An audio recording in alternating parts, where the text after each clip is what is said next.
didn't take a shower. I just washed up and changed my clothes. Decided to wait until tomorrow. This one's going to do it too.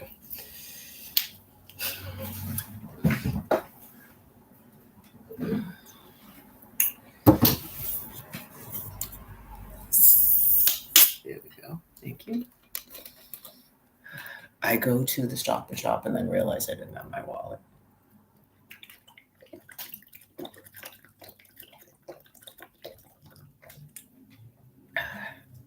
So luckily, all I was going to get was a bottle of soda.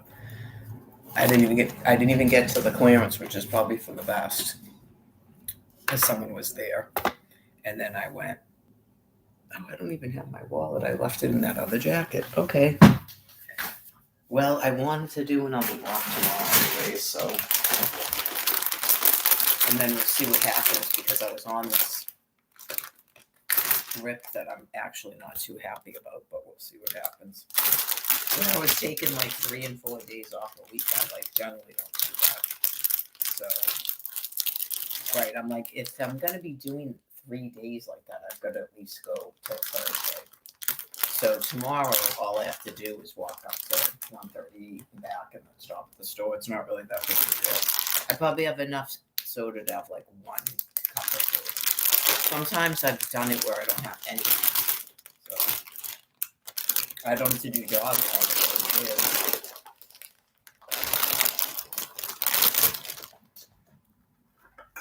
I got 1 more bag of peanuts after this. So this is, in theory, 6 days.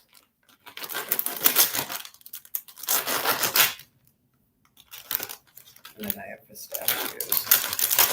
Probably after this bag, I probably should start doing like, pistachios like every other day because of the sodium I'm not supposed to have in the ongoing criminal insanity. January 6, 2021. Not yet. Keep making up stuff.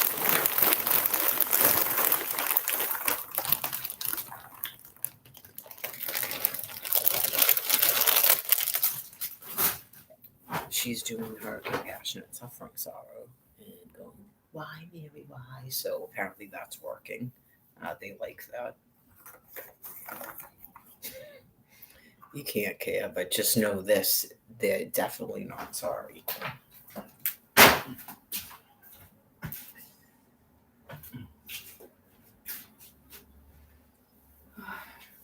They enjoy it. That's why it's called compassionate suffering sorrow, because they don't have human emotions. So that's like an emotion to them. And it's like a sexual sadism, like I explained. But it's not really about sex like you would think. But I don't know what you think if you're the other species. I just know me. The way that God's explained it to me, it comes across as really kind of grotesque rage and not sex. Like, not sexual arousal. It's more like a rage. And like you don't like your own sexual arousal, so it disgusts you and causes a rage, and then in order to get rid of it, you copulate. So that explains all the deviance in your species and the frustration within your females. So, because it is kind of the whole sort of teaching is that females are equal and stuff, and it's kind of, and that men love women and all this stuff. So it's kind of really gruesome when it gets down to the nitty gritty, which people don't want to keep talking about it, which is understandable. So anyways, it is a weird weather day. Like, I don't think you stopped the nuclear detonations, just FYI. The air temperature is obviously quite cold, and when a wind blows, but the sun is extremely hot. So, right, that's why I said it's better to do this stuff in the winter time. Get her done. So like I had the fur coat, but like I was like the squirrel. I'd take breaks and let some cold air, but I take it off, and then all of a sudden it would be like, whoa, how did I just go from being that warm to now being freezing? It's gonna go back on. It turned out I didn't even have to bring the bag with me, which is annoying. But I swore I was never walking again with that fur coat without that bag in case I had to take it off. It's way easier to carry it in that bag. So, anyways, and I didn't even end up needing it because I mostly wore the coat the whole time, and then I didn't even get any soda. So it was like, okay.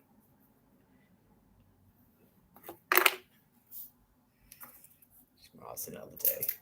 Now I've got to force myself. I'm at least going to walk up to Stop and Shop. If not, usually you just keep going and you go, all right, well, I'm just going to go up to at least those wood posts. But now it's just basically up to the bench because it's like literally like another 5 minutes.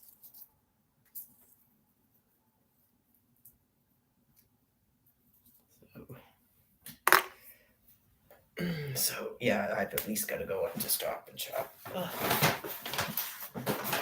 So I did a load of laundry. Just put that away before I got changed in the clothes. It got basically to the top of the, I know it seemed like I just did it. It basically got to the top of the thing, and I went, I'm just gonna do a little laundry because I'm doing jog walks anyway. And then when I was done with my jog walks, I'm sitting there going, yeah, I might as well wait and rotate it. Talk about impatience, man. It was like the longest. It was probably like 8 minutes of my life. Just how is this thing still going? I knew I should have just went upstairs, got dressed, and then came down here on the way out. Horrible just standing there waiting for a while. It's not even like the laundry mat because it doesn't tell you how much time is left. It's not one of those. I know you just go,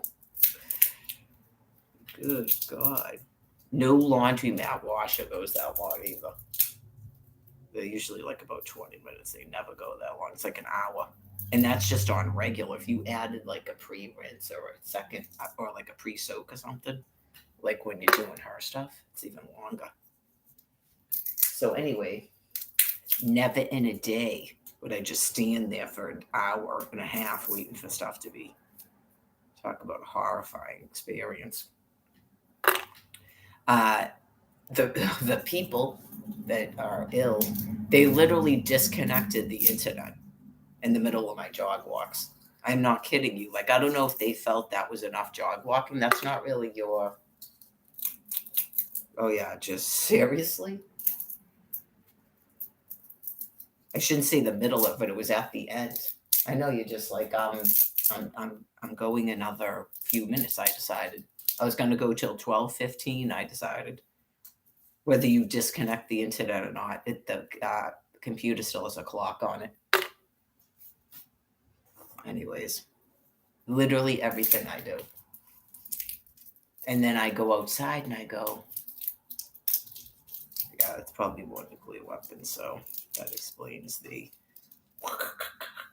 down with the sickness. And then on the radio, I haven't checked the fake news since you took off the other channel. I will get to it eventually. Right now, I'm shelling peanuts and talking. So I hear on the radio something about they're going to try to, what was it? They're going to ask for demand another ceasefire. I hope you're talking about smoking and not the nuclear weapons. I know you just go, yeah, I mean, I think that they're probably got it in their heads now that they want the nuclear weapons for whatever reason. Okay. That's probably a good stance to take. Yeah, I would probably stick with that if that's what God's got you. And it's not a lie. I mean, I know you get scared and worried. You have to go to your heaven. Right? It would be like if you were like had terminal cancer or something, and then God's voice comes and goes, "It's the time I got to take you now." All right, so you gotta like not flip out about it. Yeah. So that's a good stance to take. Yeah.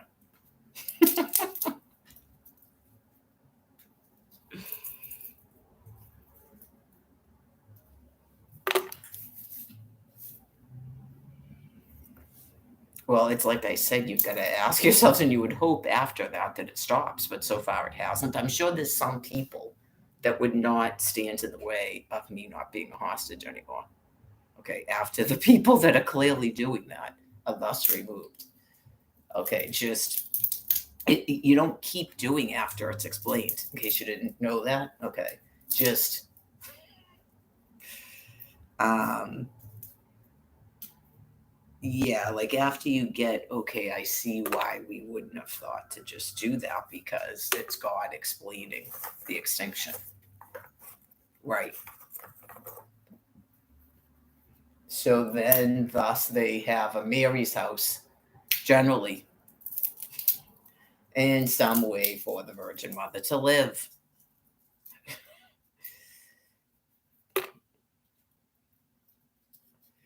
So,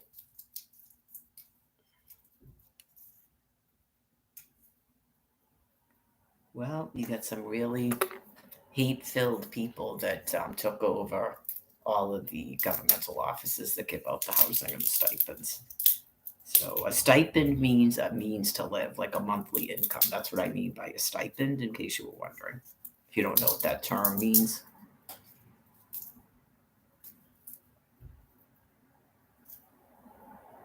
Um, they acknowledged in April that I qualify for a medical disability. It doesn't have to be a psychiatric because I technically don't qualify, but I do because it's in your original Social Security before you started messing with it. Um, it's called the God money, where you just say, God told me not to work. God's talking to me. God told me not to work. And then you give me a disability. Not you tell me I have to do programs and that I have to take medication. That's a new thing that you started doing. So it's a medical disability. Good. You already approved it. So why would you then shut it off? So that's why they keep talking about October 1st. That was the other thing that I mentioned about getting people to quit smoking. But you're not supposed to shut off my money and then try to tell people that you did it because I was smoking. That's not why you did it. Because I quit on October 1st and you shut it off after that. And then you stole $600 off of it because of your mental illness. So.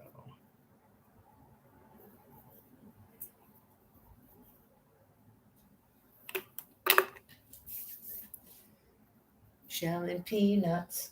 Shell and peanuts. It's a little bit late in the day, but shell and peanuts. I got this hamburger out to defrost. I got like one chicken thigh, so I'll do some sort of like protein powered salad with I have dandelion greens and cabbage. I've almost killed the cabbage already.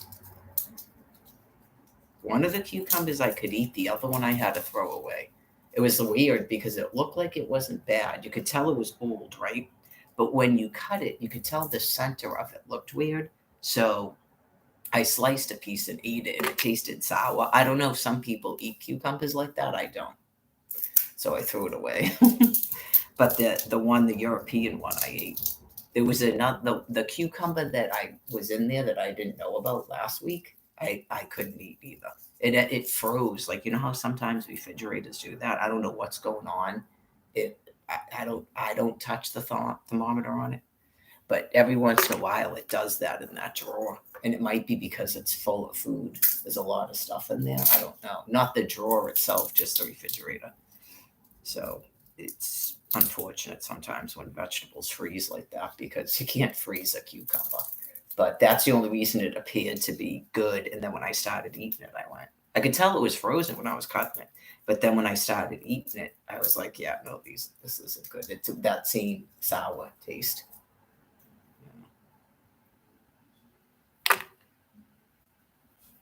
I don't.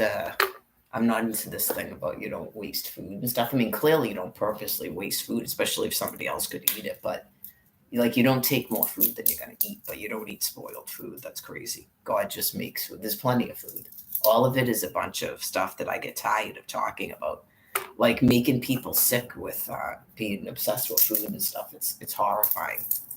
That's why I don't like to keep talking about it all the time. You just go, if you're not talking about birthing children, screwing, doing drugs, you're going to talk about food. Okay. And not in like a healthy manner, like recipes you came up with and stuff. It's just constant like worry and concern about sales and constantly worried about people going to starve us. It's just insane.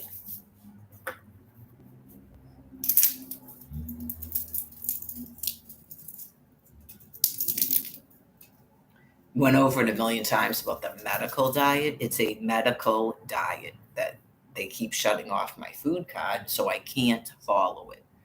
It's a combination thing of trying to make me street homeless, trying to keep me in a shelter, and shutting off a SNAP food card over and over again, attempting to murder me. It's a medical diet. So all of that was all, I'm sure, proven a long time ago. But when I went out there this last time, one of the employees at the shelter informed me that there was a doctor with videos all over YouTube about it. Polycystic kidney disease and polycystic liver disease in my diet. Yes. So in case people didn't know that. I didn't know there was either. His name's Dr. Eric Berg. So, and then if you Google the stuff about polycystic liver disease, they will tell you about 2 medications that they give people. And what it does is it deals with your glycogen storage and your estrogen, which is what happens when you follow this medical diet and you do that level of walking. Right? It's kind of like keto, but it's not exactly keto because I do need carbohydrates.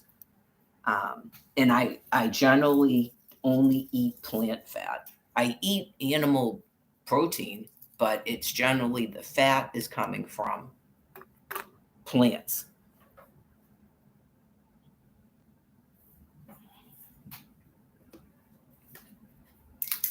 So, I know I lost a peanut. It's a medical diet. Okay, so it's just repeated attempted murder for 13 years. Oh, the thing I was going to say is it's about converting to a fat burner, they call it. Those are some of the videos. Right. All of it preventing people from doing the workouts and the bodybuilding to build more muscle mass, to convert glycogen to your muscles away from your liver. It's a medical diet. And you have to remember that I was denied medical care. I had no health insurance. I was denied basic medical care. Then, when Almighty God explained to me what to do, then you tried to kill me using that method because you're criminally insane. So it happens. People get sick. There's not any other excuse for it. All of those people working at the shelter, every housing authority that I applied to, the judge that did the Social Security, all of it. The people at the DTA office, murderously insane. So,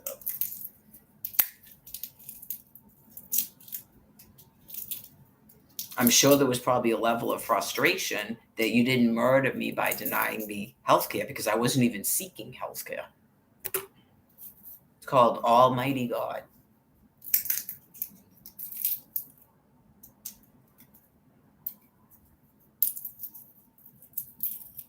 When I was given Mass Health, just as an FYI to people, they removed me from the Mass Health system, but my primary care physician was still treating me and my dentist, even though they tried to shut off my Mass Health after I was given Mass Health. Just profound insanity. So, no, nobody has to be afraid of anything. There's cops everywhere, I noticed today. The Boston police. I saw several ambulances. I don't know if they're getting a lot of calls from people or it's just a heavy police presence. for whatever reason. I don't know what people are saying all over the place, but you can't shut me off because of it. It's probably just because of the last few days. People should be feeling better. So I don't know if they feel sick. Things seem fine here. Oh, yeah. And because I went into the store, I noticed that everything seemed fine at the store, by the way. This particular Stop and Shop. But I saw a lot of people driving. It is a Monday, right? I saw a lot of, no, it's not. It's a Monday. It's Wednesday, right? Oh my God. Yeah, it's Wednesday. It is a Monday. No, it's Wednesday. I saw a lot of people driving, but it's not like they were driving like crazy. Yeah, they weren't gone mad. Yeah, they weren't doing that, but there was a lot of people. So not as many people walking again today, I noticed. So I'm not sure what's going on there, where those people went. Is it too cold? Maybe. They may not even have winter coats. Right. So it's just a weird day. Like, you're still going to be cold if you're walking, though, because the wind is very cold. Yeah, it's just, I was probably only that warm because of that coat is extremely warm. I would, yeah. If I wasn't in the situation I'm in, I would have given that coat away to someone that was sleeping outside. But I got to have that coat. Yeah. It has nothing to do with money. It has to do with being warm.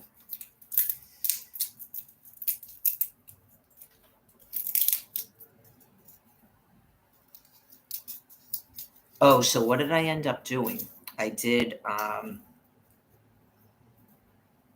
Rap is Delight, not Jam On. It's a different song.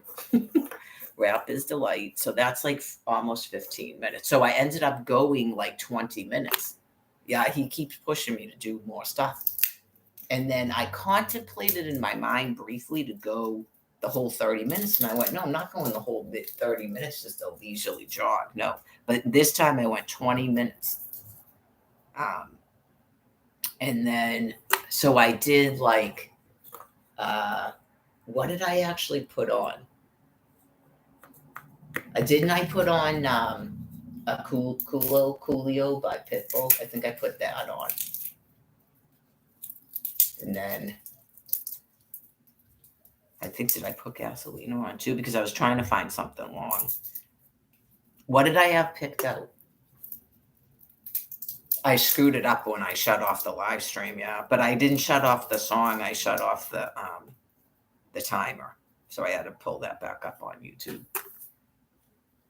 Oh, I would have had Rap is Delight on, not the second song. Yeah. I had to look for a couple things. I'm pretty sure I went with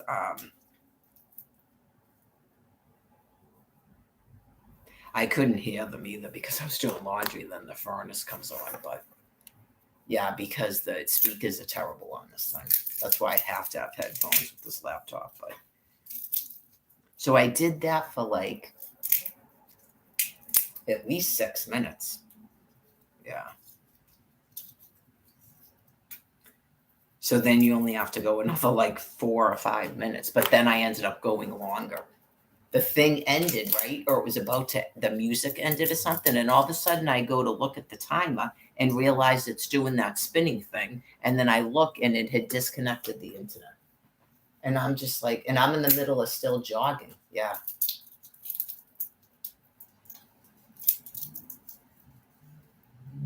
Insane.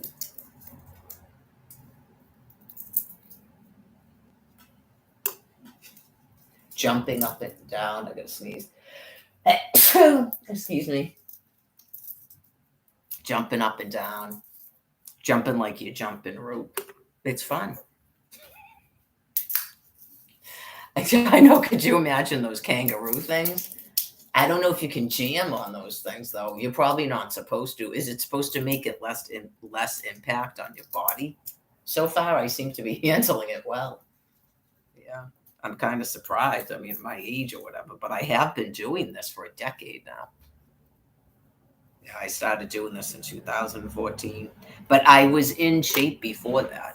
I walked when I was younger. I've always been kind of like a walker. When I was like in junior high school, I think I was riding a bicycle around Dedham. I remember riding it and getting like leg cramps at night. I did that briefly. And then I used to walk with one of those portable Walkman things, like a portable cassette player. The Black Crows, yeah. That was one of the ones I had. In my Woolworth sneakers. And then it was Bradley's. You could just go there and get like $2 tennis sneakers. Yeah, and my, what do they call that? Peg in my pants, like Kristen Stewart. I was big on that, yeah. But anyways,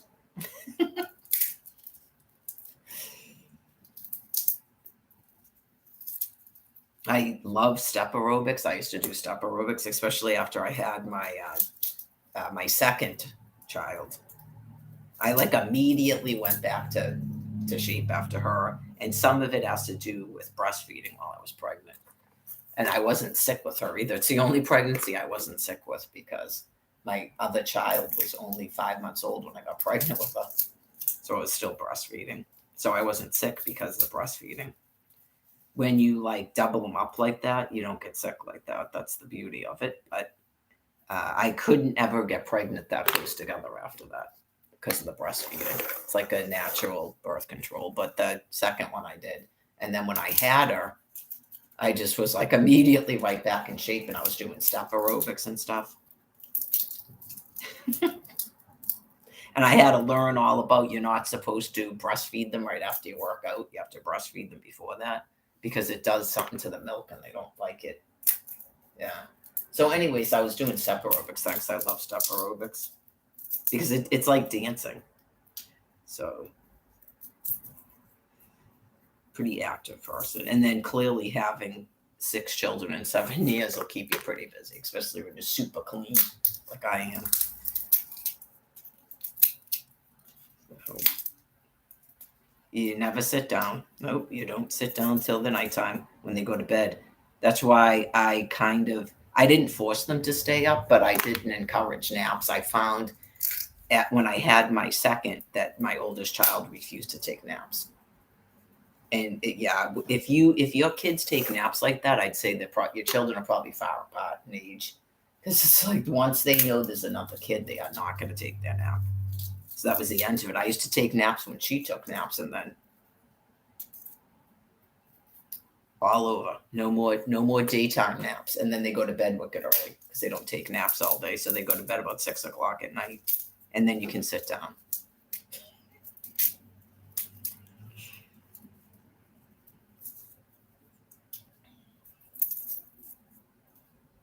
It's not really that much work, no. Just every time they have a meal with their high chairs, they have 3 meals a day and 2 snacks. It's laissez-faire, but yet it's not. It's laissez-faire, but yet it's that structured. It's 3 meals a day and 2 snacks. So every single time you got to clean up all of those children. You got to clean up high chairs. You got to pick up food off the floor with your hands and vacuum and stuff. That's 5 times a day, just that. You got to pick up toys. You got to change diapers. You got to do laundry. You got to mop floors. You got to vacuum. You got to clean toilets. Not somebody else does that.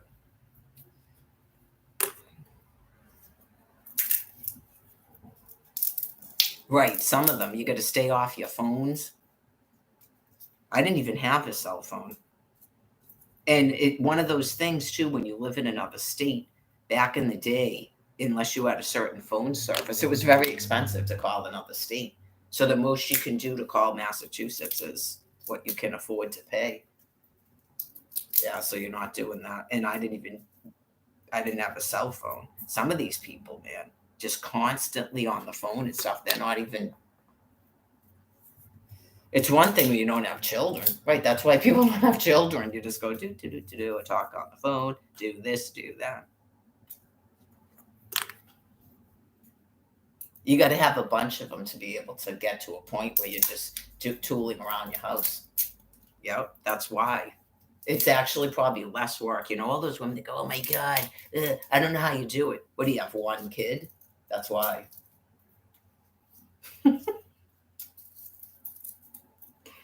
They don't care about me because they pay attention to each other. It's like a little daycare, except they're not aggressive like that.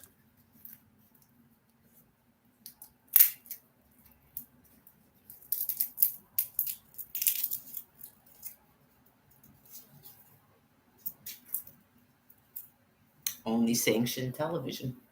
Yeah, only sanctioned television. That's why some people don't even have cable at all. But when I had my houses built, you couldn't even hook up cable in those bedrooms. That way they just have, if they have a TV, it's Nintendo products or videotapes that you purchased and brought into your home. Some people, that's how they do it. It's not that they don't have it like a TV, but it's not connected to any outside world.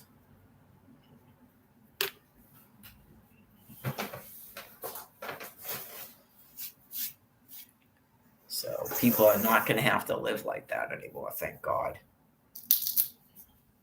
Some of this stuff, I mean, people think I say a cuss word.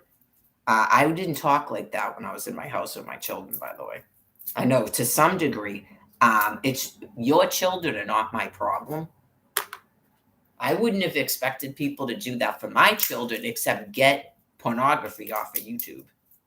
That's what I would have expected, not people in a Holocaust. And then I can still look up porn, and sometimes it's shoved in my effing face. But anyways, I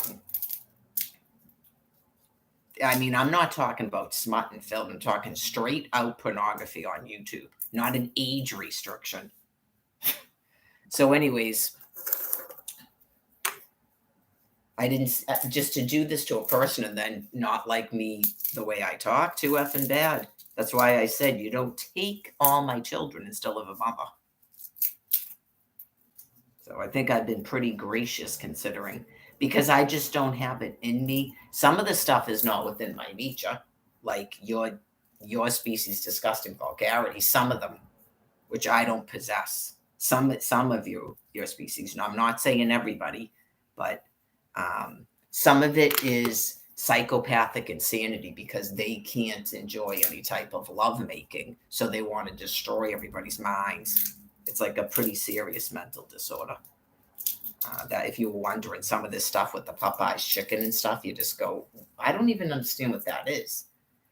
They are sexually impotent, so they go around like Miley Cyrus trying to poison everybody's mind. So that's why people do gross, weird stuff like that, where they try to trick you to watch stuff and they try to put disgusting, gross sex acts and stuff that has nothing to do with that. Like save a horse, ride a cowboy at Dancing with the Stars, stuff like that. So, anyways, I'm not talking that type of stuff. I just mean some of it is basic sexual education too. And people just fly off the handle and you go, fly. What is wrong with you? It's a celibacy program for adults.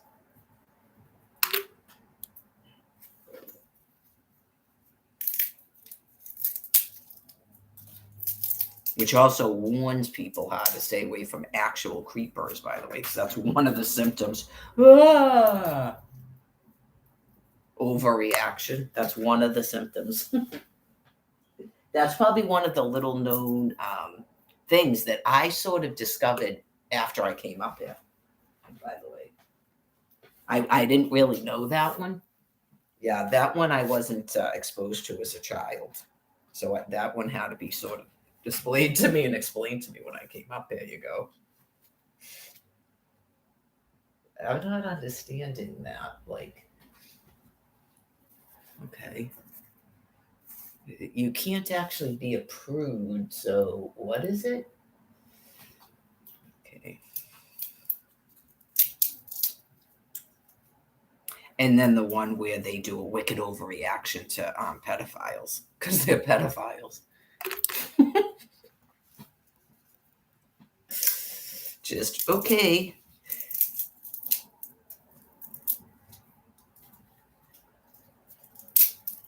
We are gonna kill those people. Da, da, da, da,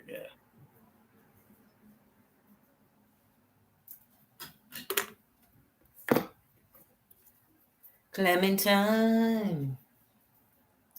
The cool, refreshing drink.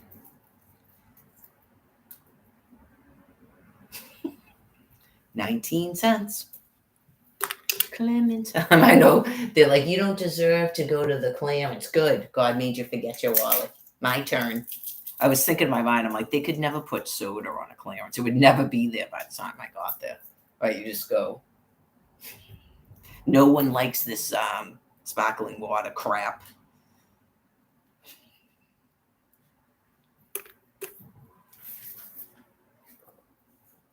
I gotta cut up some more lemons and limes and silk stuff.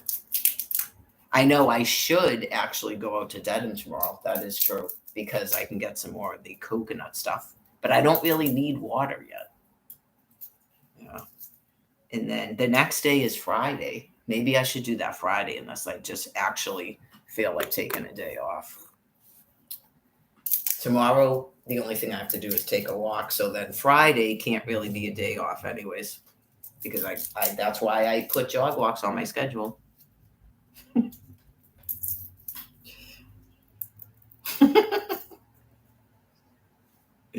I like doing it, but it's like if I don't have it in the schedule, I'm not like as robust as I used to be. I think I'm way more relaxed. Yeah, I'm way more relaxed. I'm getting radiated.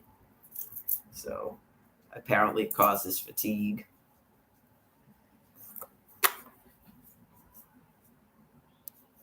I don't know, in some respects, like scientific study wise,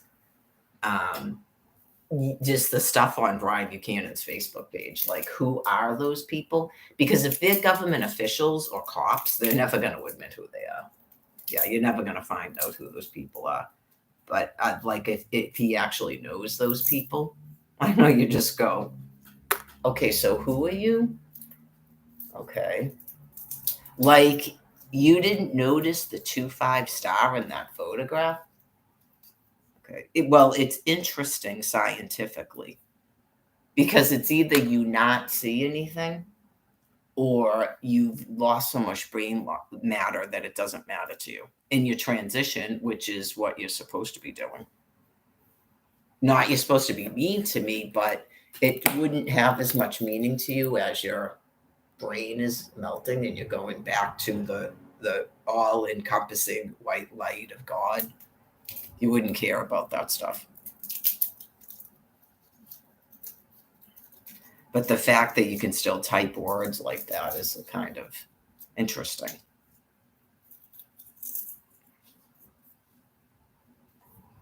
Where all that vitriol was coming from. Yeah. Where all that anger and rage was coming from. Like, were you frightened?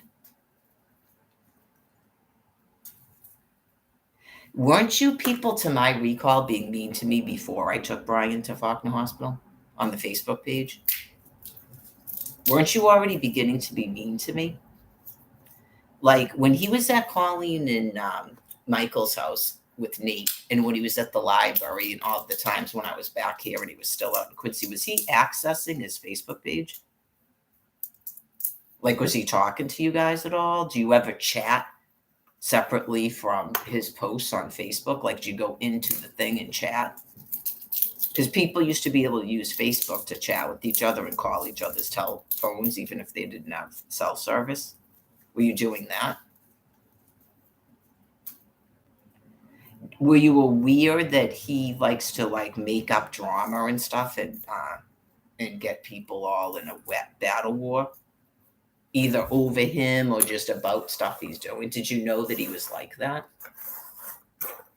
Like if you've known him since you were kids and stuff, if you've known him for a long time, did you know he was doing that?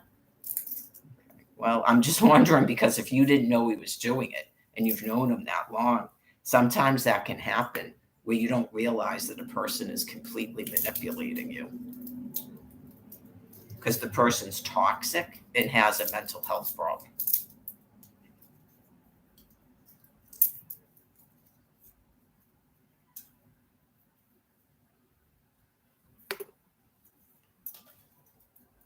Well, I mean, yeah, because when you get to the point of some of this stuff, you could have been arrested for the things that you were saying to me. So that might be a person for you to stay away from. That's why it reaches the point for me, with all due respect, after that day, when he leaves a hospital and stuff, to just tell him to stop contacting me, which I'm sure is mutual. Because clearly the man really wasn't too eager to spend time with me. Let's be real. It's a 7 mile distance. He could have walked it. He clearly uses money. He could have taken a bus or a train. He could have asked someone to use the phone to call me all the times I was away from there. Right? It's just whatever. He has a mental health issue and he doesn't care about anybody. So it would be unfortunate if you people thought that he cared about you and then you're attacking the Virgin Mother because of it. It's not a really good place to be mentally. Maybe you, like, because you weren't around Quincy, you didn't see how he was interacting with me, because the people out there were like really believed that the bull crap that he was telling me and them. So it's just sort of, I would say that you never seen him in that context, because I think you'd be pretty disgusted unless you're equally sick like that. It's just an odd thing to do to a person. It's the second time that I've been exposed to a person like that, because I'm not going to put Jen in the exact same category, but there were people who completely had to realize things about her by the way that she was treating me. Okay, so you just go, did you actually tell this person you were going to marry her so that you could rape her? Okay. Not sure why anybody's doing that. Get it? Not sure why anybody would think to be doing that.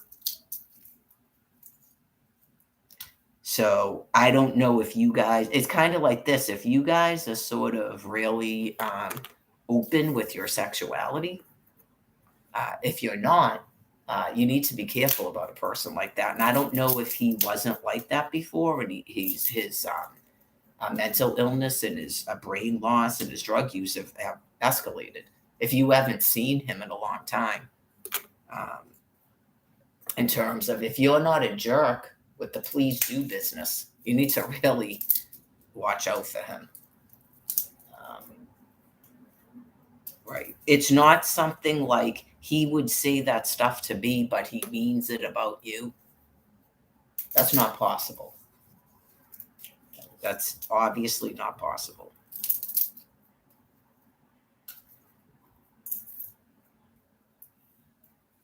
I haven't, because hopefully, my God, it hasn't happened to me yet, but hopefully if someone ever told me about that, if they saw that I had a crush on somebody or something, and then they went, I don't really want to, like, you to get mad at me or feel hurt. Like, I don't know what's going on. It's not like I'm going to say that a person can't change or whatever. Just, I was like involved with this person, and he asked me to marry him legally, not just marry him, but marry him legally. I love you all over the place, and I am the reason he feels like he wants to live again. He literally said that to me.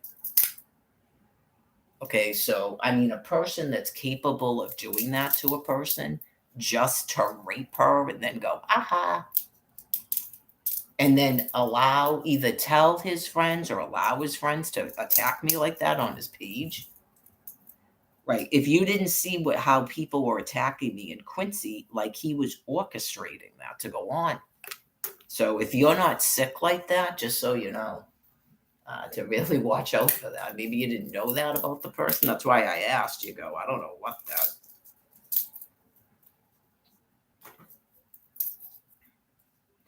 a whole group of us went through this event in 2009 when this guy named Phil that was representing musicians that had a connection to Robert Pattinson from the Twilight.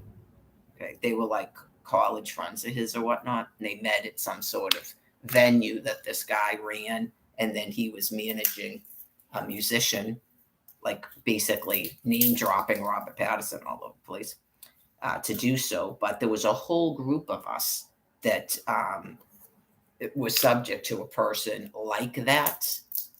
It's kind of similar where he would talk about the other people.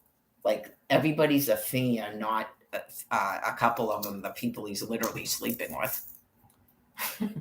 Right. And then every fan is mental and this and that. So it was not like as bad as what was going on with Brian, but it's like kind of like a whole group of us had to go, what in the world? How can a person be like that? Like intimate things in bed.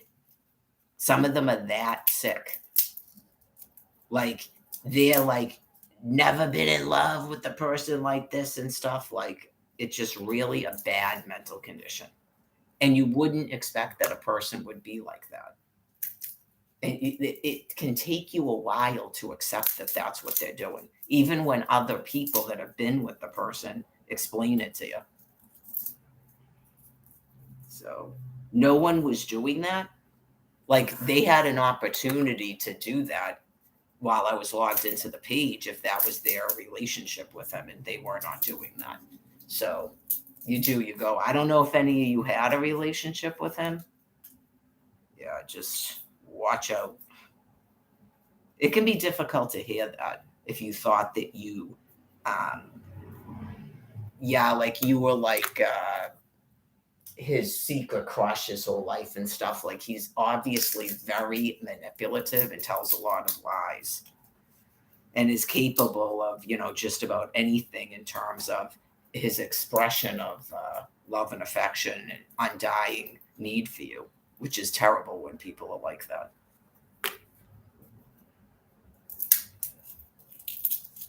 It's very scarring to people, but you can get over it.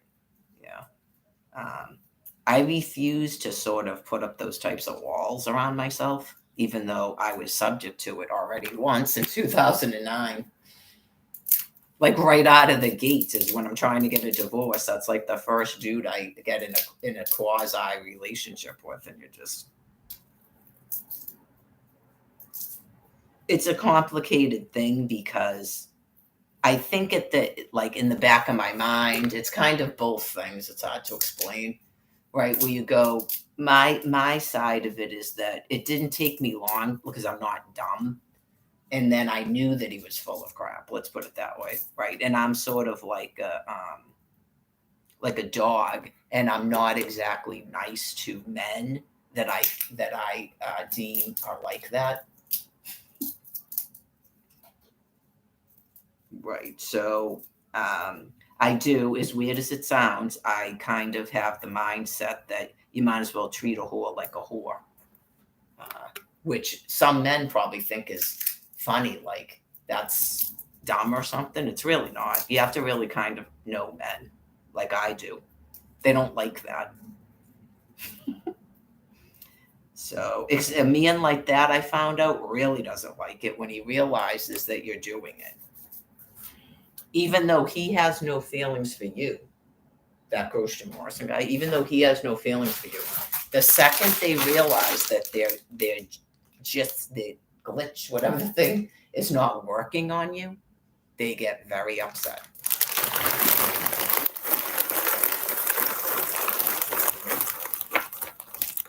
Yeah, you just go, you were full of crap the entire time. What the hell's the problem, dude?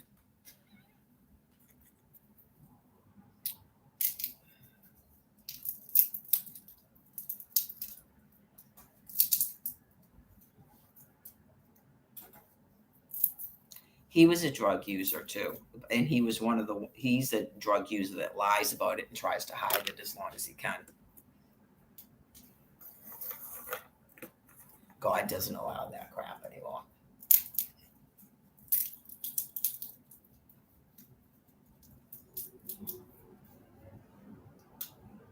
You can tell from the songs what I'm talking about too. You just go, seriously, dude. It seems like it's like nice at first until you get the whole concept of what he's doing. He's trying to humiliate me because I'm not going to get into the details of it, but some of the stuff is extremely intimate.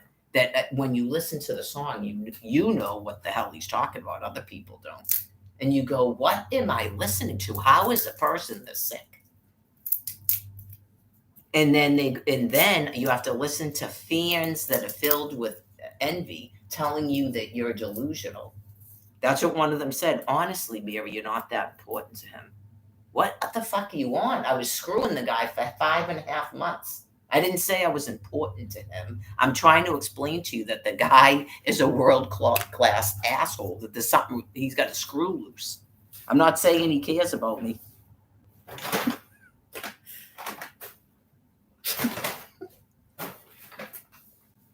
I know, it's just, anyways, if I did, I would pull up the email exchanges and the letter, the handwritten letter, if I could, and go, really? Really, Jane?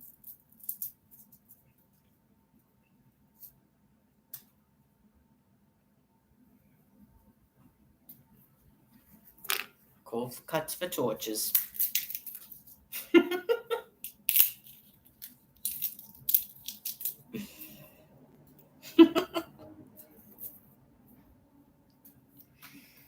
You never know. Somewhere inside, retarded Mike Rigo goes, "Really, Jane? Okay, all right."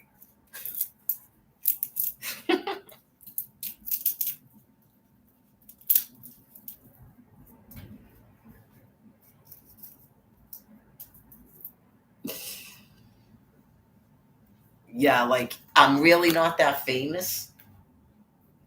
Good lord, it's a shared laptop. They shared a phone and a laptop. God knows why. God knows why, but they shared that Bobby guy, his singer, and the manager shared a laptop and a phone at one given time. Who knows why? Okay, but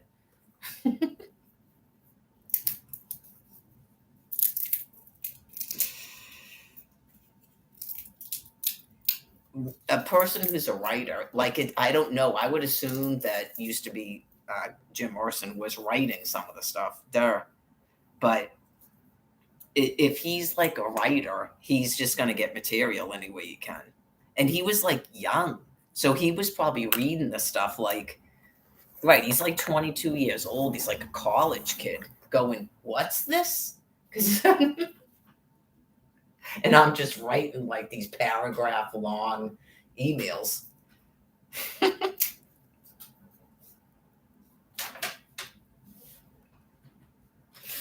Change this word, that word, and that word. Boom. Smash it.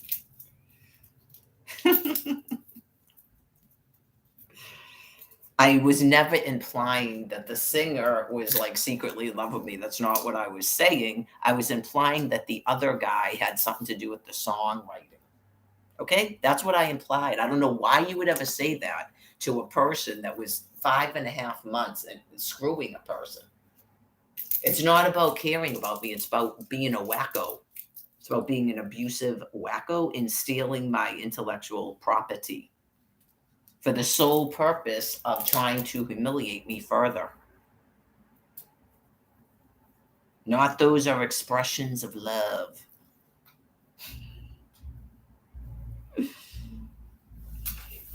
Never in a day go out with a musician. Yeah, I had no idea who the person was. I would have never went out with them at all. But anyways, never in a day go out with a musician. So anybody that doesn't listen to that warning, I don't want to hear. I don't even want to hear it. We'll still listen to it, but we really don't want to hear it because we told you for years. I've been doing this for 13 years where I go, don't ever go out with the musician.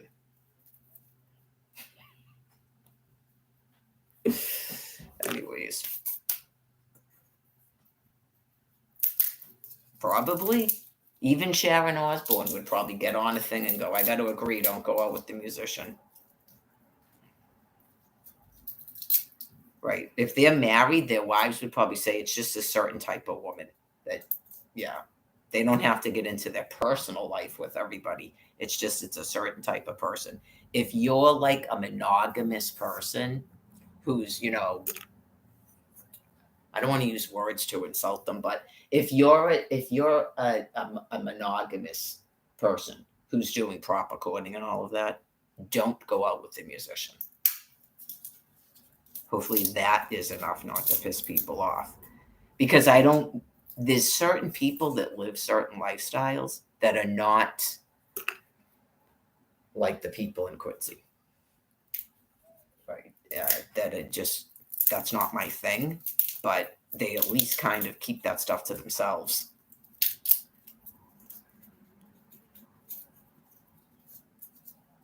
Right, like some people do marriages where the person is allowed to cheat and they don't care. Right, they're just not really monogamous themselves, or they don't care because they'd rather stay married to the person than keep getting angry, I guess. So they just accept that about them. That's their business. And it's certainly not my business.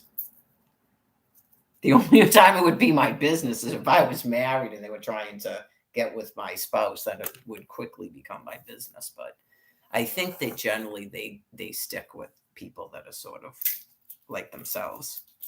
So that's why I precisely ask questions in writing to a person. And then in writing, the person completely lied to me. So I'm not nice at that point, whether people like it or not.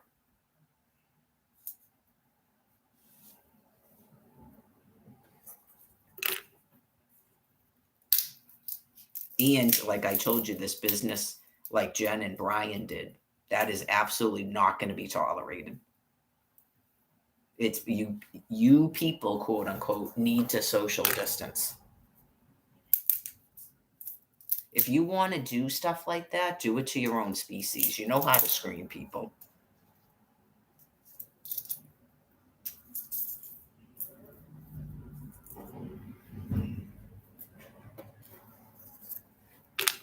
Some of those people you can emotionally hurt too, Some of those people date. That's why they're dating you and they have sex before marriage. And they would agree how crazy it is that I thought that you should proper court and not have sex with me until we're legally married and all of that. Okay. And that you would be sober on a wedding night and stuff. They understand why that's crazy, but they still think that you're not going to cheat on them. They don't expect you to go 4 days and then go, aha, and take off. There's some of these people think if they meet you in a bar and take you, because he already told me, take you back to their place, like now you're in love and you're going to live with her. As soon as you screw, you take off. Some of them don't understand that I've had to listen to it my whole life, believe me. Remember I told you that story about my stylist? Oh my God, talk. It's sort of like putting your foot in your mouth, but I don't feel embarrassed. I don't really cower down like that. No, even when I was sort of a lot different, I was a lot more, I guess, afraid of people, afraid like that I questioned my own morality and stuff and my own thoughts. So, and I'm not one to put that stuff on other people. So I was a little bit kind of like, but I didn't really change my mind about it. You don't want to get into a thing when someone has scissors at your head, for one thing, and then it's not my business really. But you feel a little bit like, oh boy, I'm sorry, I didn't mean to insult you. It's just, yeah, like you never should meet a person at a bar and expect that to be any type of long-term relationship. And she goes, well, I met my husband at a bar. Okay, well, you're lucky because I know, but in my mind, I'm going, that's never going to last. So it's just, yeah, you can't meet a spouse at a bar room.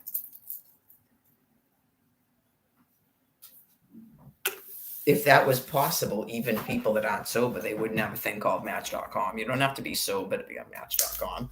But Match.com is not a bar room. They want you to at least not be intoxicated at your first conversation.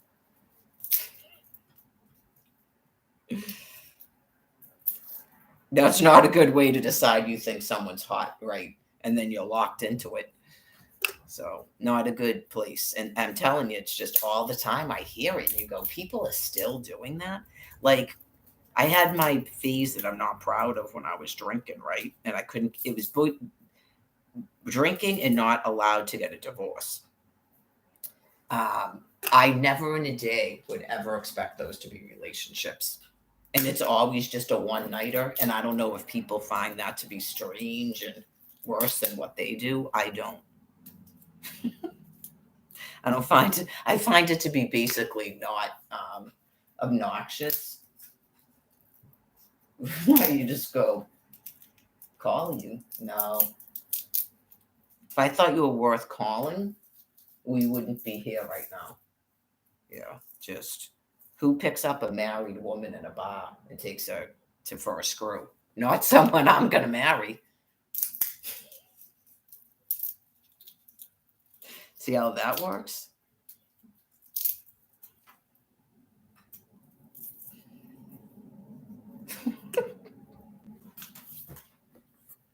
Musicians. I don't make a very good boyfriend. You're not my boyfriend. Okay. Like, I don't know how stupid you think I am, dude. I disconnected from you, I don't know, probably before we ever even started making out. I probably disconnected at you when I realized that you messed me up with another person in one of the emails.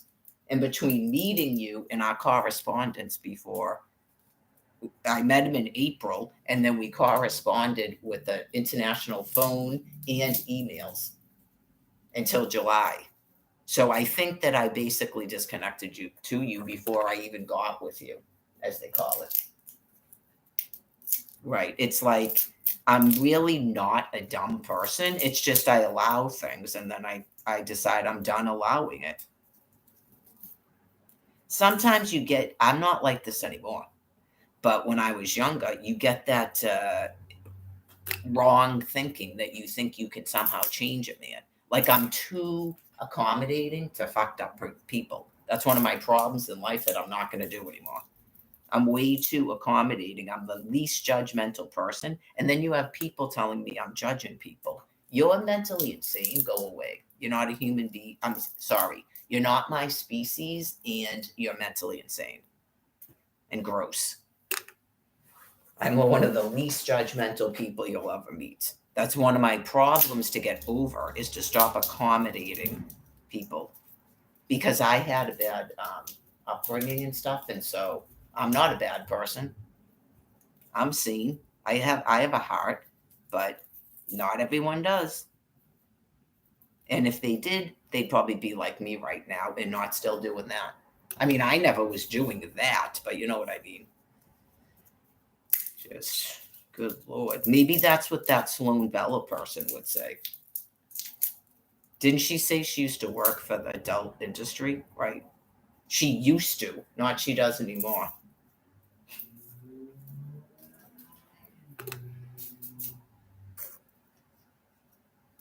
Just like I used to, I guess if you call it that, go to bars, get sloshed, and go, yeah, and they didn't look like that, believe me.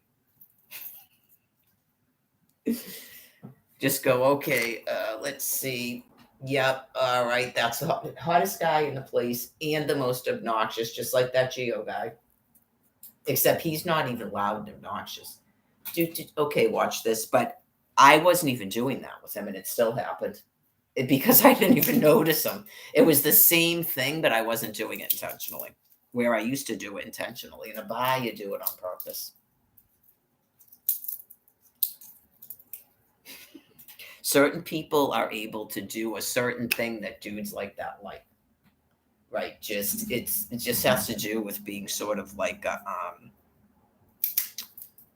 it's not really a vixen. No, it's sort of more like a sex kitten, I guess, like a sex appeal person. Yeah, like Kate Beckinsale in Underworld type of thing. And you just watch this. Okay, here I am. Da, da, da, da, da, da. You usually can tell because you see several females go over and try to talk to the dude or do like that stuff that females do. I don't do.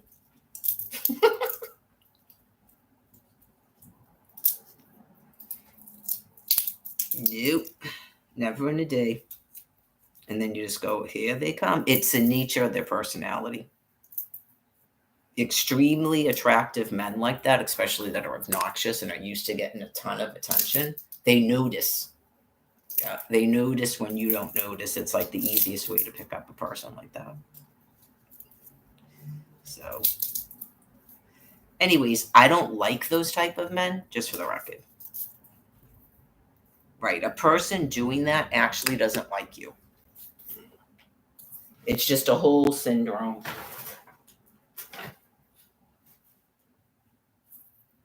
Where you basically your whole attitude is thanks for the screw. And then you just consider the person nothing but a.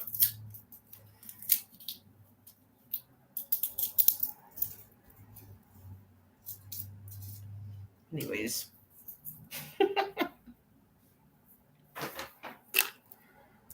That was the gist of the conversation, like I said, with used to be you, Brenna. That's I went up to the bar. You obviously admit that you don't usually do that. You're not lying. And because the person is so hot. You basically degrade a couple of other females and the things that they do, and then you go right to their apartment.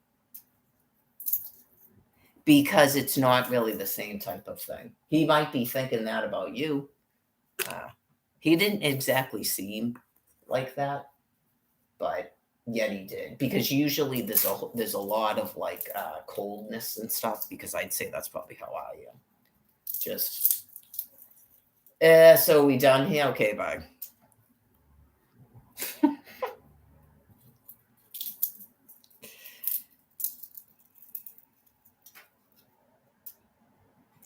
Yeah, so I don't understand the people that go to bars and they like actually try to have real conversations. I don't understand that at all.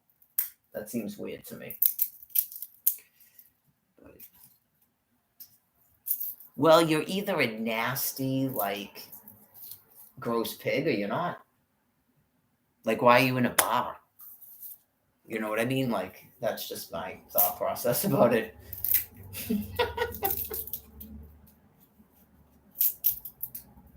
I know Lester, like, just totally hated that Geo guy. It's like, I don't know if I really totally hate that Geo guy. Yeah. So, well, that's the nature of being Lester.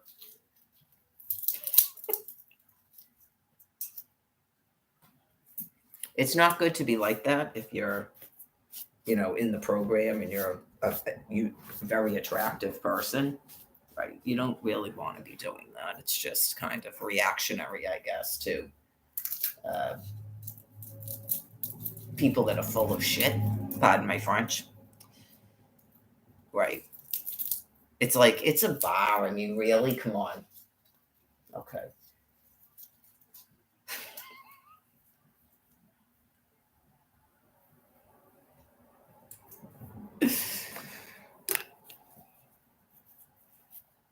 That's why I said, I mean, that dude, you go, dude, I mean, what?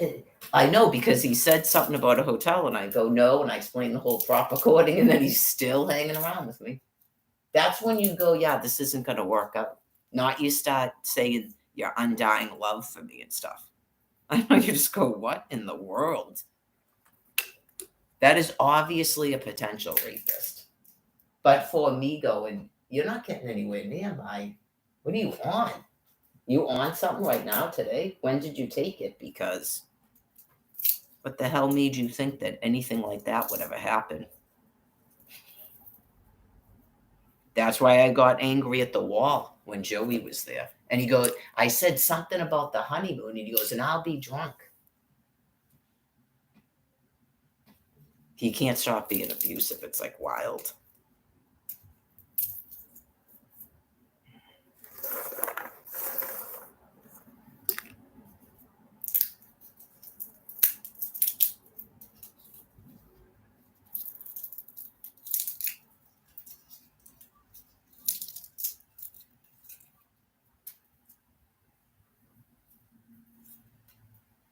Almost done. What time is it now? It's 4:30. Jeez. Well, it's hamburger, so it'll probably be like, it was close to 10 last night when I had the salad.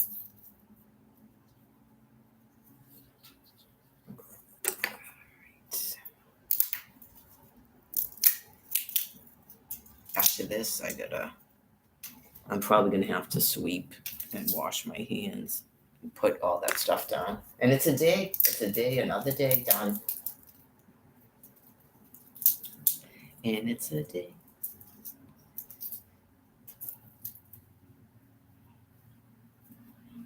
Nice bright sunny sun.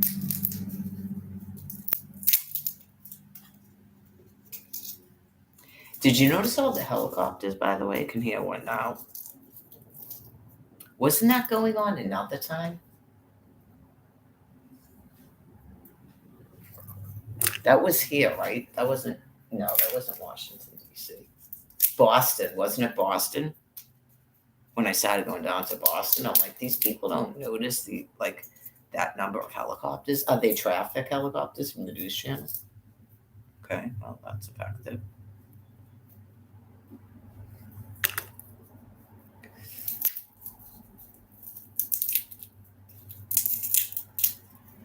I think people should feel actually more relieved and safe and secure, because all this business about migrants are taking over your country and everything that's been going on with me and maybe other people, they're all being put down by nuclear weapons. Don't worry about migrants.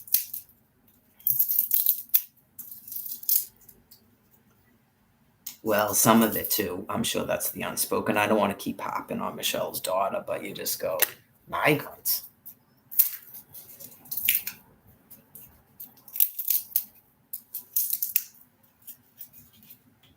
Both of Katana's daughters took a Section 8 since I've been up here. They produced numerous children since I've been up here. And now one of her grandchildren took a Section 8, as I'm still sitting here like this. So those aren't migrants, but they're all part of it.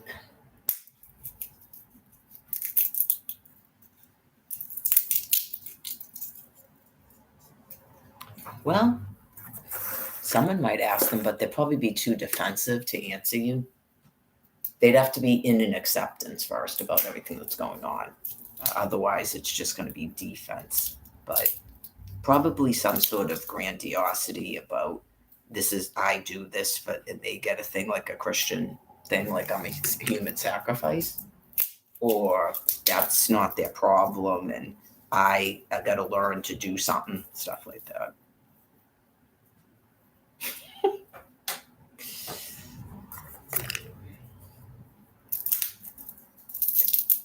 That's what you get thinking you're better than people because I was married. I'm thinking I'm better than people. Okay. That has to do with self-hatred. Not I ever said I was better than people, but in a sense, yeah, I guess I am better than people. Yeah. When someone chooses a different lifestyle than yours, then I would think I was better off because I wouldn't be happy being you. I don't know if that's exactly better than you, but that's why I don't live a lifestyle you live, because I wouldn't be happy doing that. I got to make my life decisions and you've got to make yours. And just, I don't know, like I have to be torn down for people to get stuff, which is insane.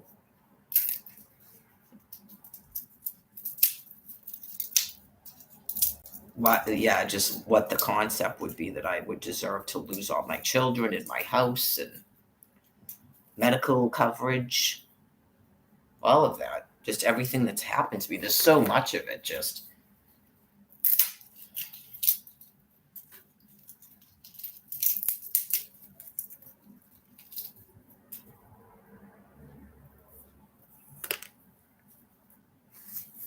I don't understand why she needed a Section 8. I really don't. Other than for Michelle's benefit and her other children. I don't even like those people. Right. And you go, What was she telling them? Was she telling them that Michelle was abusive or something? Give me a break. She didn't want to babysit. Everybody babysits their younger siblings. What else would she be doing? She was like a teenager. She's supposed to be out smoking rock and meeting friends on Mound Beach. Doesn't that just prove it all? She went right to a place knowing all about those people. Why? I know you go, that was the problem. A teenager had to babysit her younger siblings and couldn't go out partying. Unreal. It's probably for the sake of Michelle and her children, so she wasn't around them. Because I told you I had several interactions with her, just her and me.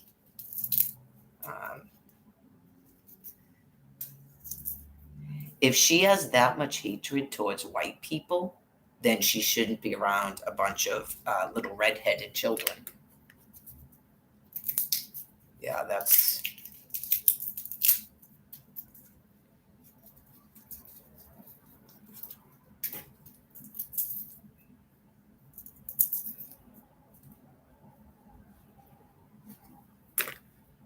You can create a monster when you have issues like the grandmother has. Not realizing what the result of that is going to be, I guess.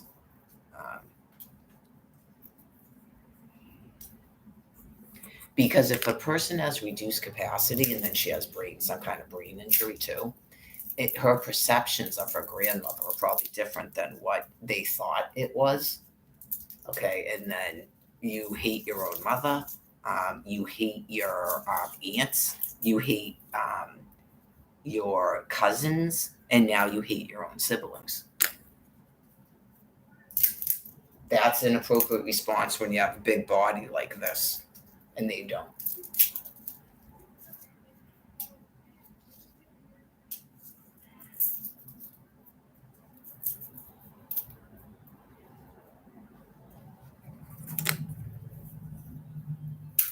Yeah, I mean, given her medical that I know about, she was mad because the mother was trying to help her out with losing weight and getting her on a walking program, and she didn't like it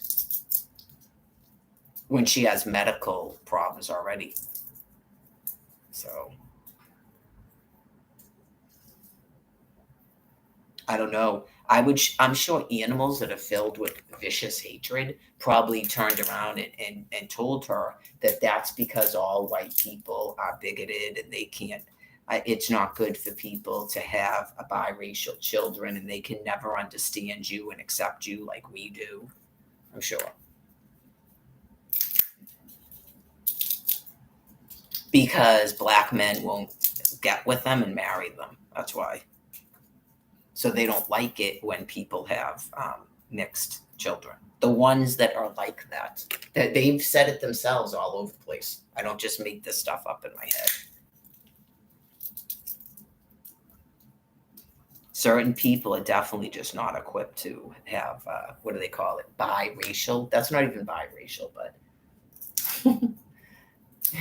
children with a person a different color than you are. Some people are not equipped to be doing that. So they shouldn't be doing it. It's not good, Michael Forian, when you go out with people just to get a rise out of your parents. Okay, so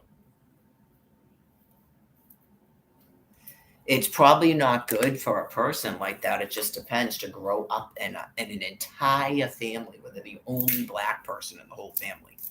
It's probably not good.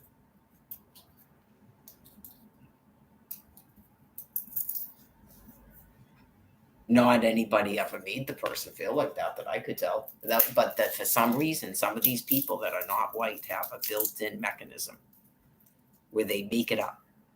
Yeah, they make it up. It's just something to do with being black, I guess. They seem to be the people that do it. So that's a good topic about science. The ones that do that, right?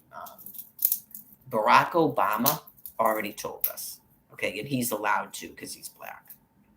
He told us all about it, that when he grew up, he didn't like it that he looked different than other people. Okay, so I don't know. I would say that the young woman's grandmother probably thinks the same thing, and she's not black. But it seems to be, I'm wrong, and it's not about that. But that would be something to find out, and that would be something that Barack Obama would learn. But he didn't grow up with like all these other things. Like he wasn't obese, right? Okay, so he didn't grow up super poor.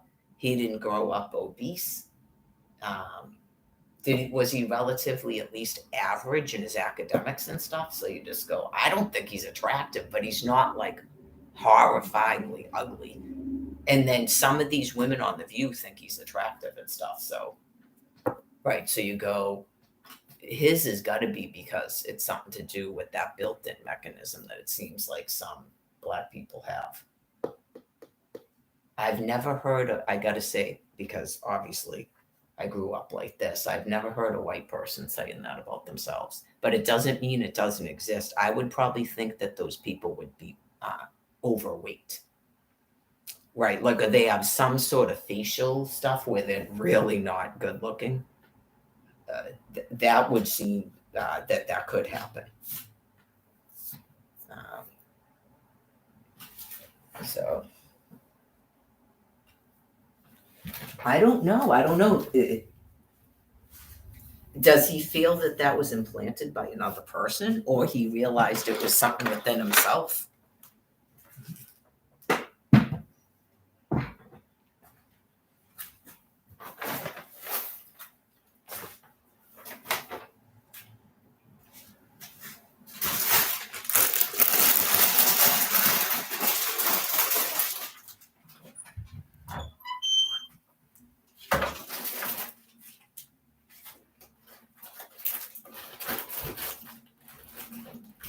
I know, wouldn't it have almost made more sense if you had to guess someone's psychology? Like, say he wasn't telling us about it and you have to guess someone's psychology. Wouldn't it make more sense? Like, that if his father was white and the mother was black, and then the father took off and he thought it was because of that or something? Do you know what I mean? It's just kind of fascinating. Let me get the things.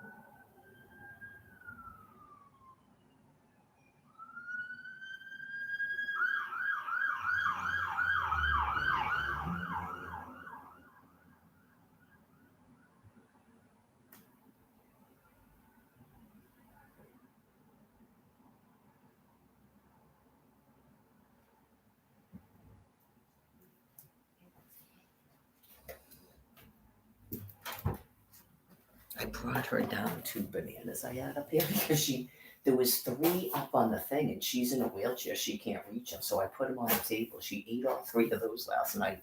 And then I brought 2 more of them downstairs that I had up here. And she ate those already too. Like, okay. They didn't have any bananas at Stop and Shop and I didn't have my wallet on me anyways. So now we're all out of bananas. I've got a couple of plantains up here.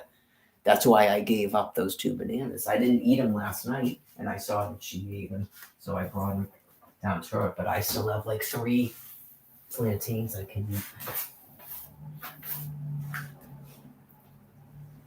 All right. That wasn't that messy. That's good.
It's not fair.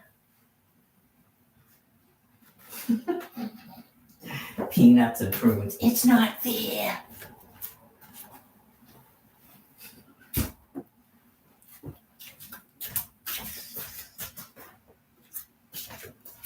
Four.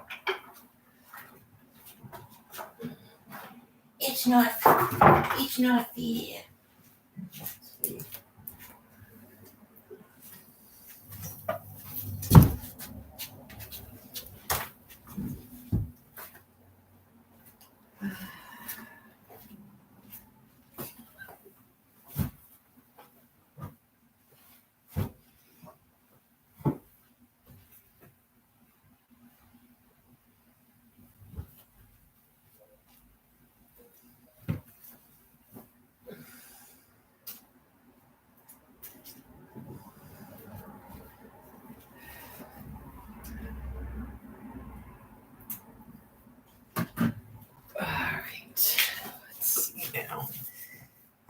This thing, and this thing.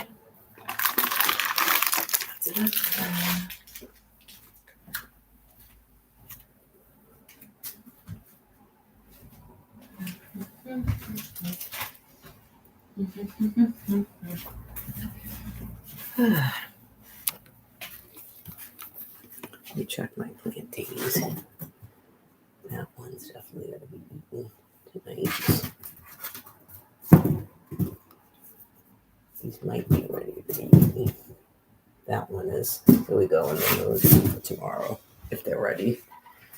By then. Put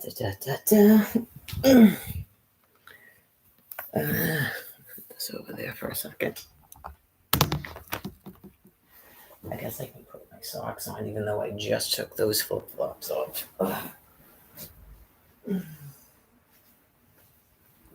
Back under here. Like Mr. Rogers, I have different things once I put socks on.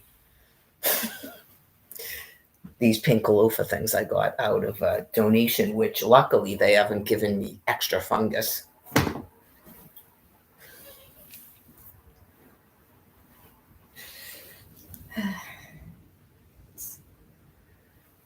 See, when the wind blows like that, it feels like much colder, but then the sun is like super duper warm. So, here we go now. Here we go. Here we go now. Here we go. Here we go now. Here we go. Here we go now. Here we go. All right.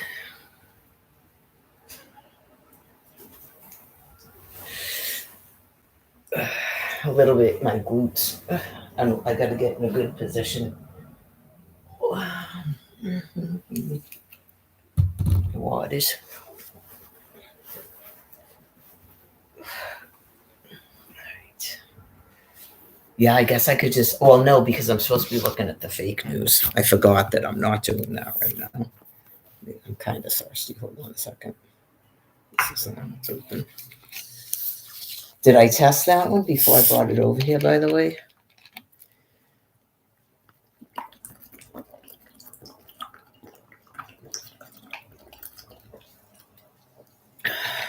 Thirsty today. Depends on the day. Sometimes it's like every other day. How much water I drink? 448. Why am I doing that? I just totally pulled the Barbara count. I said 4:44 4 minutes ago, and then now I need to know again what time it is. I thought about doing my hair again. I obviously did not. And here I am back in bed. Almost 12 hours. No, because I think it was about, was it 5? No, I didn't get up at 5. I got up at like 7:30. Yeah. Did I wake up before that and look at the clock and go back to sleep? Probably. I got up because I had to urinate. That's generally what happens. But and then I went, oh, it's something. So it's not even 12 hours. No, it's less than that, like 10 hours.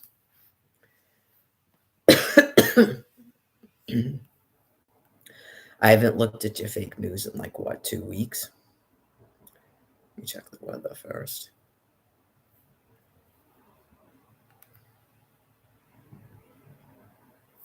37, 37, 35, 31. Oh, and then it's gonna get warm again.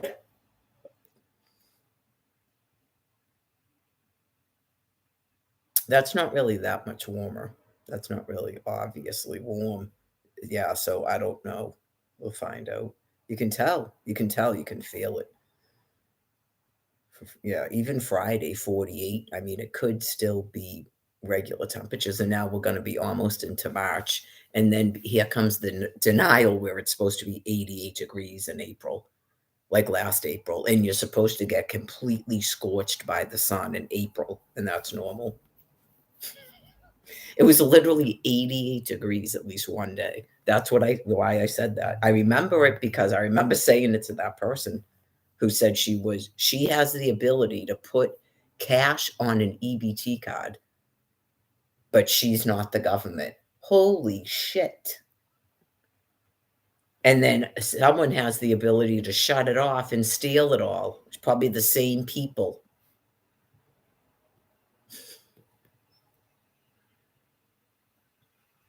It's as bad as I said it was in 2022. So I have no idea how long that's been going on. I don't know if anybody wants to know how long that's been going on. Okay, just what the people are just happy, I think, to know that that someone is doing something about it. You just go, okay, I guess someone's doing something about it. All right.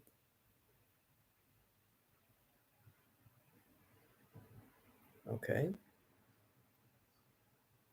What's with the shootings?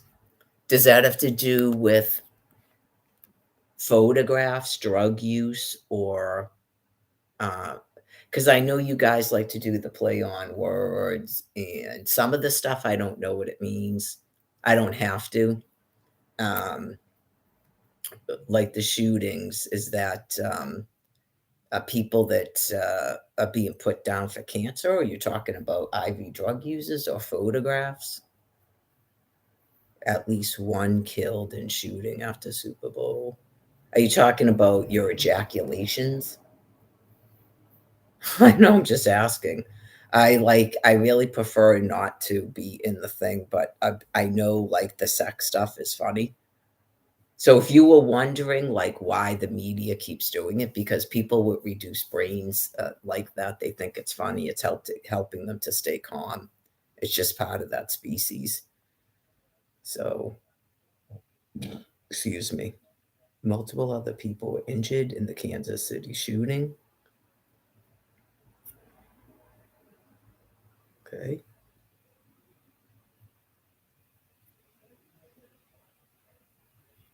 Yeah, because remember the thing about the Chiefs? There's people were dead outside the house and stuff. Okay.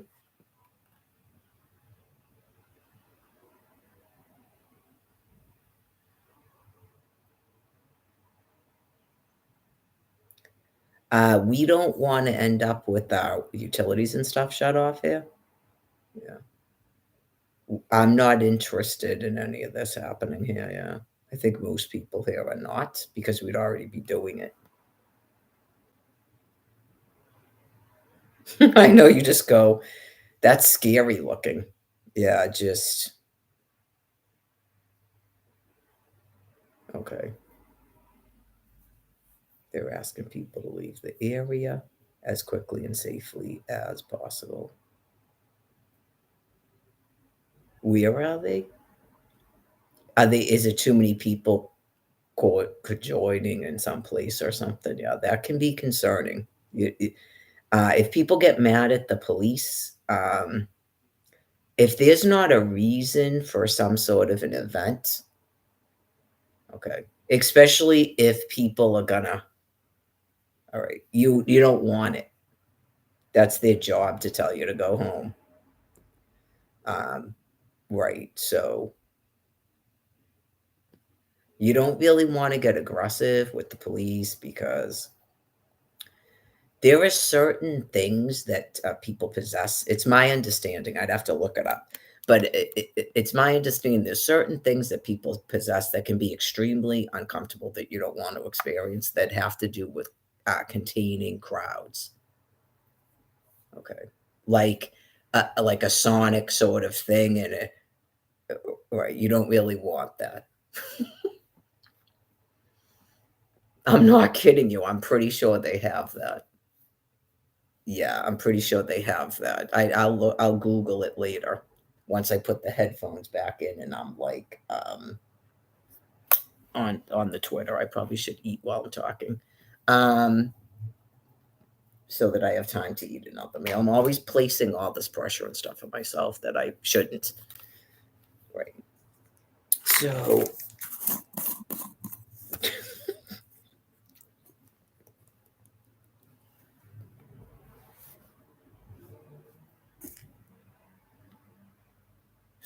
just certain things, I'm sorry. I can't even explain why it's funny. Just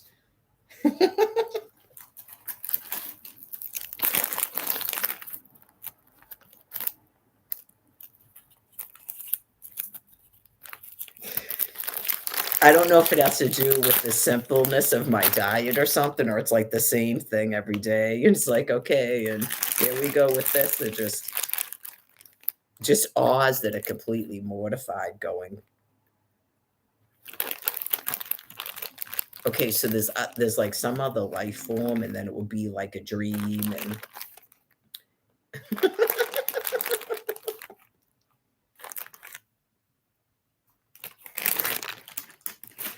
there'll be different flavored caviar at least every day, and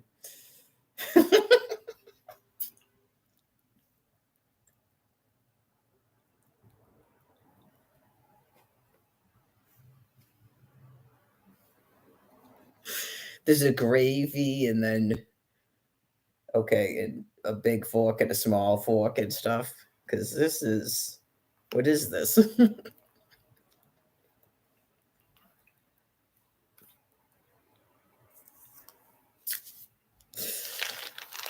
It's just funny to me. I'm sorry. So, what was I saying? Cloud control. Okay. If you were wondering, you have a right to assemble, yes.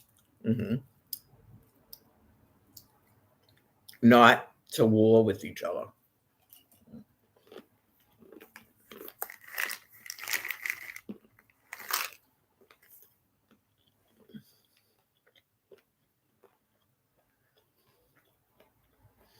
Not to war with each other, not to disrupt businesses and traffic. You know, okay. That's what that stuff in the air is for.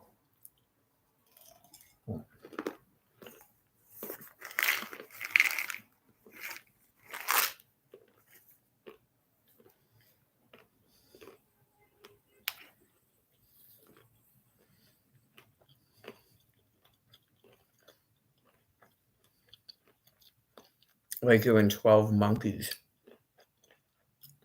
You don't have to worry about drivers. Okay?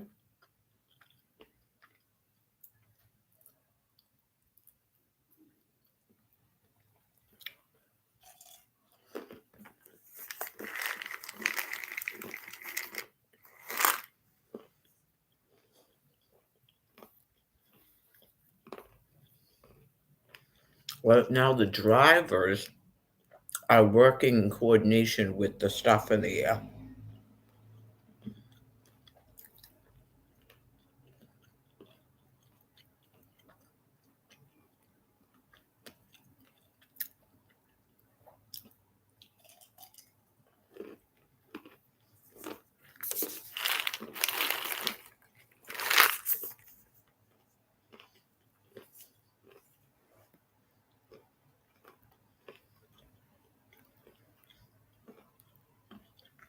Those beings that I've had to interact with don't believe in freedom.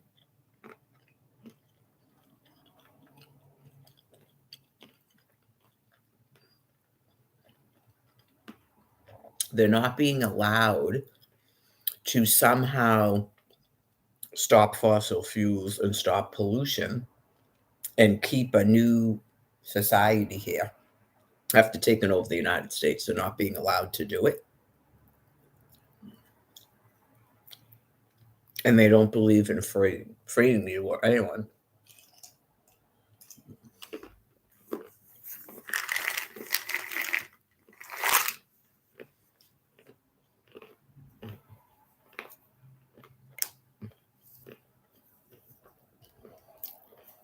As weird as it sounds, yep.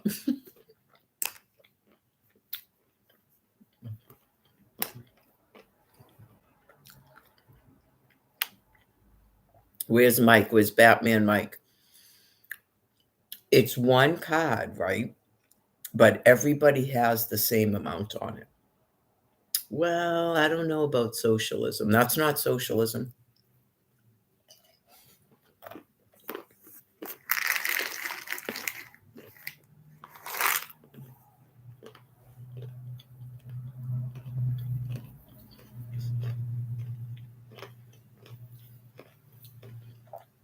Right, Sean?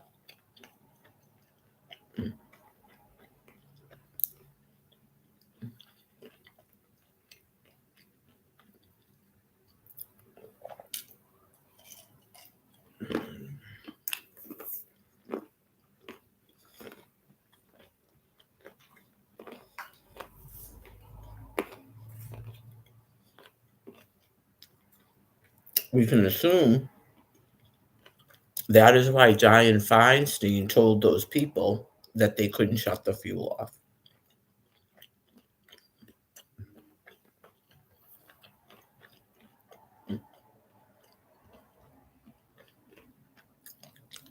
I know. It's terrible, yes, but try not to be afraid because the alternative is worse. Okay, so those beings are not going to be able to kill us all. Some of them didn't have to pile in here, they were already here. And some of them did pile in here. So, and then there's a whole big planet of them. So they're not going to be able to pile in here and kill us all and take over North America. It's not happening. So, they might care about that stuff eventually, but they cannot even just pile in here and do whatever it was that was doing, the ones that were already here. They want us dead first. So, not any more talking.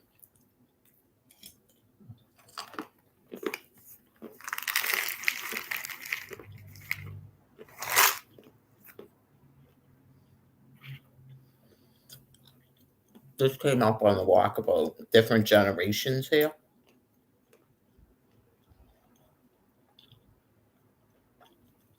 Well, it's a running dialogue, and then I see if that ends up being true after pondering on it. If it's coming from me, he's suggesting it in my head. It's something for me to think about that day to get through the rest of my walk about explaining to a population, maybe myself, some of the differences between myself and people that are 20 or 25 years older than me and 20 or 25 years younger than me.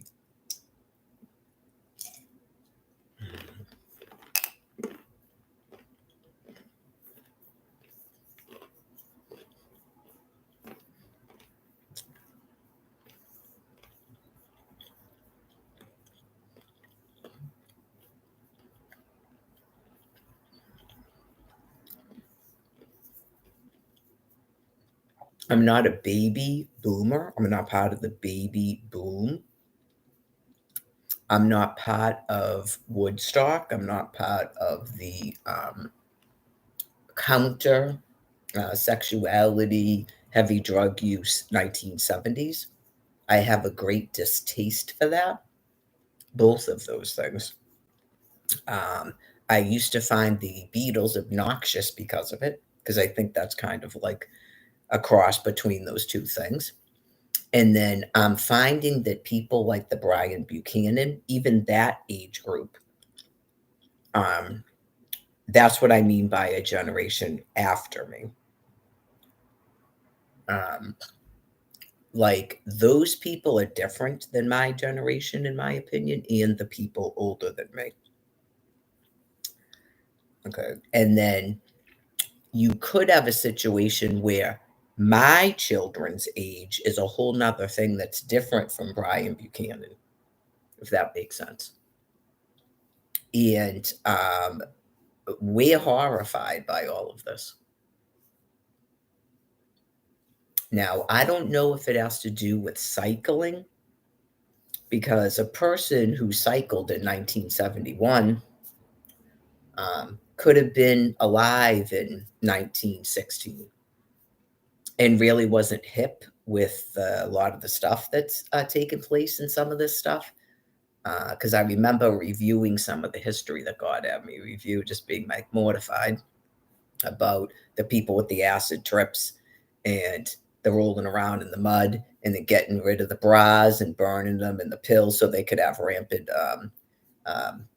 casual sex. We didn't have that type of teaching when I was going to school. It was the anti-drug Just Say No movement, and AIDS was all over the place. We had the Jocelyn elders that people made fun of about teaching people to masturbate, not teaching them, but you know what I mean. Like, what's wrong with you people? Why are you so gross? There's an AIDS epidemic that kills people, and there's herpes. There's no cure for those two things. How are you still doing all that gross sex? That's the generation I grew up in. Now, aside from like a Joanne and a Rebecca, people I meet at the shelter are not coming from my age group that I can tell. You have a whole bunch of neutered males that appear to be his age group, which I don't consider the same as myself either. That's a different time period too. And it's a whole different thing with the single mother and stuff. That's very abusive and neuters the male so that he won't leave. Okay. That seems to be an epidemic around here. I don't know if there's a lot of the females like that. That Kaz person appears like that to me. And she's also not the same age as me. I think she's older than I am. I know like Candy's age, that's all those people doing all those drugs. I grew up with that in the house. So, right, she was born in 1936. The father that I have very little contact with was born in 1932. So that's a generation. And then you have these baby boomer things, and that goes into this rampant drug use and asexuality. I mean, amoral sexuality, which has nothing to do with my generation. Uh, right. We were raised in the me generation, okay, where a lot of the people were told to stop working. I went over some of that. So there's kind of a mix about that was like when they were getting rid of homemakers and making everything super expensive for no reason, but to destroy the traditional families. And then all this business about the welfare and stuff. That seems like it exploded at some time during that. But uh, right, people my age having children, because I had children at like, I guess, normal age, that a person would finish college, get married, and begin having children. Like I didn't have children when I was a teenager, and I didn't have children when I was 40. So the ages of my children would probably, whatever that age group is, most of their parents would be about my age, like Karen Corbett. Okay, so she is involved in drugs, but yeah, I mean, I really, maybe it's sort of like wishful thinking that people of my age group and our children are not like that. I don't know. It's just um, this whole business with all the little boys have ADHD and they've all got to go on benzos and stuff. That's the age group that Brian Buchanan is in. That's sort of like Cynthia's and Katana's probably age group children are in that business.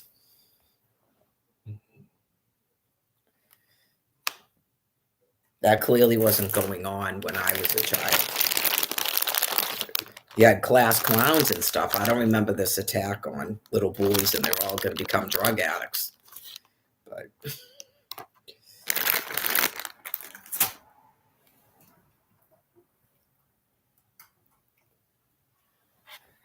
we did. I remember that there was marijuana, but I mean, heroin in in Town of Dedham when I grew up. I mean, when a person was on heroin, that was, you don't go around bragging about it and talking about it endlessly, Quincy. I mean, that's foreign to me.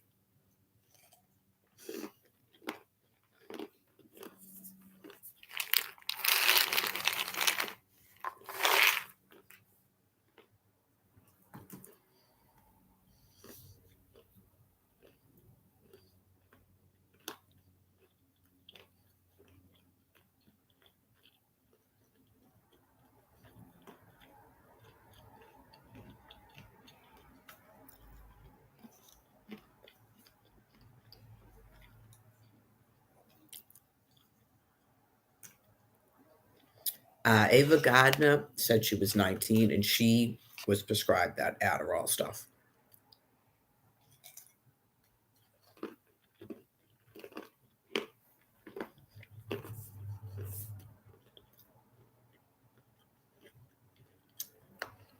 Clearly, God's got to get rid of you, son.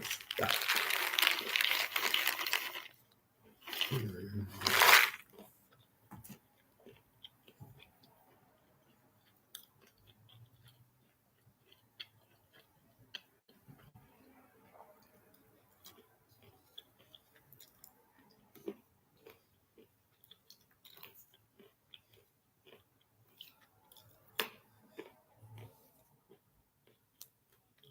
We'd have to take a poll, right, to find out if that's actually true, but that came up on the walk, something too. It's just interesting.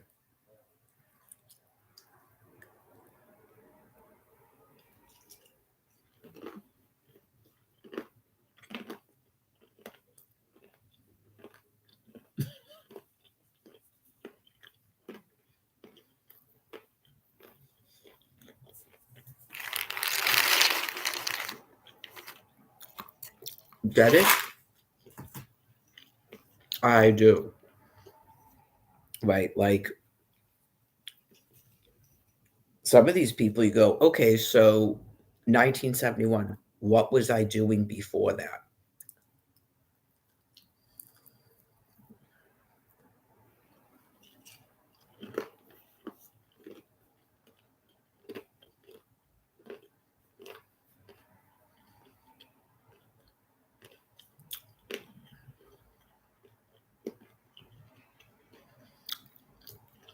The only thing I'm pretty sure about is the Lusitania. So that was what, 1915 or something? No, I'm mixing that one up with the Titanic.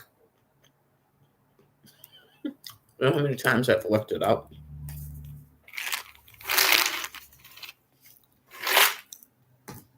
So I could have been reborn that year or the next year and then went all the way to 1971.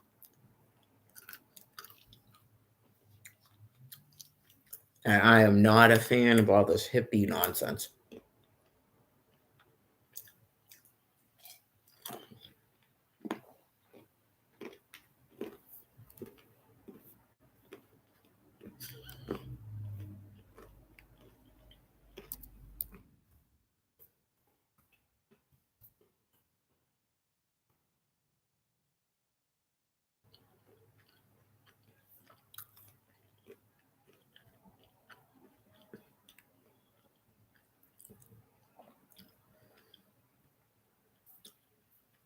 No, the loose, I got to put a T in here.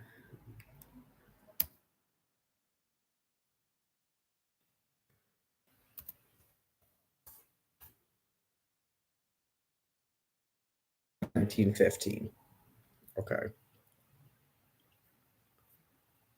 Get it?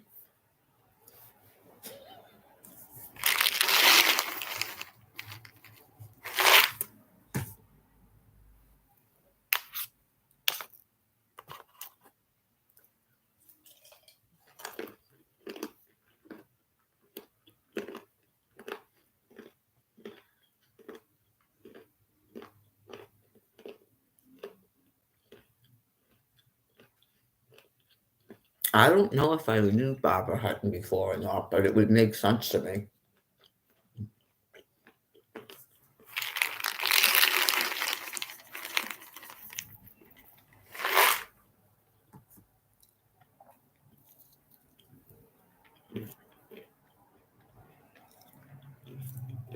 I don't know. I wonder if people frown down upon that.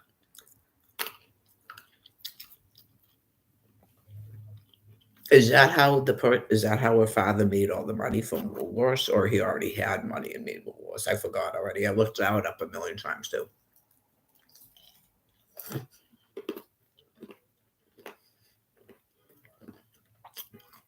No, mine's the free store. Mine's the free store and a candy store.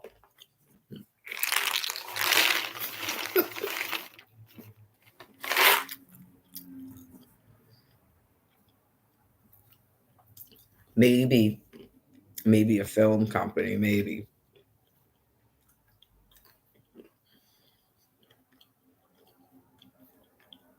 Well, yeah, well, this is the thing. I don't even think people with grandiosity act like that if there was a confusion. I don't think they do. No.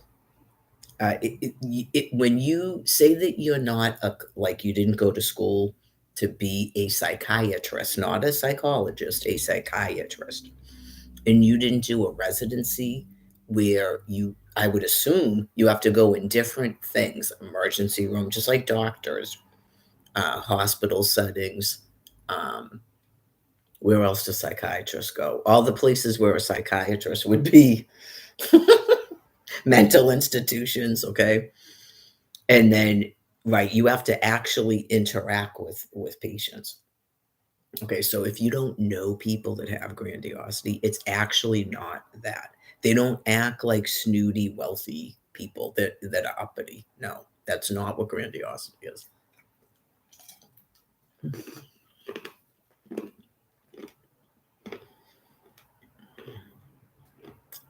You have to hear it like I'd have to have a specific example.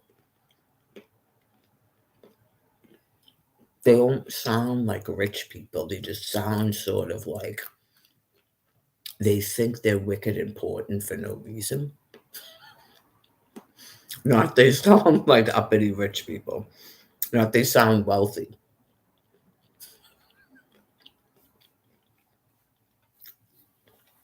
Not they sound like they have a bit of class about themselves and self-respect. Okay.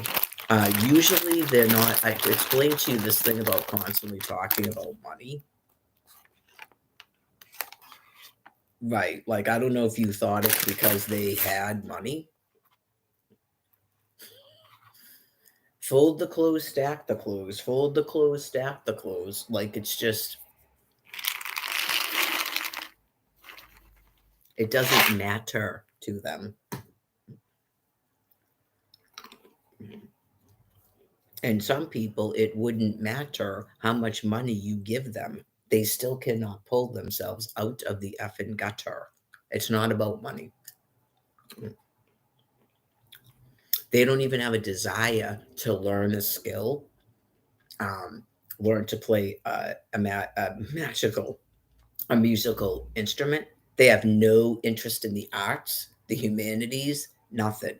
They don't want to go to college and get more brain power. They want to wear basketball jerseys and live in those square houses in what is it, Palm Springs, and be on cribs. That is what they do with money. They'll Some of them produce children still out of wedlock with 14 different women and buy all those gold chains and stuff. Right. And get hoopties and smoke bones this big and go to some LA club and everything. It's like crazy.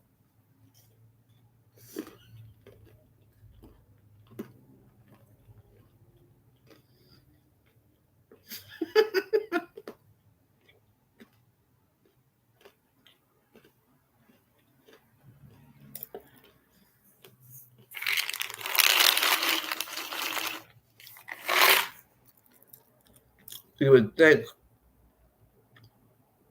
they'd wear Oscar gowns and tuxedos every day around their house and stuff, but they don't do that. What's the point of having money if you're not going to do that?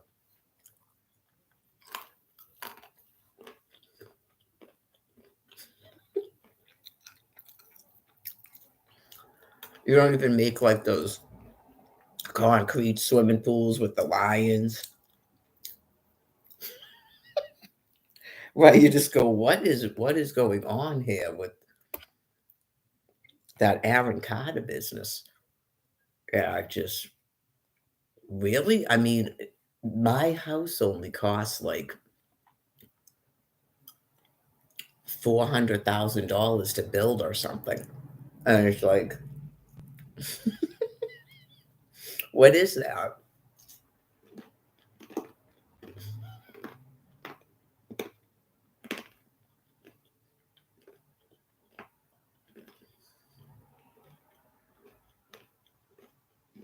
Oh, yeah. You paid $1 million for that?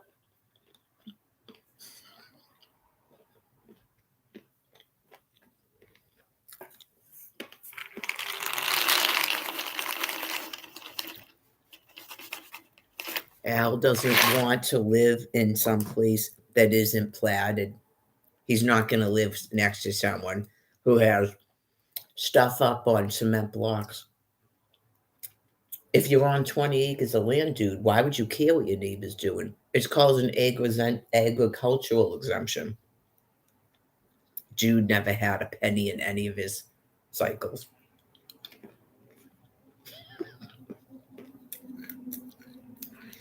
That matters to him. He bought a house in a God gated community, this dude.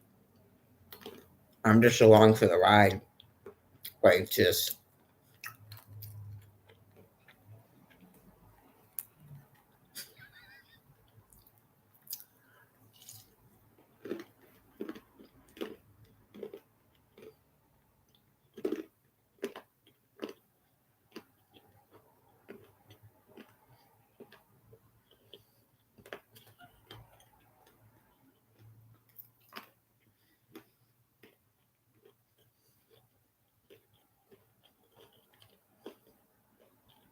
Could you imagine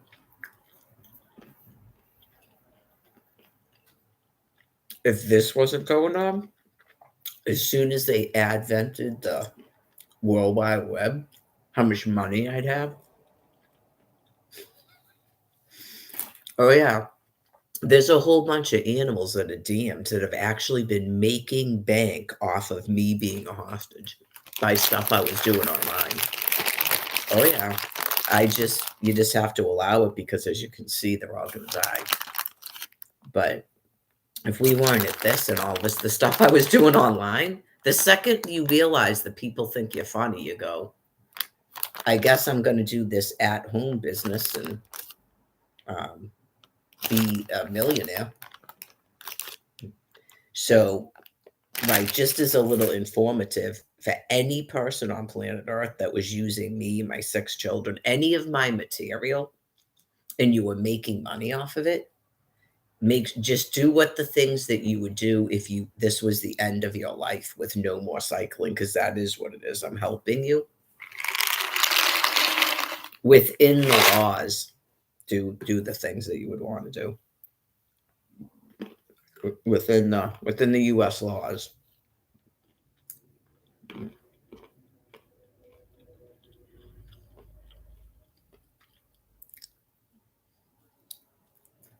I know there's a TV program saying we are Legion or something. Okay, well, you're gonna die.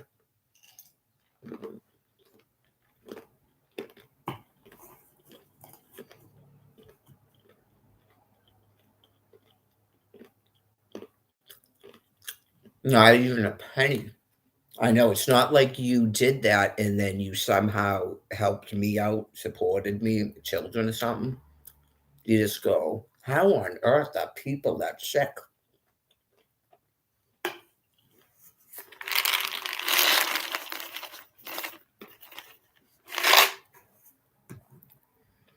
God's explaining to me and them what they are. so that they can go into an acceptance and stop asking for forgiveness. It's a different species.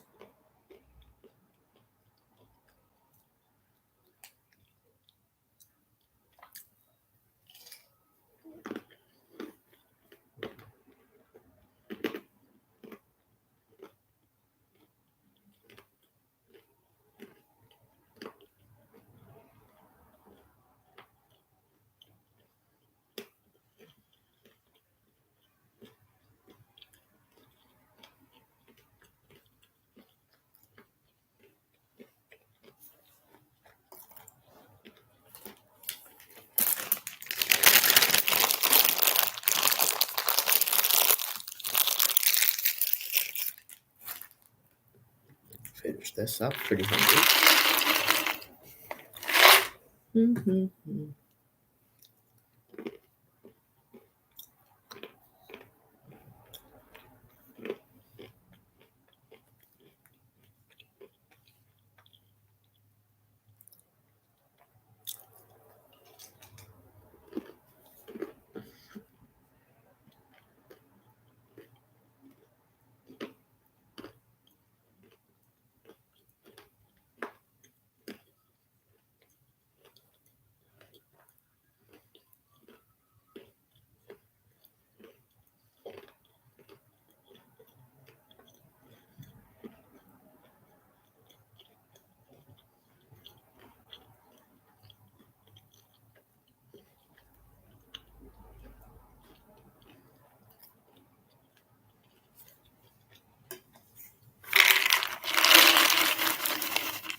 Turn my sorrow into treasured gold.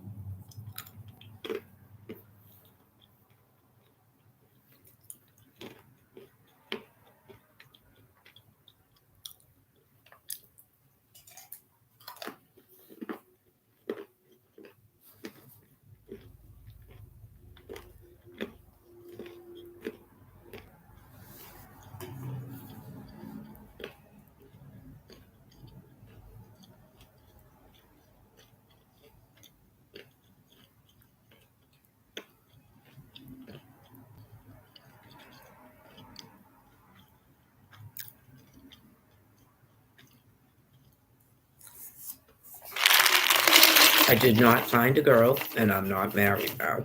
Nope.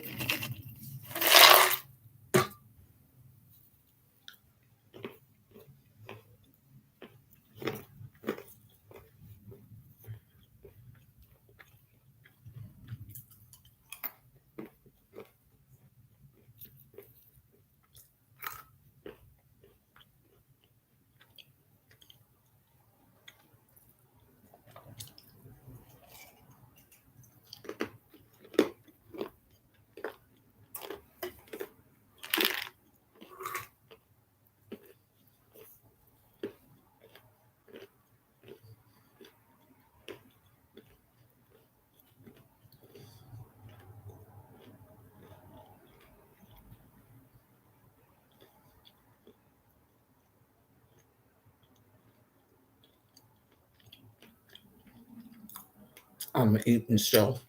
I gotta go back to C&M.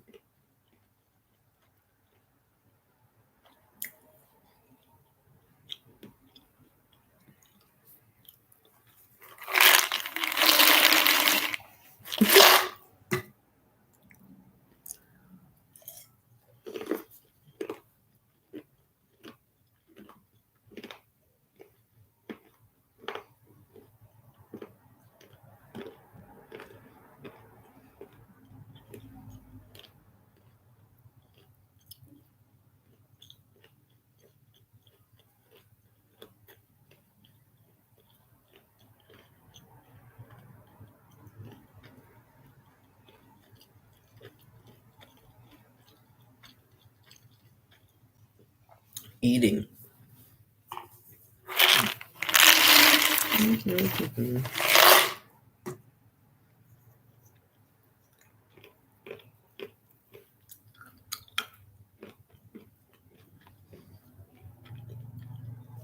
You have to eat fat and burn fat.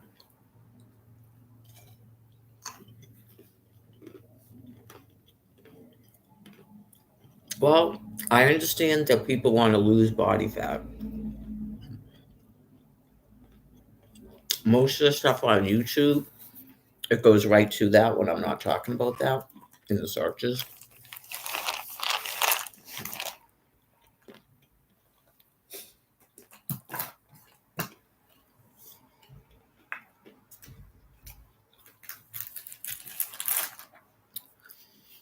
Um, in terms of them doing HIIT aerobics and stuff,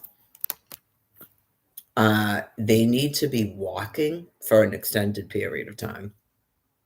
Right. You start off with a mile as a goal and then you extend upon that because you have to get into the fat burning zone. Okay. So I don't know. Maybe it takes at least 20 minutes. Right. Maybe it takes at least 20 minutes before you even get into that. Because I know it's going to be different, but I just thought of this. So maybe it's kind of a good indicator. Excuse me.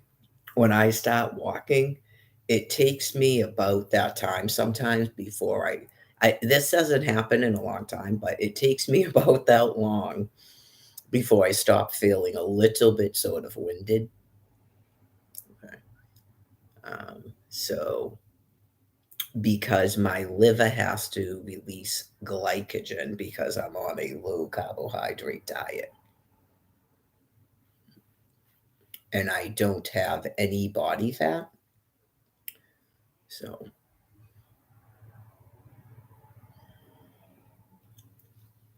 well, I've got hamburger out tonight, so 5:31. So I should be able to eat again by like 10. Even though that's a lot of food, I feel pretty hungry today. So hamburger helps. I don't do it that often, but it's one of those foods because it has so much fat in it. Fat, sugar, salt makes you eat more, but um right. Like I don't do sugar and salt, so anyways, it takes about 20 minutes. Sometimes if you're cold, it takes about 20 minutes till I start warming up, but I haven't had one of those days. It's been at least a year, right? When I used to get up in the morning and walk to the food pantry, and I don't know if it's because it's the morning.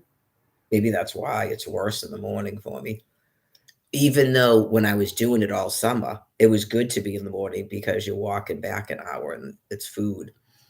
Um, I think it was harder on me in the morning for some reason, but it took about 20 minutes probably before I stopped feeling kind of winded, and it's not because I am having an issue with my heart and my lungs, it's because I don't have any body fat and I don't eat carbohydrates, like simple carbohydrates. So I have to get the energy from glycogen that's stored in my liver. So it's just a whole thing. So I don't know if that's indicative of maybe a fat burning zone, at least. Um, I remember there used to be a woman that volunteered at the food pantry whose name was Sandy, I'm pretty sure, who had lost a whole bunch of weight, and she kept telling people that it was from walking. Right. So that's why, because it's an easy exercise and it keeps your heart rate at a certain level. It's not that super high stuff. That's for people who are trying to like work on their cardio, which is good. It's good to do that because it helps keep you fit. And when you get to a certain level, you'd be surprised how fast a person can walk. And my heart rate is not going up at all. Right. So it's like other things that people do. And that's one of the things we do that HIIT stuff. It's not burning any fat. It's just sort of like making your heart rate go up. So your cardio output is different. Your lungs are breathing more and stuff like this, walking in the snow, swimming, like going even up, going an incline, walking for a while. Some people begin jogging because you have to increase. It's that fast too. It is that fast. It's like kind of amazing. And I don't know, you'd have to ask a sports physiologist. Is that what it's called? People that are athletes that have like knowledge in that. Maybe not even the athletes themselves, but the people that consult with them, like a sports. I think it's called the physiologist, like personal trainers and stuff. Um, a cardiologist that works with all different groups of people so they know if it's because of my fitness level, right? Because when I first started doing the jog walks, that was what, a month ago, 2 months ago? I couldn't go 15, 20 minutes straight like that. No. I remember when I was started doing them in like 2020 with the Paula B. Remember upstairs with the holding of the block of ice and stuff? I wasn't going that long. So it's like amazing to me how quickly my body will adjust to the next thing. So that might be because of a yeah, to some degrees, don't really, if you like don't work out at all, don't try to just suddenly completely follow what I do. You'll get discouraged and then you're not going to do anything. Like it's probably a common thing that can happen to people. That's why I stated a certain goal, but you have to do it every single day. That's why. Consistency, that's probably a common thing, like when people go and do aerobics and do the whole thing, and then they get sore and they don't go again because you did too much too soon. It's like a mental game. Right. When someone says walk from that street after the U-Haul, I'm pretty sure it's the one after the U-Haul, the bridges, walk from there to Stop and Shop, and that's a mile, they mean it. Like, just do that, but you have to do it every single day. And right, if you go, that was like, I can go farther. No, you can't. If you're a person who doesn't walk all the time and you're still using, you can't do it. Right. I would be the crazy person going, what are you doing? No, no, no, no. Because nope, you have to do this every day. I don't want to see you out here once every 3 weeks. What is that about?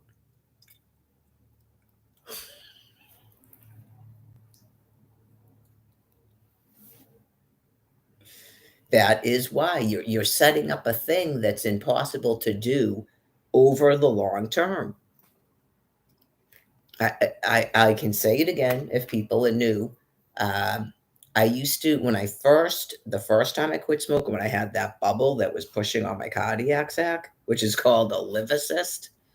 Um, I was going from 12 Flanagan Place to the CVS in East Dedham. I think it's 0.8 miles. Okay.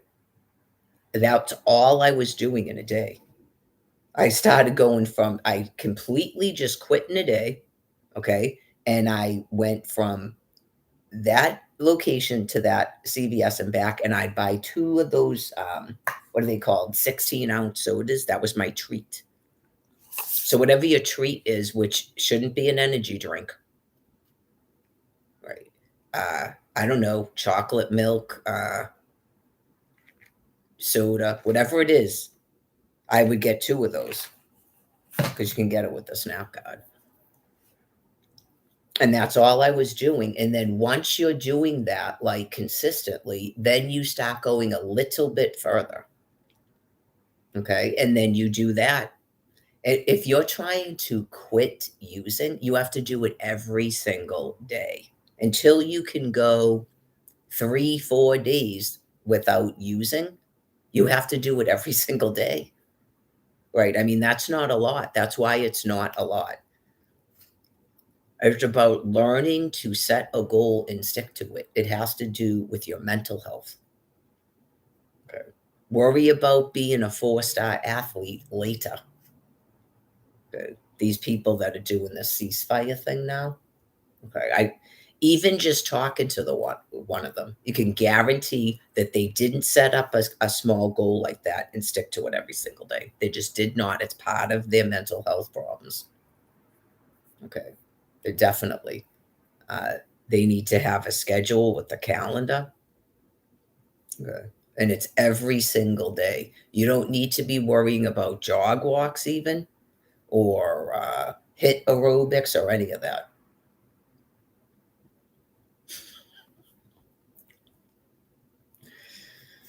So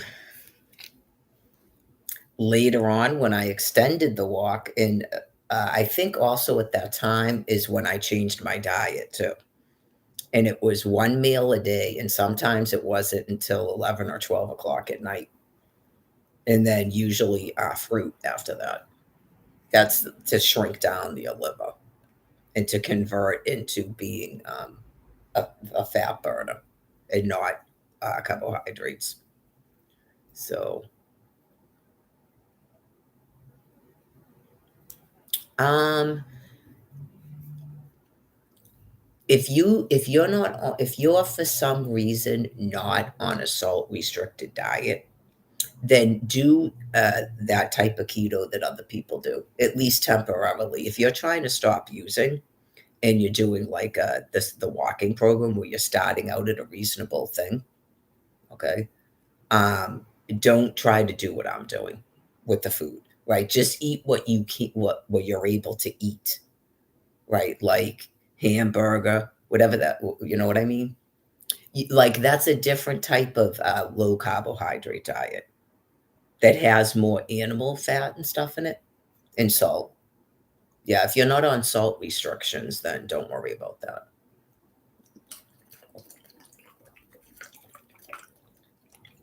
That's too much for you to do all at one time.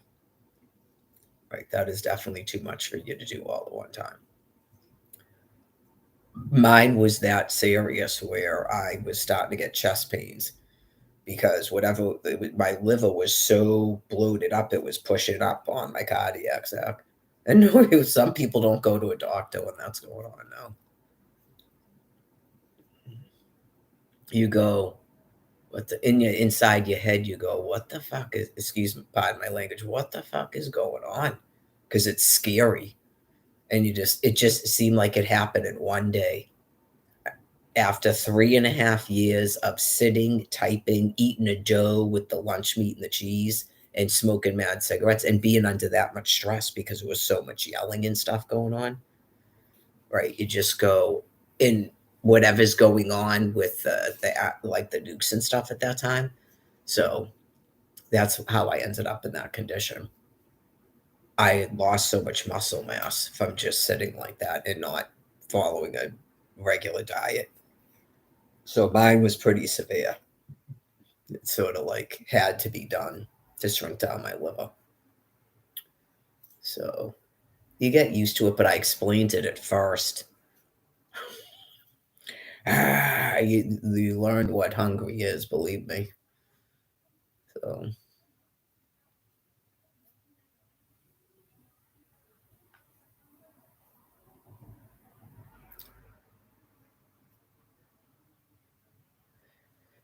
um, you really shouldn't have a situation where you have a person with this medical condition who becomes anorexic. It could happen, but I don't see how they'd be able to keep up with the walking you have to do to keep the liver down. It seems contradictory, but because they're supposed to be doing weightlifting with it, how would they be doing that much walking and not being enraged unless they have mania? That's what I said. A person with mania with this condition, it's going to be more difficult because they're really not supposed to do intermediate fasting. That's why I suggested maybe see if they could eat like eggs and stuff in the morning, something that's protein, and see if they can sleep still. In order for them to sleep at night, it's really imperative that they eat breakfast.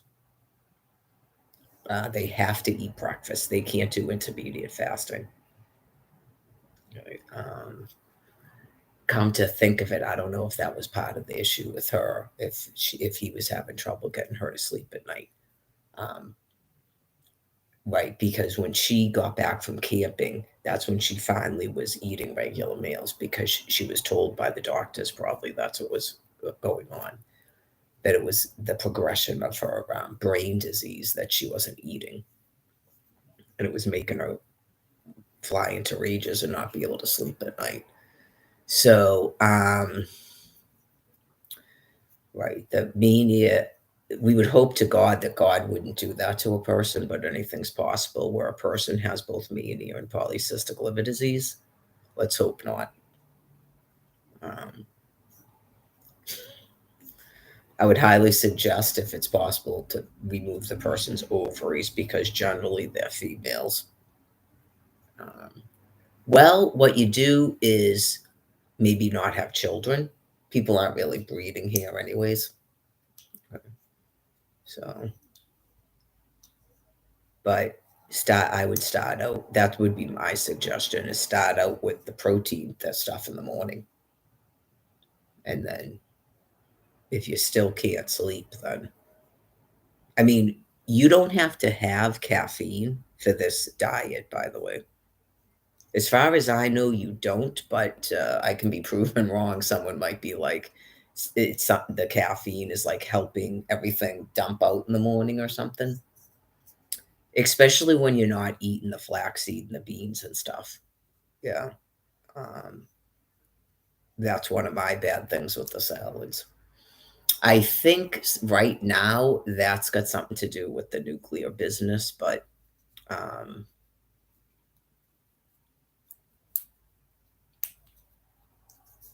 yeah, I mean, I would think he'd really be putting it in my head to go back to eating those dinner meals.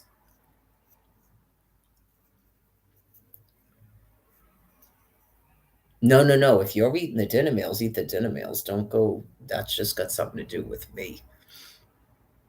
But yeah, I was doing it for a while, and then I got off of it. So I'm sure I'll go back to doing the dinner meals.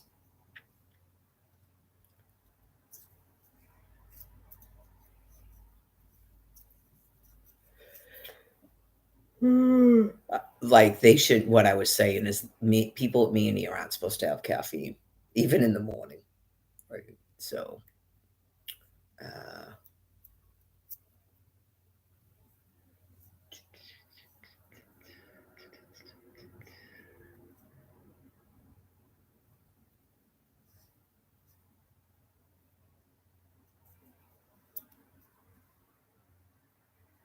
anybody, if only if you were asking. I only have coffee in the morning, and then I have soda after that, and then I drink water the rest of the day.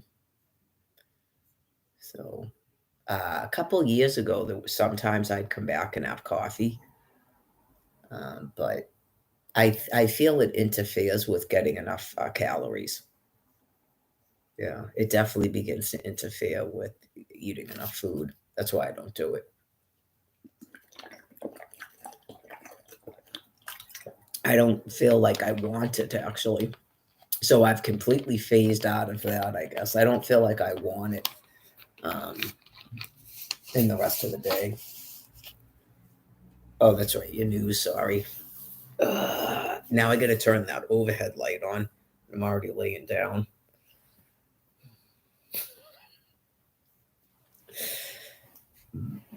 It's not time for Pluto TV yet. No.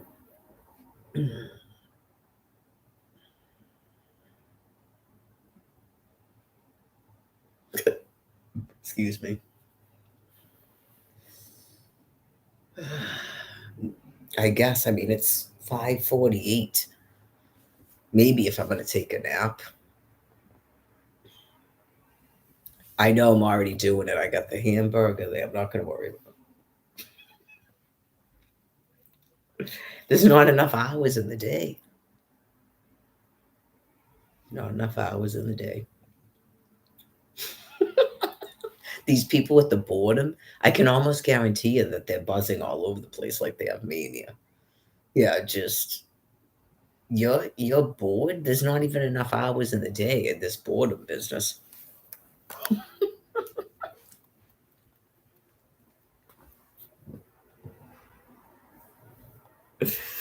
This boredom business.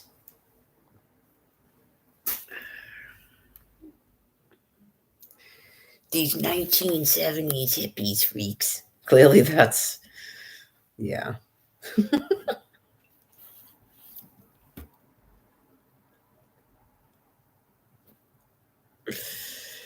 Anyways,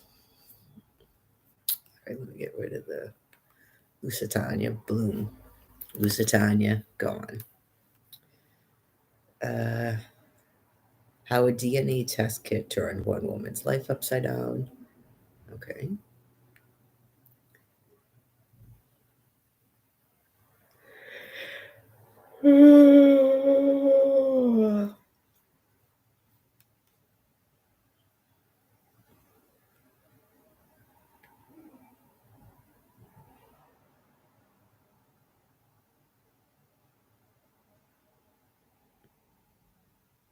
Oh, I was. I was gonna sound sort of probably this. No, not like crotchety, like depressed or anything. Just oh, Valentine's Day. That's one of those Oz holidays where, right? Um, it, it's probably a difficult day, I guess, for people in the other species because it's so important to them to have these sexual connections. They do it to the other members of their species too. It's kind of mean. Yeah.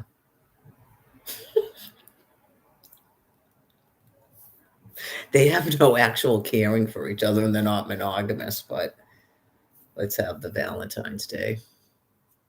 There's some sort of an airplane or something over there, helicopter. Um, I'm not big on the Valentine's Day. Yeah, I mean, some people would say you don't have like a person. You go, really? Isn't that sort of encouraging that fakeness, like that Brian Buchanan person? Isn't that sort of encouraging that? Where you just, I know now you like Valentine's Day because you're with someone. I don't know. I don't know.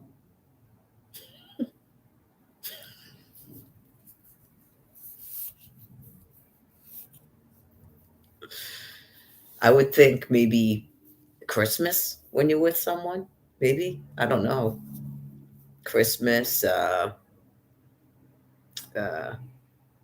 National Lampoon something. Is that a film somebody's suggesting or watching? Okay. Yeah, like I don't know why. I would think maybe Thanksgiving, maybe things that you in your mind think involve other people. I definitely think that Christmas is fun when you have children. Yeah, Christmas, I would say that. Um, but I think that it could be fun if you were in a social group where you're all sort of like easygoing, optimistic people. It would be fun too. You can do that with your friends. I mean, that's why people meet up that Secret Santa business and stuff. Like, you don't have to produce children to enjoy Christmas, but um, it's good to have sort of like easygoing friends. There's a lot of people that are quote unquote immature. It's just a matter of finding people that you socially click with.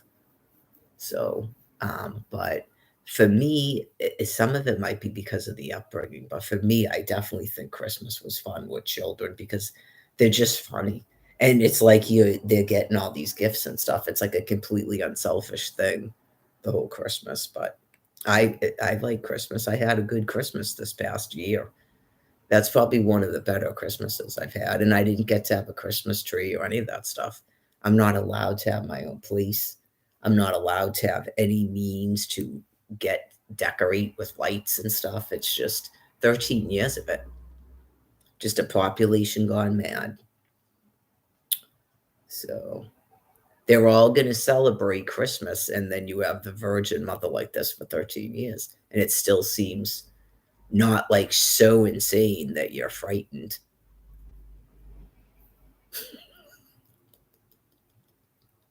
Just every year. Still gonna do it. Get trees, put the star on top of it, maybe. Um, sing the songs about Mary and yourself, and um,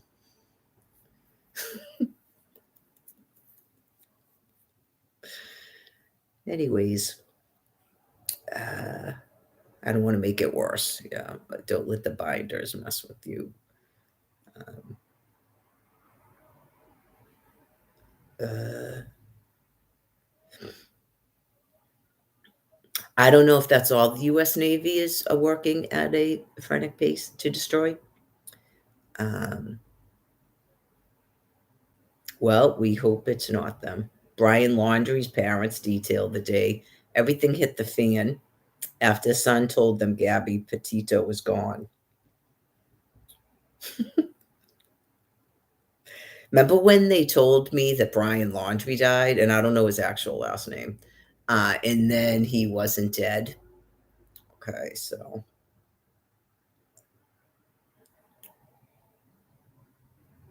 someone on Earth seems to know who Brian Laundrie is, but no one knows where Brian Buchanan is.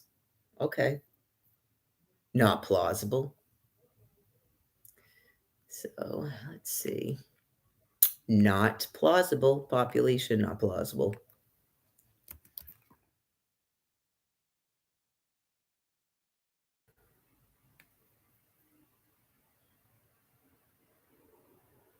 Enough is enough. Gang terrorized Boston, bragged about murders, used kids as lookouts. Okay.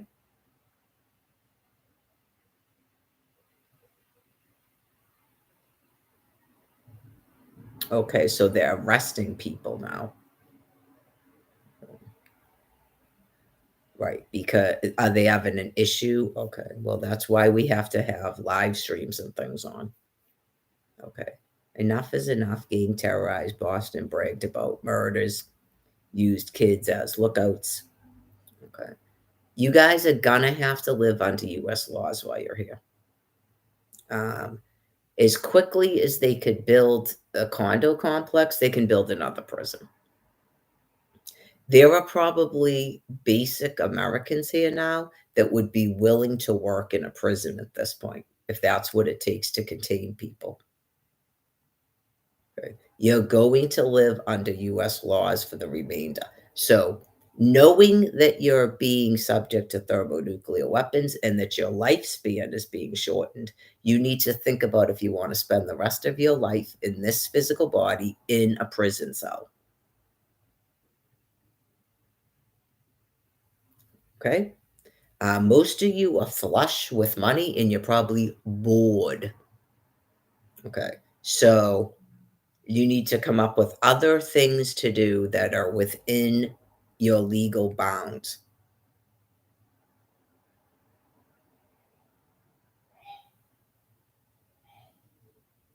Flight attendants, no one wants anything taking place. I'm going to explain it to you. That's why you have everyday Americans that would be willing to help law enforcement run a prison.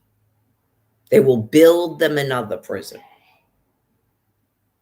Okay? Many people have been out of work for some time and they can take turns sitting in the prison, and then you've got some sort of an issue, a hangnail, you need a cheeseburger, someone pooped themselves, whatever the hell it is that people do in prison to try to cause problems and get attention. Because we don't want our utilities shut off. Get it? Okay, so we don't have to agree on anything but that. Okay, we don't want just a state of lawlessness all around us. We're not going to party like it's 1999. That's not our reaction to what's going on. Right? We don't want to be reduced to animals and sitting around in the mud with a finger up our butthole and stuff. We have no interest in doing that. We don't want to be part of a gang. We don't want to be part of a prostitution ring. We don't want to smoke crack cocaine. We don't want to be engaging in sex acts with males and females. We don't want to go fisticuffs. We don't want to learn how to activate everybody's mass health. We don't want to be living like that. And then we don't want children exposed to it.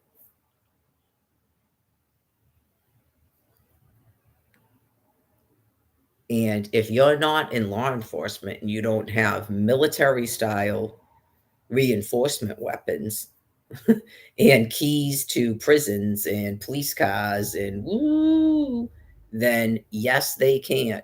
And no, you can't. Not I get in a battle war with you about what you can and can't do here.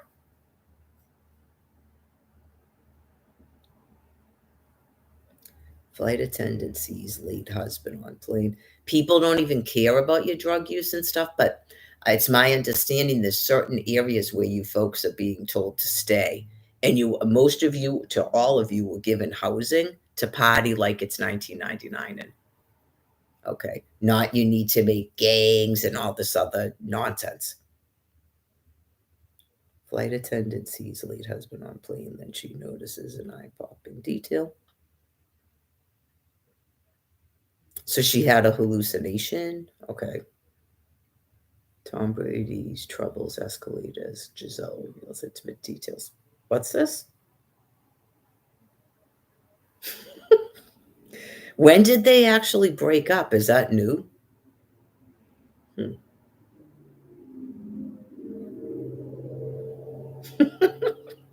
That's what happens. If she has to do that if she's going to have another relationship. You realize that, right?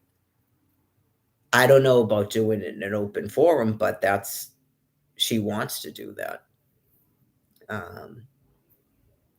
Right. When you're not in a relationship anymore, the person is not supposed to guard your secret intimacies. It's part of moving on because that's a thing to question when you're courting someone.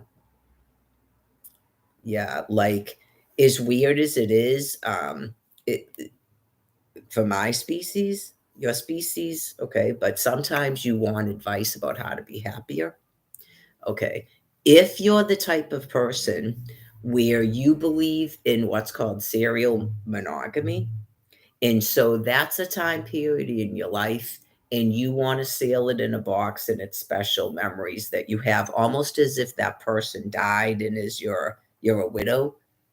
And then you meet other people that have the same type of thinking, that's your business. And you feel that you're happy doing that. Okay. Otherwise, when you meet other people, they can't be intimate with you if you're still in that type of a connection with your ex.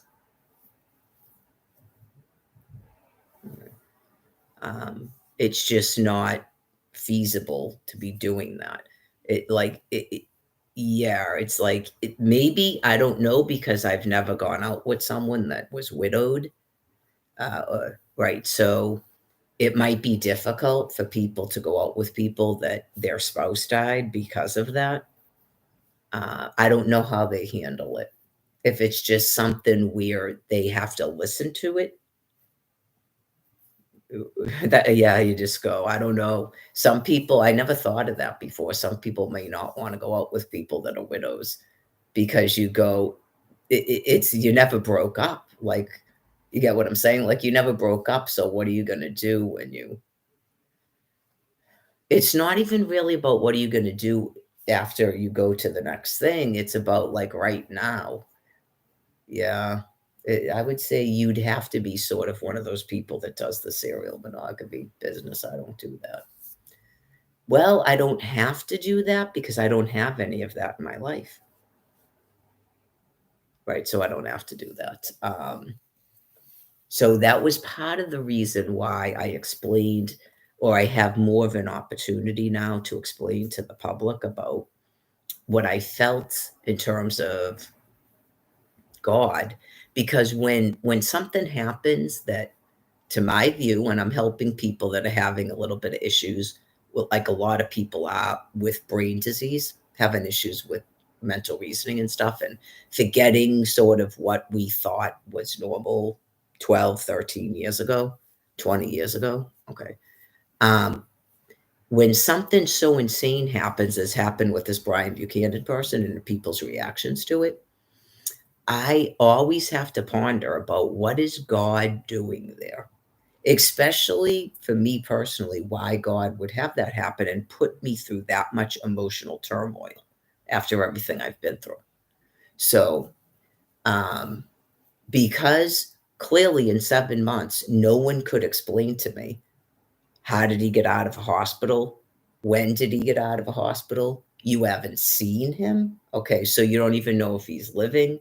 No one has been notified that he died or seen him and spoken to him in 7 months. Okay. What is that? That's not plausible.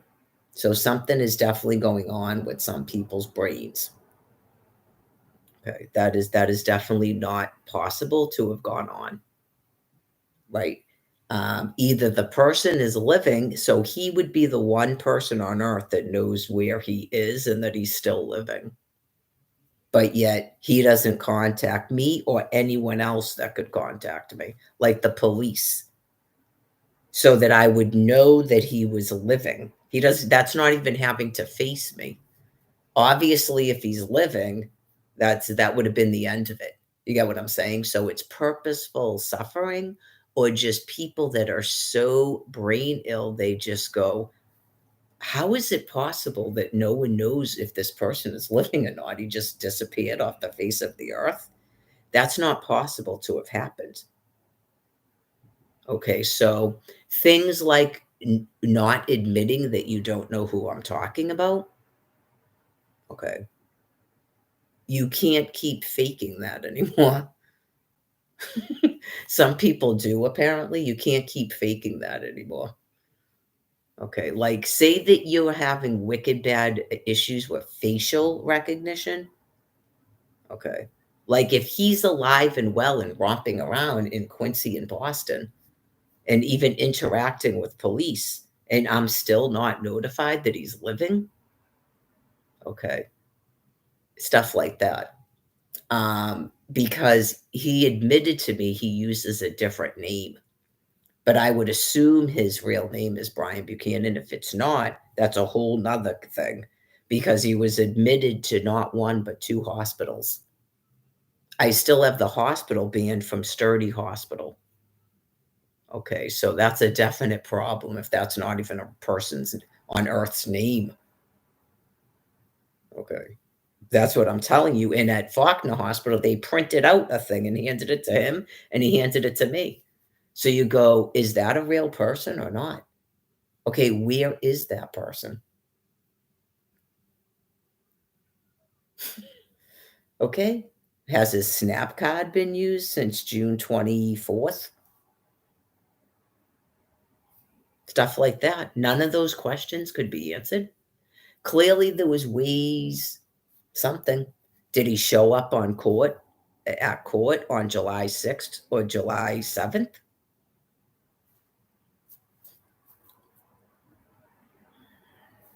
Okay, so um, I brought up the issue. This doesn't account for Faulkner Hospital.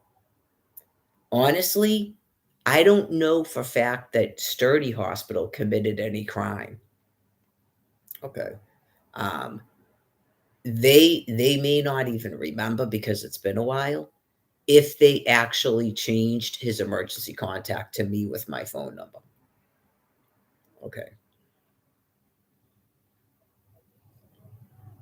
Right, because that is not what was on the thing that um, Faulkner Hospital printed out. Okay. Because I looked at it, he handed it to me and it said Denise something, not Mary Lagore. Okay, so I was with him the entire time. He didn't tell them to change it back to somebody else. Like I was literally physically with him the entire time, even at Sturdy Hospital from the time she changed it to me, which was not my doing. He went and talked to them first and then told me to go in there because they wanted to talk to me before they were going to do it. I had to agree to it. I go with him into the place, the room. I'm with him the whole time he's examined. I'm never told to step out of the room. And then we leave, and then we're walking through Attleboro to Stop and Shop to get money to get back on the train. He says, let's try calling Faulkner Hospital because I'm upset that they couldn't help him get into a detox. And they don't say anything about what's going on with his forehead or his eyes or his ears. So all they say is it looks like scabies, and they give him a prescription for scabies treatment with no way for him to treat himself or change his clothes and launder his clothes because I tell them he's street homeless. Okay. So that's not exactly their crime either if they don't do that. If they don't admit people that are street homeless so they can get rid of their scabies. Okay. So, um, the sheet of paper that Sturdy gives us, it goes bzzz, like it's a disconnected phone or it's a fax number and not the hospital's phone number. So I look it up on my phone and there's a and call it and he talks to them and they say that they have a bed for him. So we go right there. So I'm with him the entire time. He's never telling Faulkner Hospital a different emergency contact. That's what I'm telling you. I go walk into Faulkner Hospital with them. He checks in. She tells us we can go up. I go up. We go right into a room together. And while I'm sitting in the room with him, here comes the piece of paper they hand to him, and he hands it to me, and it says Denise something. Okay. So never at any time did he tell them to change it back to another person. Okay. So, anyways, uh, in 7 months' time, Faulkner Hospital cannot explain what happened and why a woman screamed into a telephone like that, how she could possibly be working for a hospital being ill like that. Okay, that's what I'm talking about. So I'm not angry at the police. I'm not at odds with the police, but it's just so they know if you had members that were having issues with their brain. It's about probably having a firearm. So they're not a danger to themselves or others, quite frankly. The rest of it, that's up to their people to decide who's still going to be working. Okay. It's just maybe they shouldn't have a firearm, right? If they're forgetting who people are in times and places and stuff, just for their own safety. Okay. So, the issue with the court, clearly he could have made up a whole story where he didn't even have court cases, but I couldn't even look up my own court cases because had that actually been legal, I could have looked it up and seen if he actually showed up at court or at least said he was actually on a court docket. That's what I'm saying. I mean, that's a lot of questions that people can't answer. Some of it they may claim is privileged, but I've noticed some people with dementia, like brain stuff, they won't admit it. Okay, so if his body has never been processed, he has living family that are his next of kin. Wouldn't they be notified if he died? So if they haven't been notified, do you get what I'm saying? There can't be an explanation for that. You have to go. It's almost like at the shelter when I said, "Who is that woman from that movie?" And none of us could think of Julianne Moore's name. None of us in a shelter full of females in the dorm. We all completely couldn't think of the person's name. And I said, it's like God's blocking it. Right. Like when I think we were talking about it in the morning, and then we all came back at night, and I said, "Did anybody think of that person?" And none of us still could think of her name. And I go, it's almost like that thing that God does where he blocks everybody from something. But then if we actually stop and wait and see if he'll tell us, he'll tell us. And then all of a sudden I go, Julianne Moore. And then they go, oh, yeah. Right. So in 7 months' time,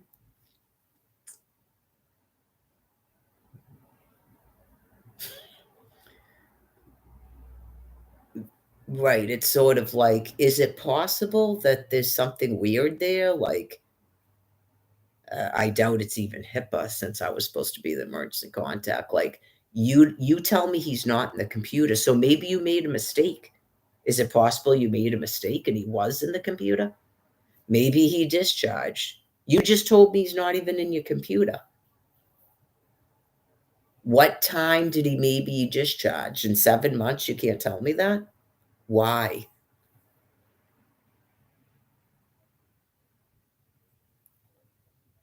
Undue suffering. That's what I'm coming up with. Undue suffering. Someone apparently maybe had a question about something, why something was happening. Okay. Why they can't be forgiven. We don't understand what we've done that's so bad or something. undue suffering, purposeful suffering.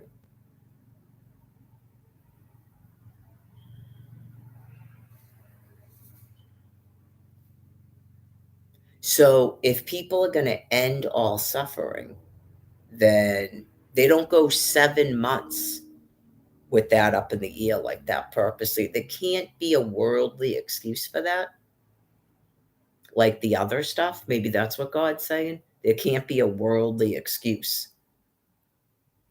which I'm going to tell you right now, because I know a lot of people are having this brain plague. The worldly excuse doesn't explain what's going on with me for 13 years, but you think it does. I can explain that to you too if you're wondering. You have to remain in the world system until you transition into your next thing, when you go to your heaven. Okay, that's why your brains are doing that. Believe me, it's taken me about 12 years into this for that to be understood by me, what exactly you're doing. Okay. I'm helping you understand your own brain matter while you're doing something. Even if you're not asking me, I'm explaining it to you. So that you don't, like, get upset about stuff that's going on and keep getting mad at me. Like, I'm not asking you to explain or asking why you haven't done something about it. So hopefully that's helpful in terms of people. That's not what I'm doing. It's my job to help you understand what's going on so you're not afraid and you're not stuck in this panic judgment, which is a built-in mechanism for Christians. God gave you that brain to be living on earth in this bodily form. Okay. It's not intended to drive you into a fright panic at the end of your species. It's really not. Okay. So, um, right. Uh, well, you don't really want to be free. Like, you don't understand what that means exactly, probably. Right, you don't wanna be free, you don't understand what that is. Remember how you were like, "How is anything gonna work?" Many of you that I spoke with, "How is that gonna work, and how does anything get done?" It doesn't make sense to you for a reason, because you're not gonna be staying in this bodily form on earth without all the governments and stuff. It's just not gonna happen. God's not gonna make you do that. It's too frightening. Like, you would be in a constant state of war. Like I explained to you, every day would be a dominance. There'd be a constant state of war. You know that there's no government that's protecting you from other members. There's no a way to make sure that there's plenty of food for everybody. Do you get what I'm saying? So it's just not meant to be. It's not a punishment that God is doing. Right? There's a difference between me and my job that I listen and convey out. There's a difference. Okay. So sometimes expectations about what I'm going to be are a little bit irrational. I am a person that has a living brain and in a psyche. I actually have mental reasoning of my own after being inputted with what my thoughts should be in a given day. Okay. That's not the same thing as listening and trying to be as objective and convey that out to you. That's not the same thing.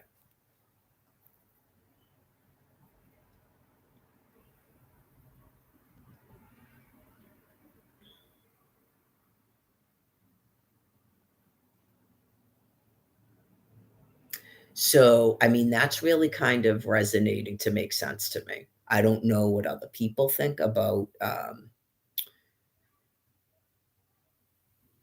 right. Hopefully it's not really freaking you out, but it's like you kind of just go, yeah, because I never thought, and I would expect this. I never thought in my mind I'd be staying on Earth after I died. Like, I thought either I'd go non-existent or I'd go to some other place that's this heaven. Okay. That's because you're going to transition. In my opinion, it's because you're going to transition into another form. Because other people, it makes perfect sense to them, right? That they just go into another womb when they die. We'll just use the word die. How's that? Everybody's going to die. We'll just leave it at that instead of this pass on or pass away. Just like the other species in my species versus the other words that people don't like. Okay. Um, it makes perfect sense to other people because that's a species. And then other people, they go, how is anything going to work though? Okay, that's a different species, in my opinion. Well, we can assume that everyone has cycled, okay, at least once or twice up until now. And the people that have been cycling that are a species that understood cycling, they understand how it's going to work. But the people that cycle and don't remember anything, apparently, okay, that doesn't make sense because you're people of the world. Okay, like when you're in this bodily form, this is what you do. You don't do anything else. Okay, because otherwise it's a constant state of war and fright. Okay, like naturally, each and every time you've had to form a government, okay, to control other members because in this physical body with this brain matter, you actually don't like going up and hitting people with an axe and killing them. Like it seems the thing to do, but when you're actually doing it, you don't like doing it. Okay. Because you're not a monkey under a tree. You're a species with a different brain. Okay. So, right. It seems that it's not going to work out in terms of if Almighty God is putting an end to these governments and stuff, it's not going to work out with you guys. And that's why he won't let you fix your world problems. So if it was freaking you out, like I could see that being scary. Like, what is going on? Why can't people do this, that, and the other? I would say that's God explaining it to you because what your plans would have to be cause too much suffering. Okay. Like you would literally have to begin either cannibalizing, like I explained, you'd have to begin cannibalizing. You'd have to every once in a while do a Holocaust where you just decide 1 billion people are going to die. That's too much suffering. It's too much mental suffering for your species to have to do that every, what, 100 years? The rate that you're multiplying now because your population is so great, it doesn't even take that long. You went from 7 billion 13 years ago to 8 billion in 13 years. That's scary. So that means every decade you would have to murder at least 1 billion people on planet Earth. Every 10 years you'd have to do it. How are you going to function with this body and this brain doing that? That's mentally numbing. Okay, so that's too much suffering. Okay, so you can't fix your world problems for a reason. It's part of like getting to an acceptance so that you're not frightened to be like, okay, I guess we're going to the next thing because we can't fix anything. Well, I guess in a sense I could have, but I couldn't because you wouldn't listen to me, and it's just not your natural. No, because you're not nice to me. Yeah, let's be frank. Um, right. So that's a little bit, I guess, sad, but that's just the way it is. You guys are probably part of the reason you're not nice to me is because you had a fear that I was going to help you survive and you'd have to keep cycling here, and you don't want to. So you kind of got angry at me because you thought I was going to interfere with that. I can't interfere with that. That's Almighty God decides that. I don't get to keep you alive because I made a transition plan. You most certainly are not tree frogs. So it may have been like that had I not had to go through what I've gone through for 13 years. But yeah, tree frogs, well, they probably never did anything to me. So that's why they have to be poisonous. Yeah.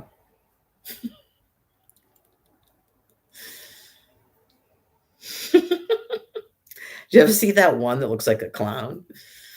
Sometimes that does work if you beg and plead enough. But I mean, clearly something goes on with frogs that I'm not aware of, right? Where they only produce so many or something, okay, and they're small. So,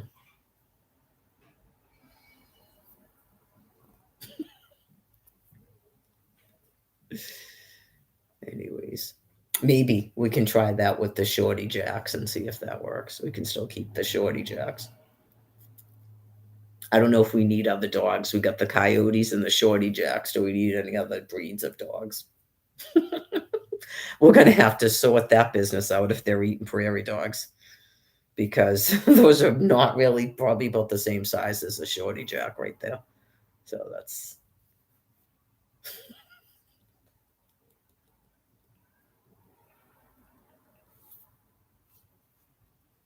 you really don't want coyotes eating live animals. Yeah, just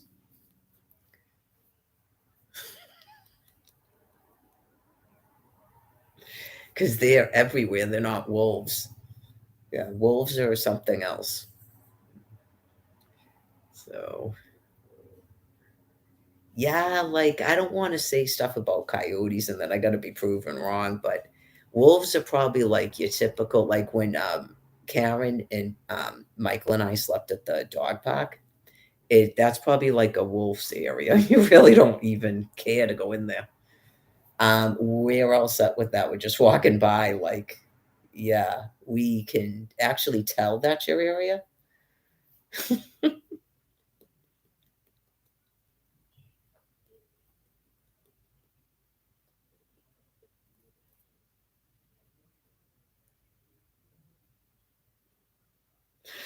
That's if I had to guess, maybe that's what wolves are like.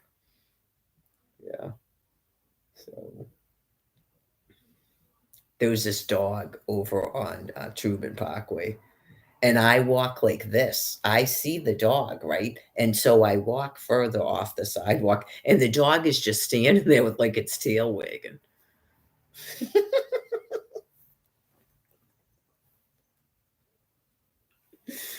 So that's certainly not a guard dog right there.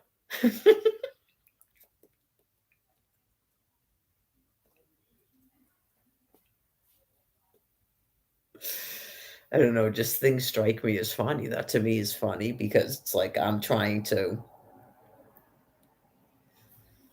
and the dog is probably like, okay.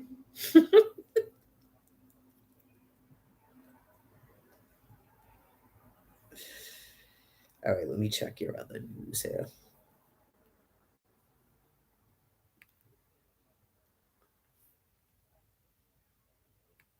Does it sound funny that when I was talking about the gangs? Well, that's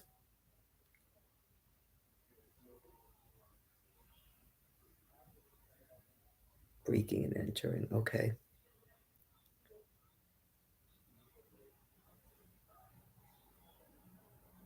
Okay.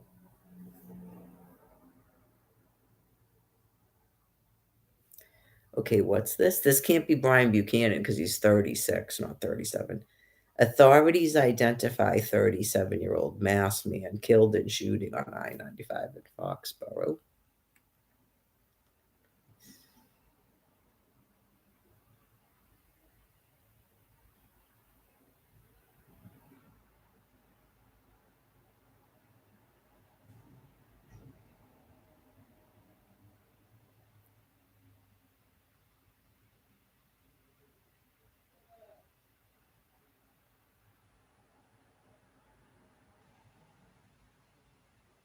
It sounds like a film.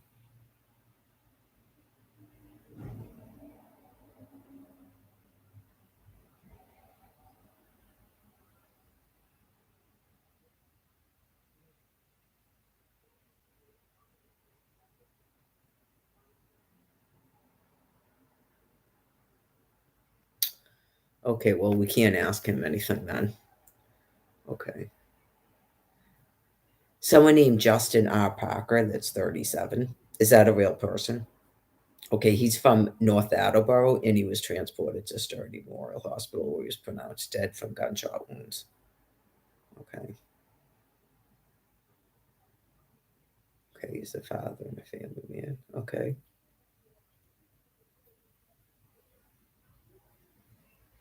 I know. So you can't ask him if he knows Brian Buchanan. Okay.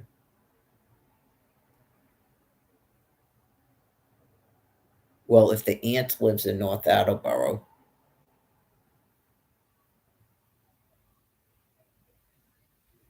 right? If he's 37, he's 1 year older and he's from Foxborough because Brian Buchanan said he was from Foxborough too. Or he was in Foxborough, sorry, when he got shot. Is he not from Foxborough? Okay, no, he was just shot in Foxborough. Okay.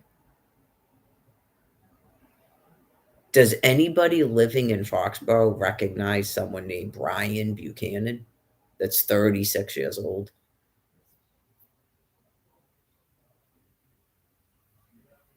Okay. Well, sometimes people make up things. He said, I think has said his brother lives in Vermont. I don't know his brother's name. We can assume his last name's Buchanan, but people with the blended families and stuff, who knows?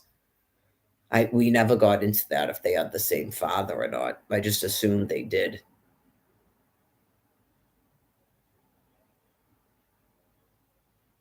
I know. See what I'm talking about? You go, is that a world system when I'm on the World Wide Web? Like, is that a world system?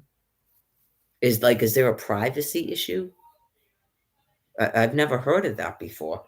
I mean, that would be like if I show up at the Dedham Food Pantry, they go, "Oh, yeah, how's your sister?" "Well, you know, the HIPAA." Right. "Oh, did you ever go to school with so and so?" I'm not really allowed to. Yeah, I'm not allowed to. Do you get what I'm saying?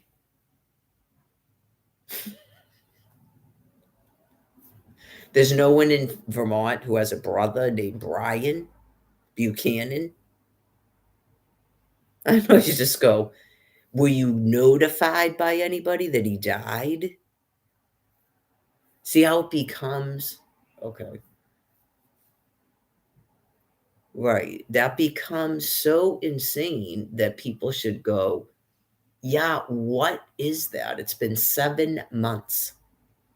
How could that possibly still be going on?" Like, the people in Quincy Center that told me that a person was probably dead with no explanation as to why they would say that to me.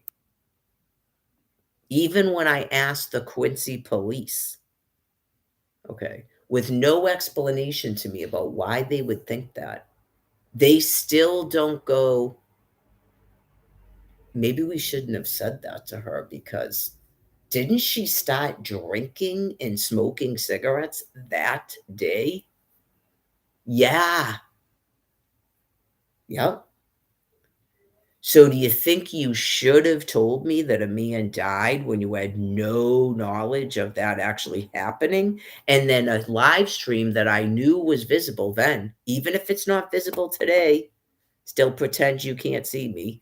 The police came here and told me weeks after I stopped going out to Quincy that they could see me. And CJ looked me up on his own phone and I could see myself talking. And you people felt no, you weren't compelled at all to go, "Why are you drinking?" Because you told me that Brian died. Okay, so that's like Kadook. Okay? Do you people use social media? Are you anonymous? Did you make up fake names? Do you have a Facebook page? Do you ever get thoughts in your head that you don't like people that are sober? This has to do with your risk level out in the Quincy. Wherever it is you people are living right now, the whole group of you that told me that at the Quincy Public Library, with no explanation for why you were telling me that. You didn't present any proof. No one told you that. You didn't see him fall on the ground and an ambulance come. Nothing. Okay. And I was fully visible on the internet and I was out in Quincy because it's almighty. Drinking right in front of your face and smoking cigarettes. So, have you people ever attempted to try to get people on drugs that don't use drugs? Ever in all of your tenure out there in Quincy? Has that ever happened even once?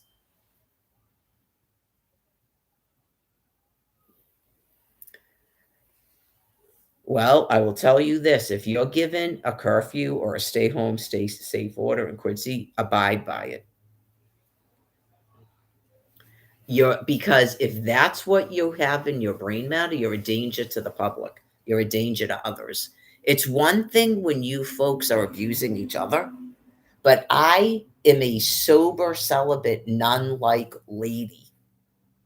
Okay. So if you conjured up some emotional torment and then saw me drinking and smoking and actually thought that was good, like you were teaching me a lesson, okay, you're really dangerous gone in the brain matter, combined with the stuff that was typed to me on his Facebook page.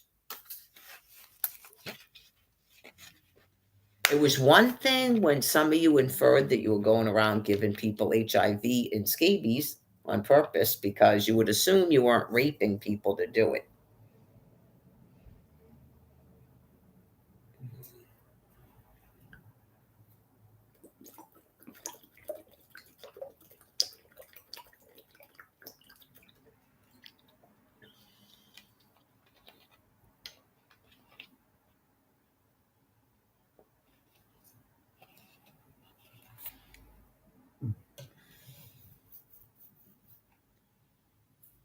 So, anyways, 7 months is a long time to think that that's good to be doing and then not correct your mistake. So, like I said, in terms of God, God put a stop to it in terms of just a complete disconnect for me. So,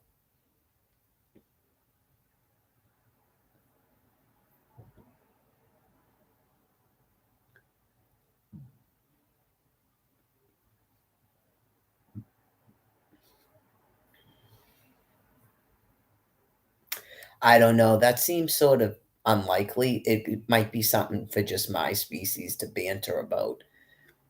Um, right, because you got to remember that it's all about at this point keeping eh, Oz calm and happy and helping them transition into their next thing without causing disruptions. But like, yeah, in terms of like banter among my species, you go, see how this business about ignoring what was going on with Mary and 6 kidnapped children is equally as out there and insane? That's equally as out there and insane. But the nature of being encased in a world system is what has caused it. Because I was wondering it too. But this is the thing: the other species does actually violate it, but they don't acknowledge that that's what they're doing. Like they see people on Facebook because they know your name. If they're working at the DTA, Social Security, they just go right to Facebook and look you up. They've got your photo ID, everything, and then they start going and they fly into like a horrifying envy rage. They can look up in Florida, they can look up your house by the tax records and everything. They can see your floor plan. They have Google Earth. They can go right into your backyard and see you sunbathing in your jelly um, bikini and stuff. Oh, yeah. And then, I mean, if a person's psychopathic, they go completely bat crap insane. It's not social media to blame, I'm just explaining it to you. They literally do stuff that's out of the world system, but they don't admit that they're doing it. but they have to stay within that system. They don't exist outside of it. But they were caught red-handed with that ab photo, and then they shut off my food card. It was like 4 months. Not that was when they were doing these renewals every 6 months. They were doing it, but it was about 4 months in. Yeah, I definitely remember that for fact. I wasn't due for, and then it really got wicked bad after that because I was sitting for 3.5 years and I wasn't doing videos of myself or photos. So they could have been conjured up all these terrible, awful things that happened to me from when they were able to see me on Facebook. That is exactly what happened. Yeah, at first it was just typing, typing, typing, typing, and maybe I may have had an old photograph of myself, like the one with the blonde hair, and the one from 2011 with the dark hair that I used with Sean. That was it. They didn't have anything recent from me. That one, the one little clip it that I did in her bathroom on that phone, where didn't I look like I was like 16 years old? I was 43 years old. 43 years old. I watched it myself years later and, oh my god, I look like I'm about 16 there. And that's exactly what my boss told me at Magic Kingdom. When I was 39, I showed up at work one day and all like chipper and stuff. She just shook her head and she goes, "You look like you're 16 years old." Like, what the hell?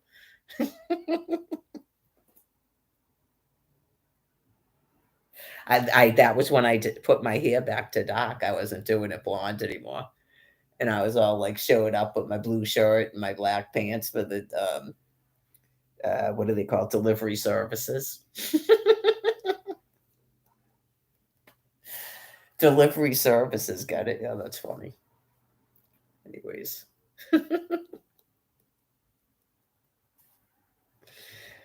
Anyways, that's a person that smoked for a good portion of my life too, and sunbathes.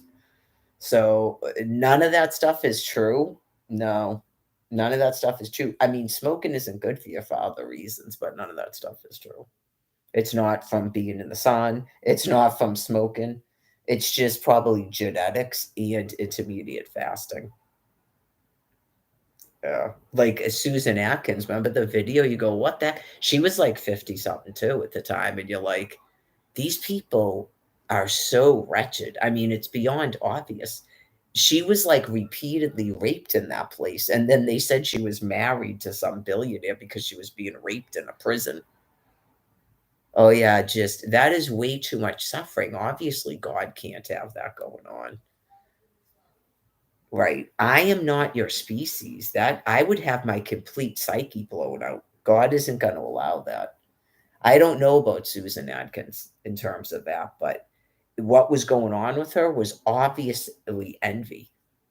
I mean, someone murders people, you go to jail for what, 7 years and get out. You're not there your entire life and you're not forced to marry some disgusting person. Okay, that is just. But anyway, her skin, you're like, whoa, your skin looks really good for 50 something.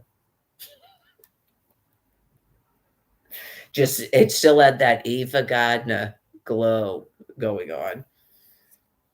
Even though if she had colored her hair dark, they probably wouldn't let her. They probably wouldn't let her color it. She would have looked even better, even younger. Yeah, you just go, whoa. Anyways, um, I understand the maybe thought to do that and present to them. Can you then see how the whole thing you've been doing with Mary is equally as should be equally seen as insane? If you can fathom how the insane this Brian Buchanan thing is. Okay. And just the children too, you go, that can't make any sense either. Okay, just this perpetual lockdown isn't gonna help anything or change anything. It's not Germany. So I don't know if anything's gonna get them to do it, but they're deaf. Right. It's just So if they were wondering why what they're trying to do isn't working, it's not. It's not 1945. The age ended. Okay, it's not the Great Reset. Nothing was a mistake. It's the Passover, right? It's just some people, because of the specialized binder, can have a difficulty, I guess, and maybe their danger level, and they won't accept a Christian doctrine. They just won't give it up. So it's like definitely not an acceptance and another day. So, right, because you have these people that want to control the nuclear thing. Can they control the nuclear thing doing something else other than what they're doing to Mary Lagore? Is that possible to do? Why does it have to involve Mary Lagore, the controlling of the nuclear, in the chosen delusion to die in? Why does it have to involve me being a hostage? Like, why can't you be a hostage? Why can't one of your members be a hostage? Why does it have to be me?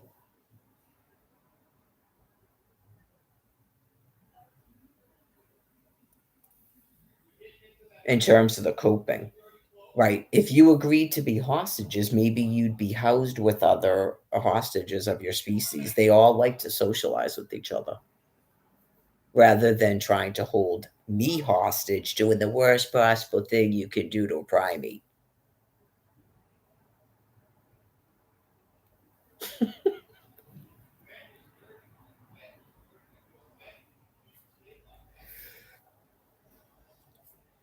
Okay, so I did Boston 25. Let me see.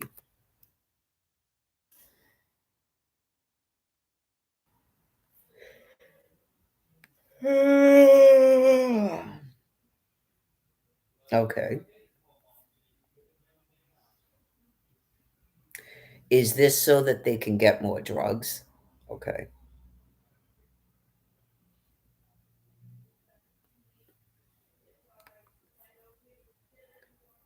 Charged with drug trafficking, COVID-19 fraud. Okay.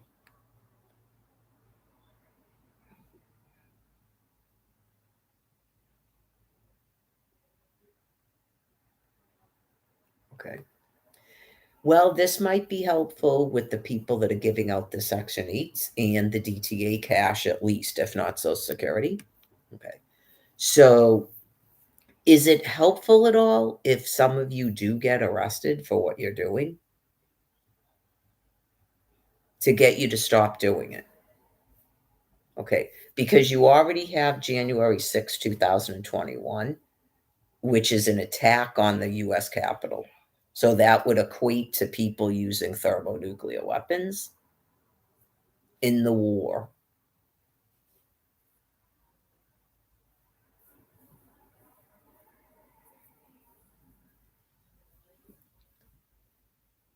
This says they were working out of a public housing development in a Boston neighborhood, dealing drugs, targeting their rivals and shooters, and recruiting young people with the enticement of appearing in their songs and videos. Okay.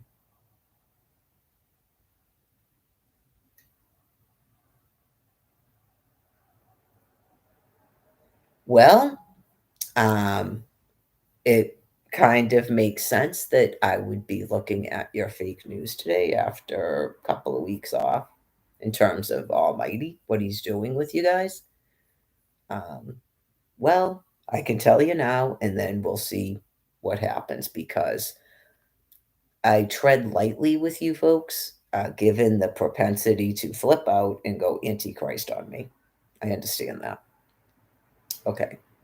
Um, it sounds at first like maybe like a fake story, but um, could it possibly have anything to do with the distributing of, for example, DTA cash, but saying you're not the government, and people being mentally confused because if they're not arrested, then they're free to keep doing that or something?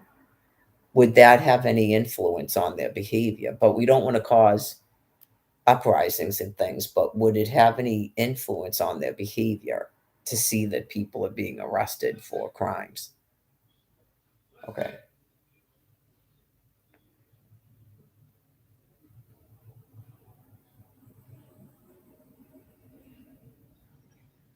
Okay.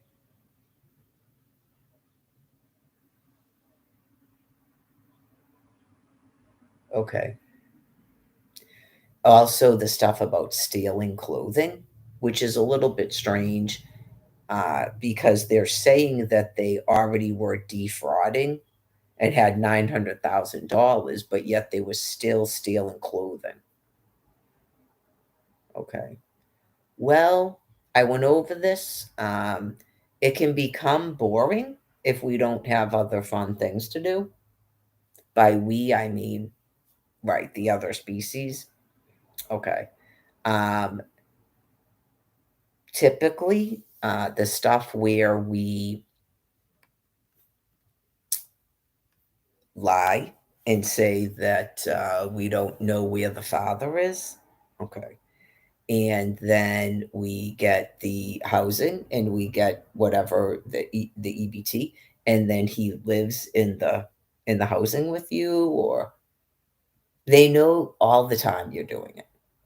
Okay, they know all the time you're doing it. Okay, it's just not worth their time to be bothering with that. What are they going to do? Shut off your benefits and evict you? They have done it in the past. I think if you have a person who is psychopathic and is set out to destroy your life, because I know someone it happened to, but I'm pretty sure she could still get public housing and stuff. She moved out of Dedham. Someone completely targeted her and her boyfriend that fathered her children, because that's exactly what she did. She lied and said we don't know where he is, and then they give you a public housing and they give you the EBT cash and stuff, and I think they used to do clothing allowance, and he was living in the public housing with her. And I don't know if it's just Dedham or just clearly being surrounded by people that are proven to be psychopathic and do weird things. They set out on a vendetta against them and they had to go to court and everything. So I think she moved to a different state, right, after that, and then she could go back on the benefits and stuff. But I'm not sure that's a typical thing that happens. Okay, so when you're brought up and you talk to other people that are on the system, you may not even realize what you're doing is fraud. Okay, so you're kind of used to, unless someone stops you from doing it. Okay, and that becomes a way of life, almost like you're a gambler or something, and okay, and you figure out how to get the church donations and the EBT cash and that and this. Okay. So now that stuff is just flowing freely, it seems as if some people are bored, and so they have been just doing more and more sort of weird, nonsensical criminal activity. Okay. So, some other way to come up with entertainment for uh, Oz so that they can calm down some of that. Okay, because can they see that it's sort of pointless when you have $900,000 to still steal clothing? Okay.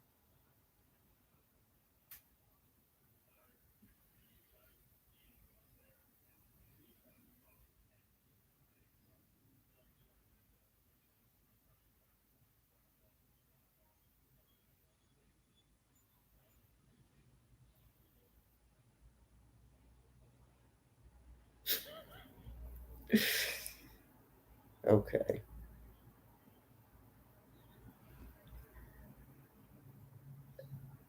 Um, no, I think other people that had wealth, they invented the entire welfare program that a lot of people lived on.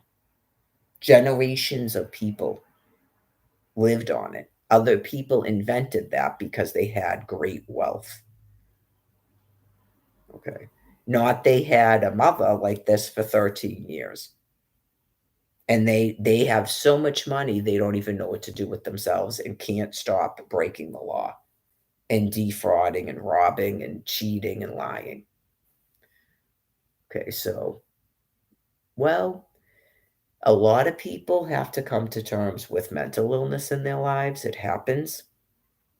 Um, there's other types of mental illness that most of you are probably familiar with, but never really had the chance to be doing what's happened to many of you now. Okay. It can take a long, long time for people to realize that they have mental illness. Like the people with the hoarding, they had to go through it. The marking, um, excessive shopping, um, like with the storage units and stuff, that's a scary thing when you go, I have some kind of a problem. I have a compulsion I can't stop doing. Um, the people with the hypersexuality, that's a really difficult one, I would think, for people. Alcoholism, drug abuse, uh, eating and vomiting, anorexia, um, compulsive behaviors, all of those things can be frightening, and they're usually contained by following US laws, which is the preferred state for other species. So, right, some people are probably like, can someone please help us? We're sort of out of control. We don't even know what to do with ourselves anymore. Like the thrill is gone, right? When you were allowed to just do all that stuff. Okay. Endowment for the arts, things like that. People do. Okay.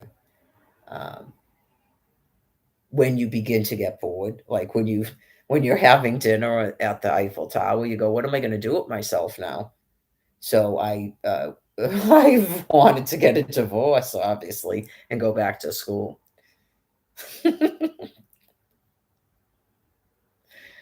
So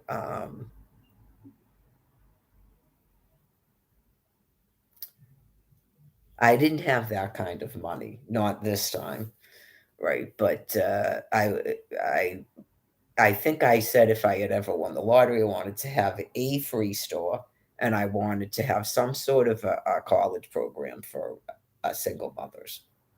I think that's what I was thinking in my mind this time. Um, college isn't free, okay? To some people, it is. Other people, it's not. So, um, in life, sometimes when you see things that you felt were sort of a hurdle to yourself, then you you feel sort of obligated. You just felt that there was a need for that, where other places there isn't a need. Okay, so well, I tried. I mean, some people did actually get into houses that were in public housing. Some people did give up their houses because they thought that that was the right thing to do, who didn't have minors. I think that part was lost, that I actually had minors. Um, so, right, if you lived in a house for this much time, that you would go, okay, but they were supposed to be given alternate housing, not you kill them on the ground in exchange for that. So it's sort of a horrifying um, consequence of being a human being. So it's just you don't expect some sort of even gratitude, but you expected to get the exchange where we go into your public housing apartment, right? Okay. Like I could have wedged 6 minors into one of those dead in public housing with me. Get it? And then I'm spoken to by trailer trash that probably couldn't even live in a trailer in a rooming house in Quincy about she's gonna have her own apartment, and she knows this isn't a mansion, and I didn't know you had children.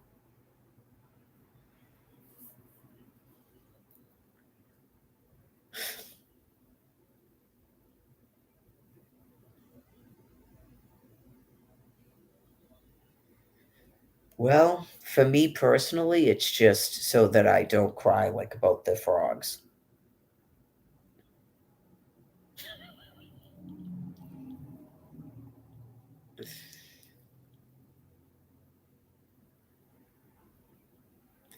I don't know what this Brian Buchanan thing is because I don't recall ever meeting him before, right? So it's just whatever that is or was, like it's clearly not going to be missed. Um, all I can figure is some sort of a person I knew before, and I don't even remember the person. I don't know if people think I'm supposed to, and then it's so wretched that maybe there was a misconception about what I even thought about it at the time or something. You get what I'm saying? And it's clearly not a human being. It's a these this species has been here for a while. It's been at least a couple of thousand of years. So you go, there was many opportunities that they could pretend to be the same species as me because it never came up. Say that I had great wealth or something once. When would it ever come up other than the person continuously cheating on you because they're gross? So that's a heartless person. That's an absolutely heartless person. I don't get any previously from that person at all. I mentioned that. So sometimes it can be difficult for them to believe that they're not a person. You tell me what you think you are, and then I go, I'm not getting that. And all of that time, I didn't get a previous from him. So whatever it is, it's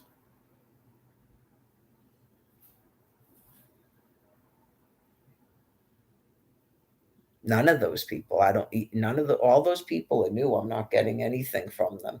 They're not my species.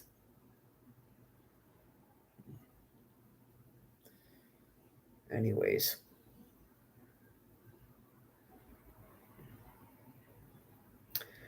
William Wallace, I think, is not a person. Okay. So it could be several different people. I explained that. And again, it wouldn't, all due respect to all the William Wallaces out there, it wouldn't matter. The age ended. Okay. So you can see through that person what it actually becomes and any type of even a pretense of freedom. That's not going to exist here, in my opinion. I don't believe a human man behaves like that.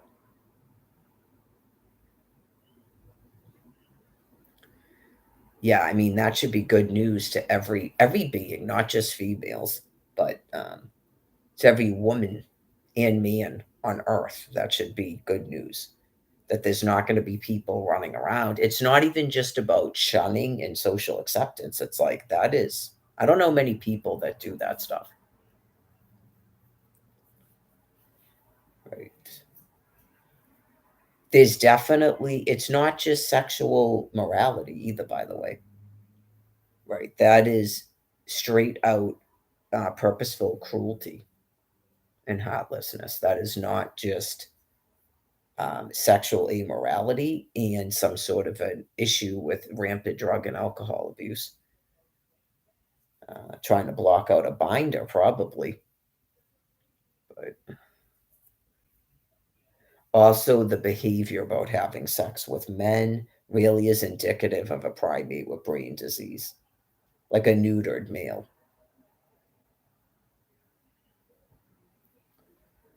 So, right. I mean, when you're at the bottom of the barrel of an alcoholism or a drug addiction, I would think you do gross stuff like that one time, and you're so mortified and grossed out, you immediately go into detox. Okay, not you're showing up in Quincy Center, like, talking to me like you're bragging about it, and it's clearly more than one man and more than one woman, and it's all in the past recent. It's not even before 2011. So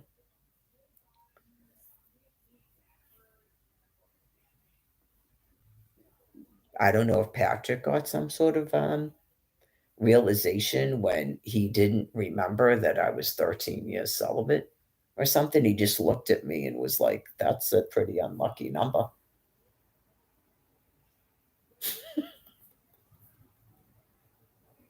I don't know if he thought I was lying. I know you just go, "Okay, well, maybe you're not a human being." I don't want to be mean, but I'm trying to figure out this whole business with people and the drug use and the alcoholism.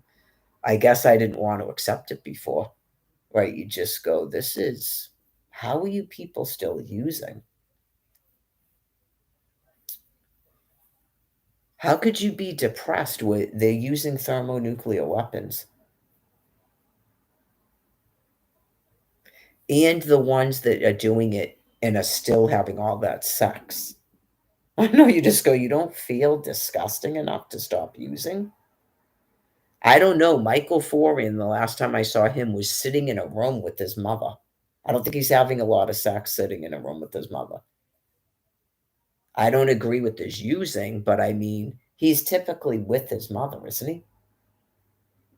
I know, just some people do. He uses, you ever see him having sex? Right, just to him, he has no interest in that. He has no interest in it.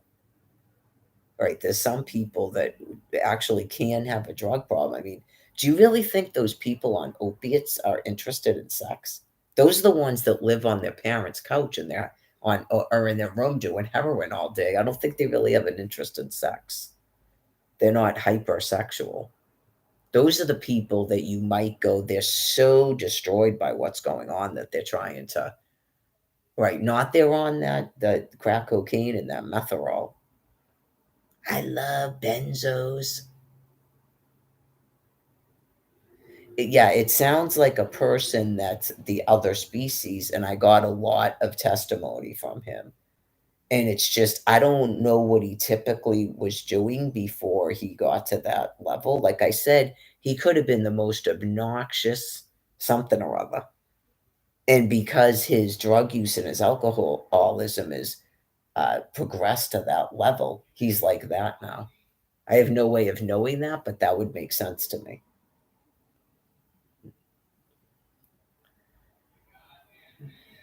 So obviously, after 7 months' time, everything that I was thinking before can change. Yep.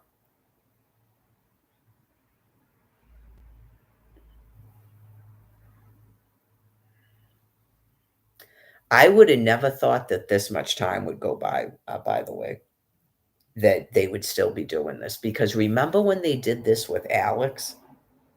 And I didn't think they could see me online. I didn't realize how sick they were. Yeah, I didn't think they could see me. And I'm on Twitter going, as long as it's not that alley chick, right? And apparently they could see it. I go out there, they never tell me that they read my Facebook, read my Twitter, none of it. And then Cookie and John are like, "Oh, here comes Alex's girlfriend, Allie, because it's called The Prophet." They still don't go, "I know you've been writing all that stuff, but did you know that he's living with someone?" I know you go, "How are you people that sick? How would I know that?" Gross. Absolutely gross. Why wouldn't you pick up a telephone and call me, take a train out here, knock on the front door, write me a letter? I know you go, What are you on?" That is like, I mean, if I had known that when I showed up there in 2020, I would have been saying that. I would have been saying a lot more than "You're a piece of bloop." That's what I screamed when he introduced me to her. Did you not know that I talk to people like that? Because that's effing insane.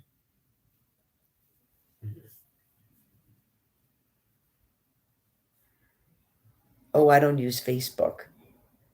Okay, you don't use Facebook? How do these people know that I knew your girlfriend's name unbeknownst to me?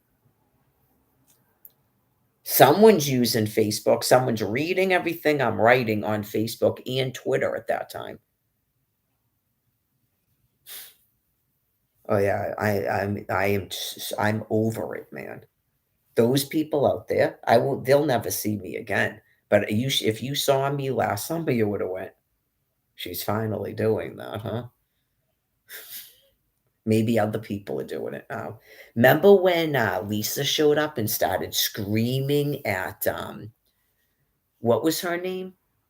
Danielle, the one that died, the dark-haired one. Did she actually die or they just told me she died? I know because they started getting sick like that. I didn't even believe Darlene's husband died because of it until I saw the Facebook page, and then I just saw Darlene the last time. 'Cause after that thing with Brian Laundrie, you go, "He died?" Oh, yeah. Just he died, but the shelter wasn't told and the cops weren't told? Did someone murder him and bury him in the ground? Then you need to tell the cops that. Anyways, I think there should be a crime for that because it's so emotionally upsetting to people. When you tell a person that a guy died because you're trying to help him get away with a sexual assault, or you're just loons, mentally ill people get arrested and charged with crimes too, you know? "Oh, we thought that, he must have been."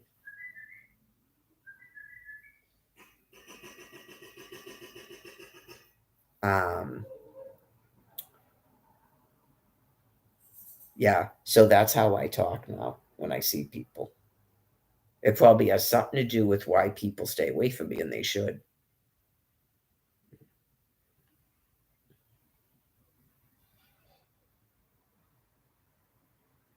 I thought about that too, and clearly someone knows the answer to that too. If he was one of those characters, if he has another Facebook page somehow that and he comments, he added it to his Facebook page, people do it all the time. I just had 2 Mary Lagores on the same Facebook page and then went into it and started commenting to me. Someone knows. And maybe he didn't realize people knew that. I mean, how could you not realize that people are monitoring me? Who's this?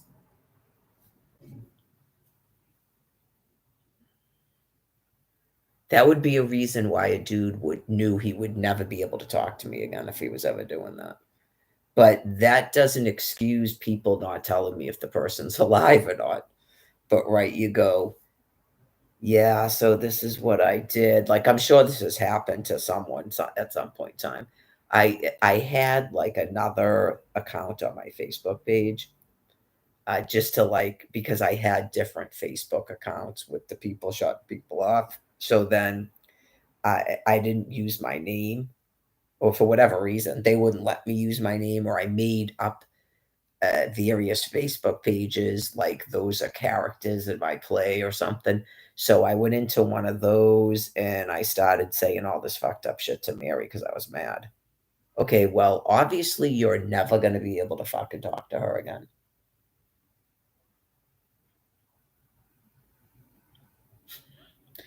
Anybody that's done that to anybody, I'm sure they know after flipping out like that and doing that, that they could never talk to that person again, right? Because clearly, if you tried to talk to that person and you didn't tell them that you were doing that, you're completely fucked up. And I don't think God will let you do it. I think God will force you to tell the person. You'll say something that sounds similar or something, and the person will go, just like Patrick started doing to everybody. Right, you'll go,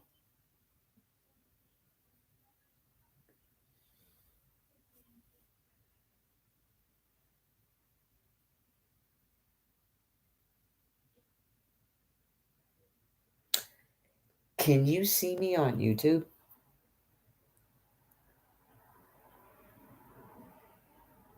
It's like when Anne Marie showed up at the library flipping out because she posted something on Facebook that she needed help with something and not one single person responded to it. And I go, Oh, I didn't see it. Like, I definitely would have said something. Yeah, no, that's definitely was I didn't even see it.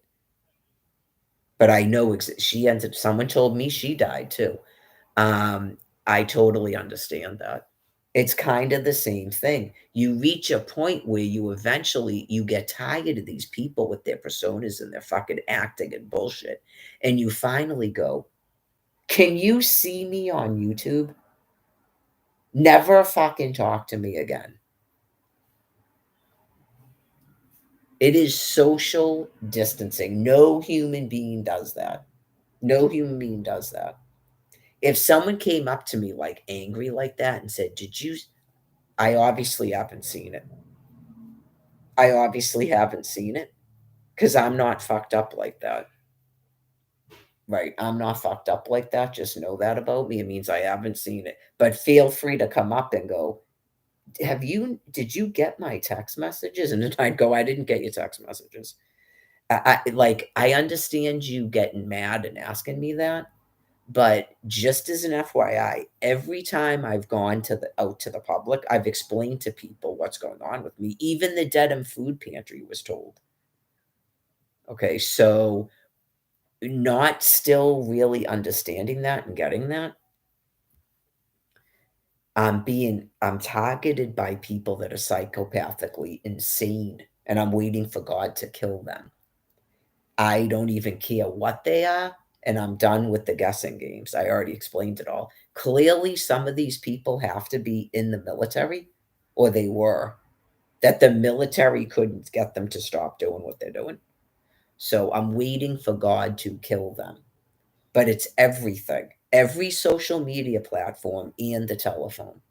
And then any sort of governmental thing where you get an income, you get health insurance, anything to do with the governmental system, which is the only way people live here.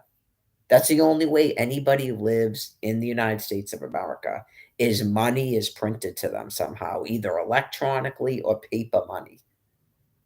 Okay, that's the only way anybody lives here, whether you're working or not. You're still getting commerce. Okay. You're allowed to work because they give you a copy of your social security card. They don't tell you you can't have one. They literally told me I couldn't have a copy of my social security card. We went through the whole thing because a mass ID costs money. When they were told people to put photos on a DTA card, they didn't even want to do that with me because it's a form of identification. And that's an excuse why you keep denying me things.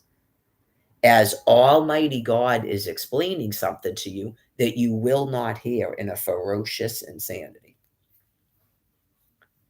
Right. You go, how on earth are you possibly still not understanding that you're brain sick?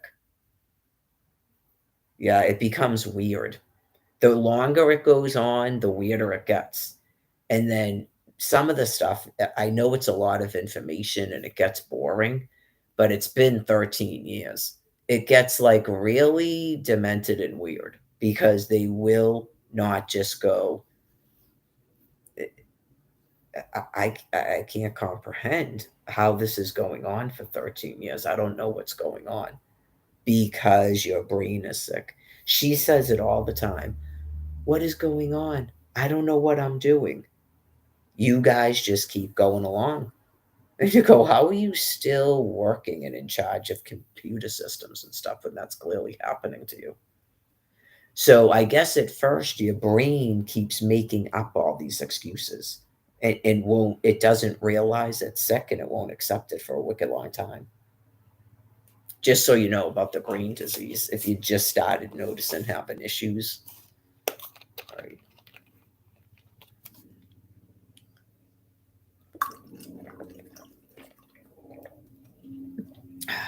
Thirsty, which is good.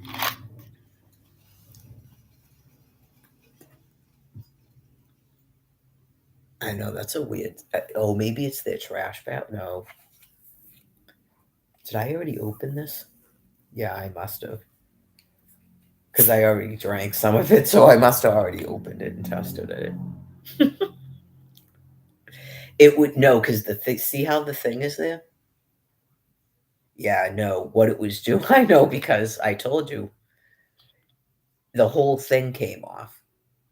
Yeah, it was one of those where the whole thing came off, so it didn't snap like that. I know. It's like what the frig.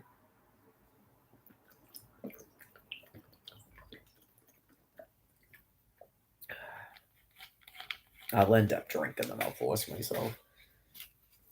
There's one like that I just got the 19-cent things. Thank you. Where the whole thing came off. I'm gonna drink it. And then the other one is a Stop and Shop one that I still have where I might have not have been paying attention, but I went like that and I go, wait a minute, why didn't it snap at all? That one I'm not sure if I'm gonna drink or not, but I still have it. The one I got, the Nature's Promise, I'm gonna drink. That does happen sometimes, and I go, "Oh, it's happened before," like on the Stop and Shop ones, and it's just one of those things where you go, "Really?"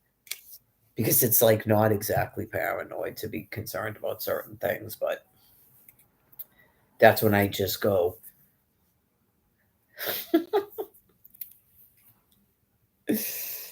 um,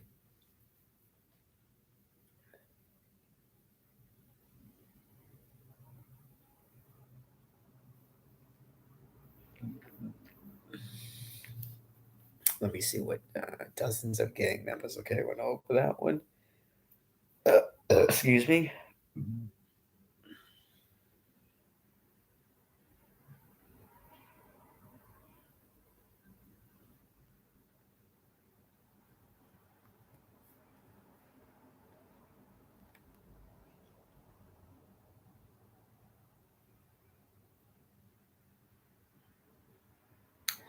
Okay, so what's interesting to me because I'm fixated on this right now is that the community around the Milford C. Haley apartments in Jamaica Plain. It's interesting to me that it's Jamaica Plain where Faulkner Hospital is. Okay, okay.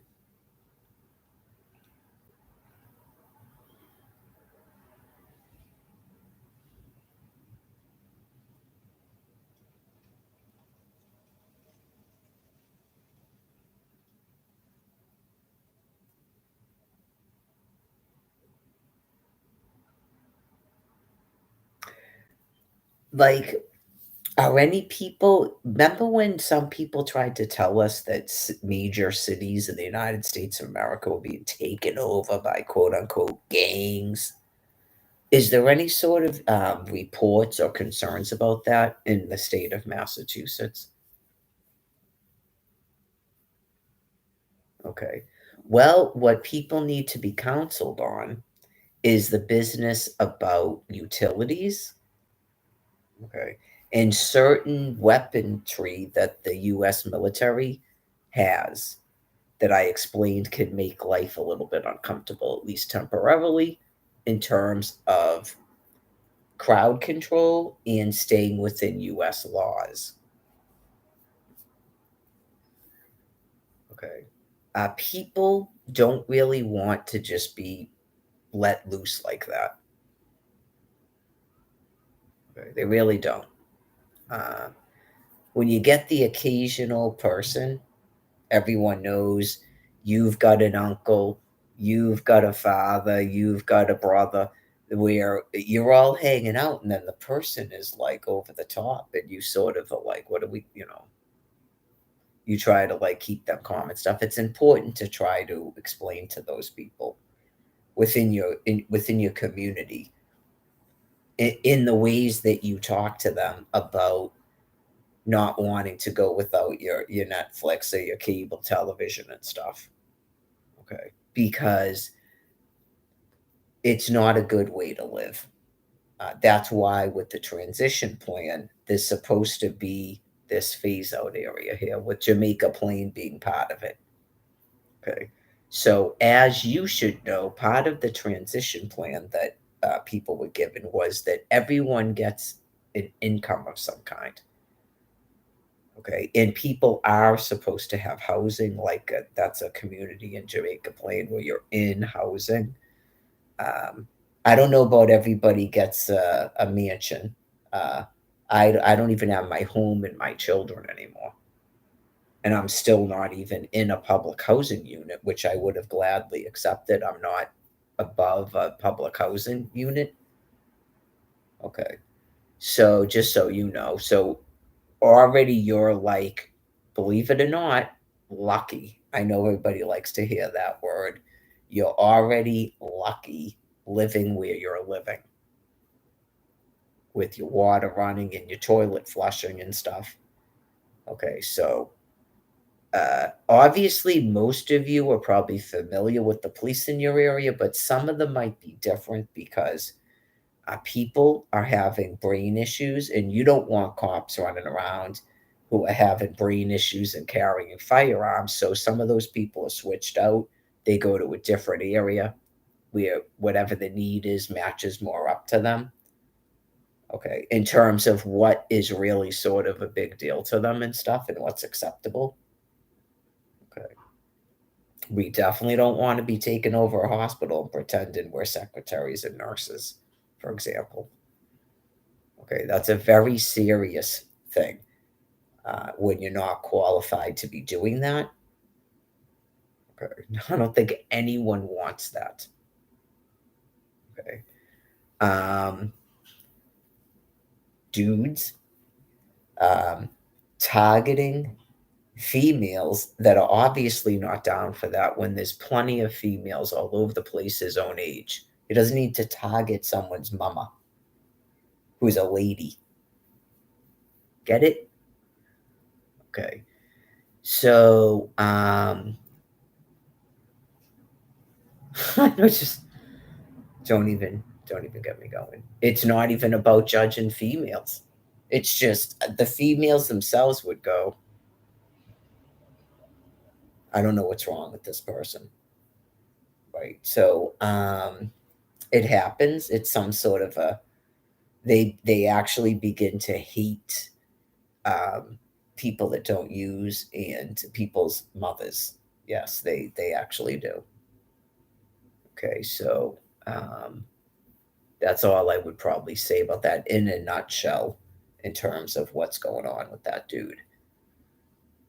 So, right, he probably actually still has sort of like attachment to his mother, who he reports was a crackhead. And obviously, all of that crap is still in his head, and that's just part of who he is. And just stay away from Mary. It's that simple and easy. Okay. Um,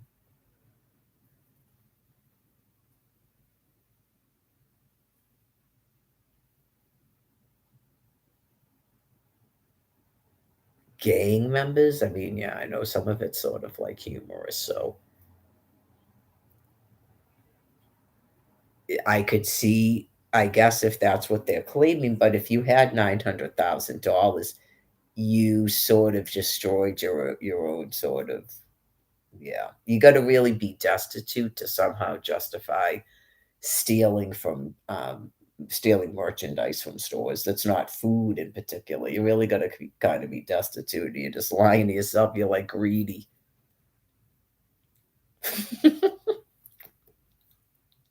That's what the income from the DTA office for. You don't have to shop at Savers like I was. That was the other thing too. I mentioned before. All of a sudden, you can't use an EBT card at Savers because they gave the Virgin Mother an EBT card with cash on it for 2 months.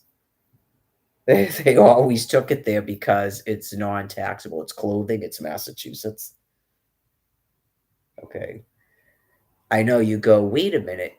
Why can't she buy clothing with her SNAP food card? That's not taxable.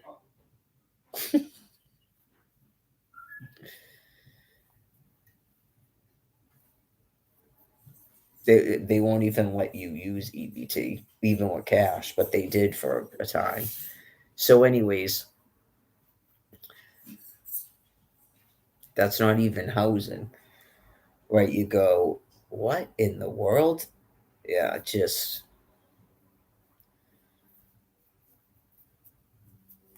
trying to find a meaning to it. I know I really don't even think it's people with the thermonuclear weapons because, like I said, January 6, 2021, can you please stop? They can't. They can't. That's not even why they're doing it. I don't even know if they've morphed into that's why they're doing it. No, nobody's supposed to do anything. It's been 13 years of this. What could anybody do? Right? You just go.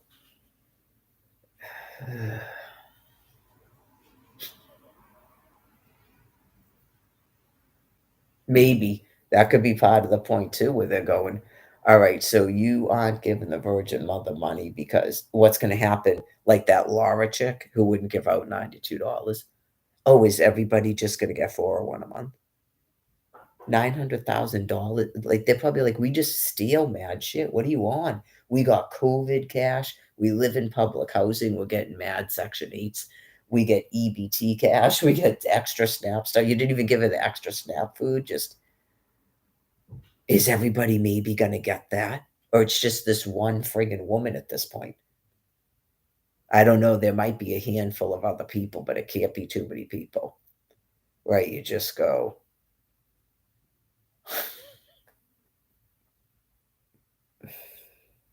it's not mental illness or not reaching acceptance. Okay.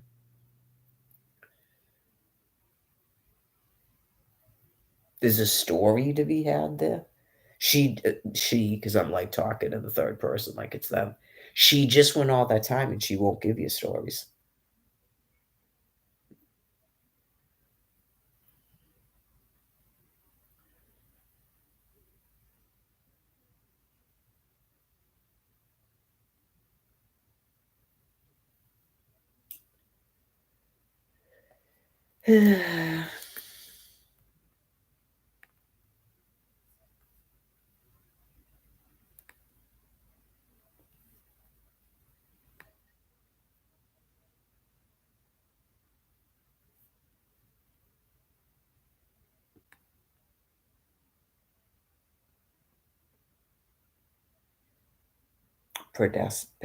Pedestrian. Pedestrian struck by fire truck in Dorchester. Just one station. Mother of teen involved in wild rollover crash speaks out. I can see that I've been missing a lot of news in the past 2 weeks. Jeez Louise. Framingham man charged for his role in January 6 riots. Oh, were there riots in Washington, D.C. on January 6th? Huh. So on January 6th of 2021, there were riots in the nation's capital and they stormed the Capitol building. And uh, I don't know how long the Lincoln Memorial was boarded up and the reflecting pool smells like a sewer tank. And you still don't have a Section 8 an income for the Virgin Mother. Okay. That sounds like mental illness right there. That sounds like mental illness right there. The transition plan was you approve every stipend in day one, the housing. So that sounds like mental illness right there. How many Section 8s have you been giving out to people and none of these people pay anything? Okay, so it's very, very sad. Extremely sad. So there's a whole bunch of people on this land piece being very restrained. It was one thing when people infiltrated the US government and started just printing themselves money through the Department of Mental Health, it's all fraud, by the way, because they found loopholes and ways to do it. Okay, with the Acorn canvassing and all of that. It was one thing when you folks were doing that before you decided to Holocaust other people. So there's still an excuse for that.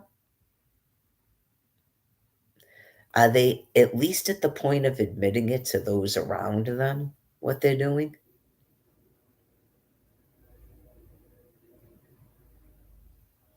Because on my end, like I said, it seems like they're still trying to make up excuses.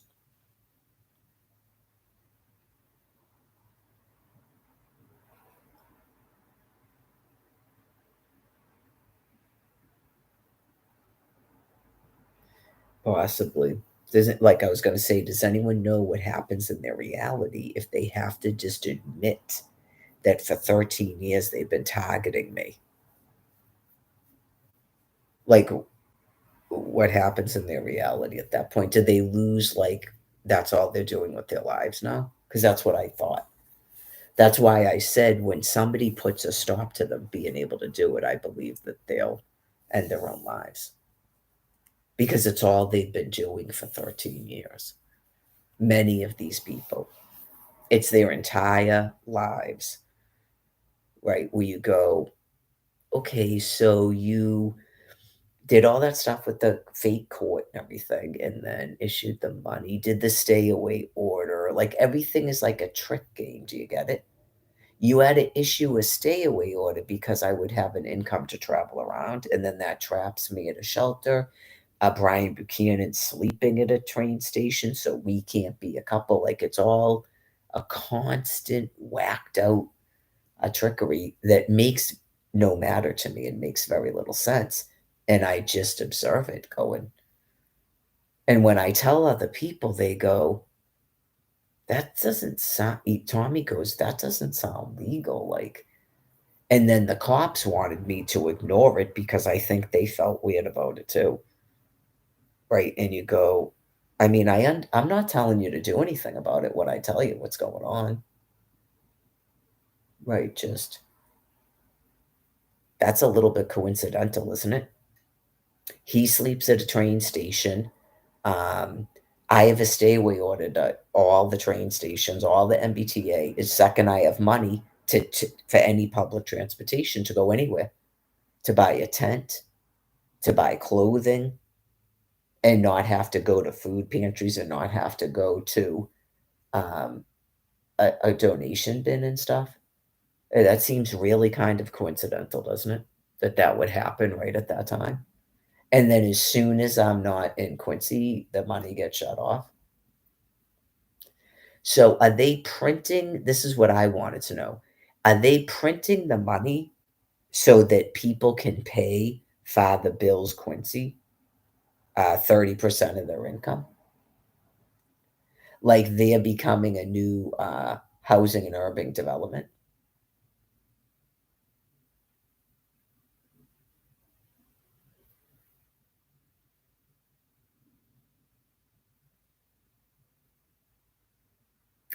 I was told by 2 they're gonna stop mailing stuff here constantly now, because I can see that he put mail under the door, and there was something yesterday, which is nonsense. Well, that's fine. That's actually I don't even care about them doing that shit. It's a form of harassment, but it is what it is, and these people are probably proving that that's my mailing address. It's not a residential address, it's a mailing address,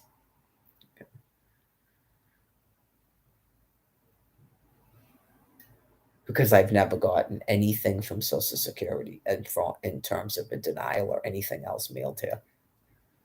When they were told this to mail stuff here, they do it on purpose.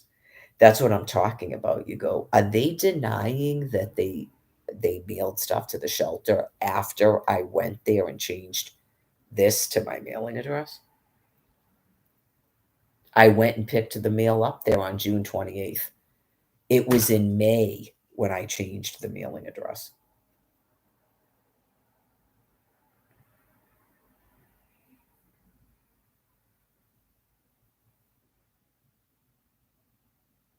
Right, like, that's why I don't really like to talk about it a lot because I feel like they think that's a game.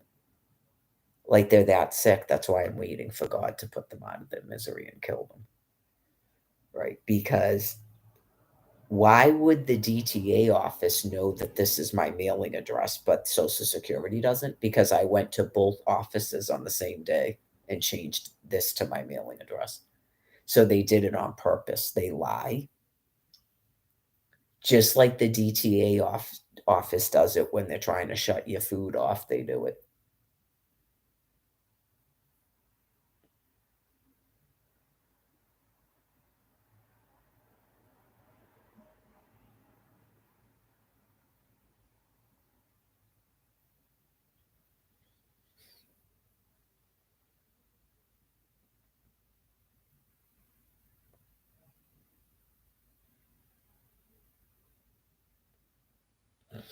So anyways, I think some people have had that happen, the same thing.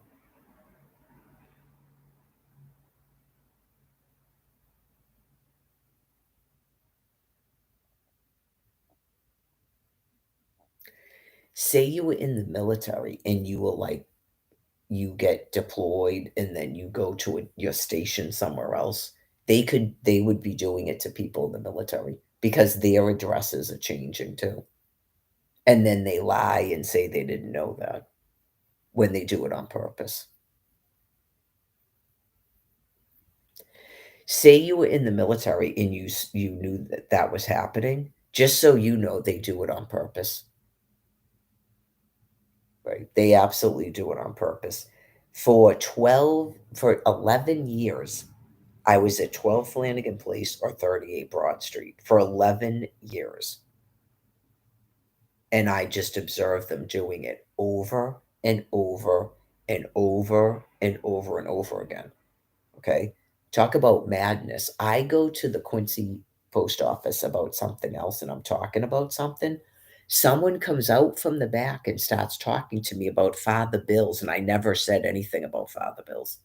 That is how sick and insane the population in Quincy, Massachusetts is. It's almost like they go to a memo and tell everyone that a homeless person just showed up in Quincy, and they all check you out like you're new fucking meat out there.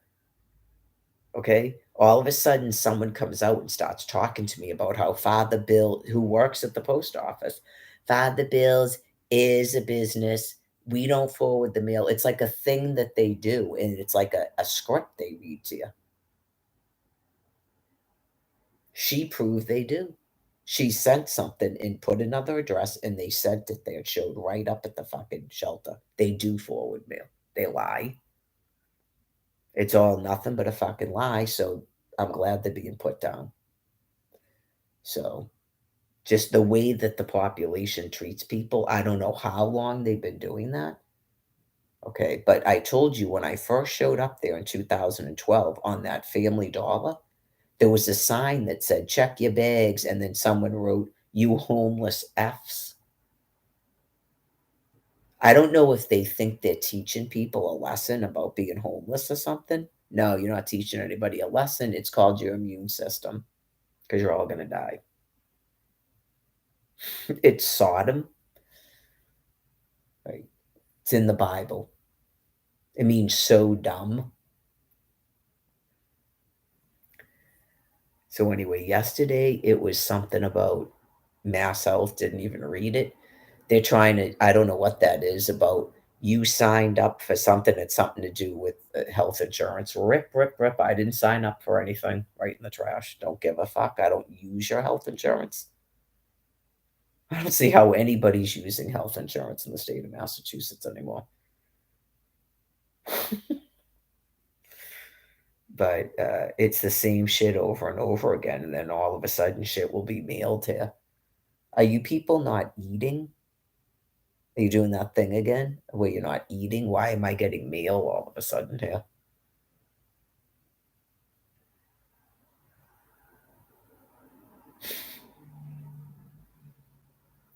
So, anyways,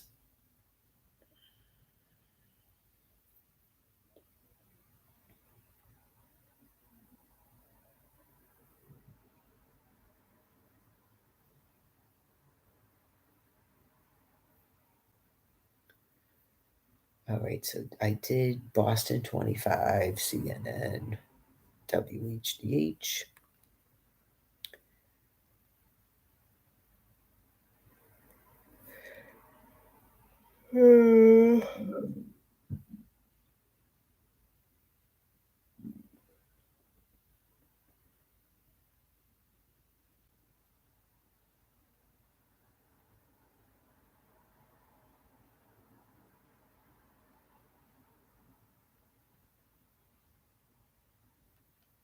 They have ice skating in New Hampshire, that's good.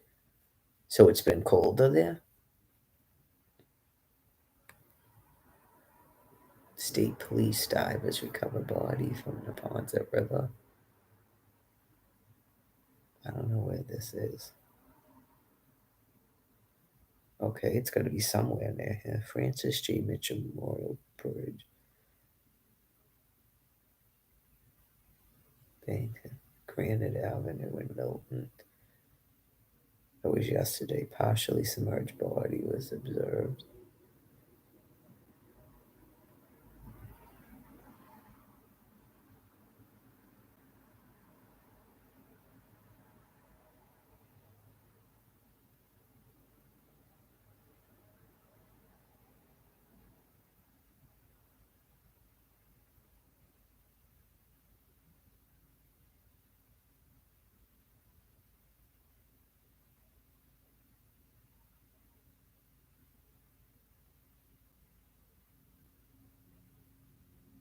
Wow, that's disturbing, man. I don't know if this is anywhere near where I walk. Where's Granite Avenue?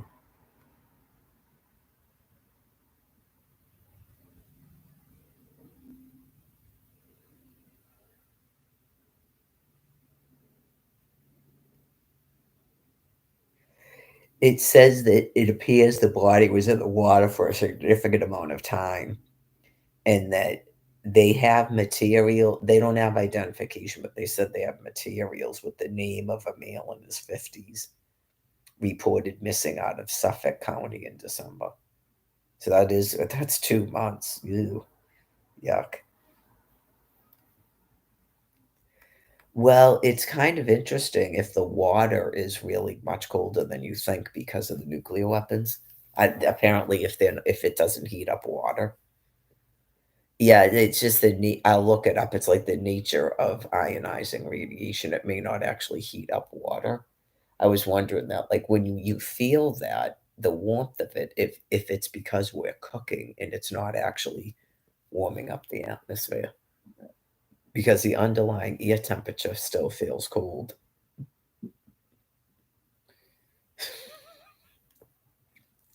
Remember that? Cook, cook, cook, and they probably just like, "Psh, I'm real scared." Yeah, I guess that's because it's God is gracious and you shouldn't be scared. It's just die off, please do. All right, so let me see. Where's Granite Avenue?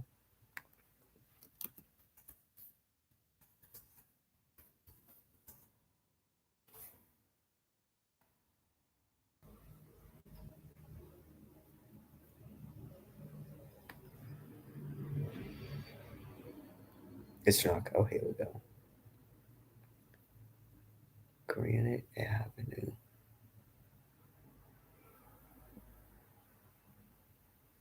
This doesn't look anywhere near where I walk. Yeah, this is well, I can get directions, I guess. This is the new thing where it's everything I do. Anybody that's ever looked up something and you go to a map and it has that plus or minus, so you can find it. It took that off of the thing. It's everything I do. So, anyways, breathe.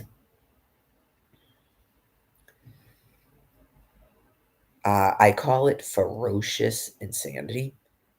And no, I don't feel bad for the people. I used to, I don't anymore. So you can see how mean they are with all the comments and stuff. Um,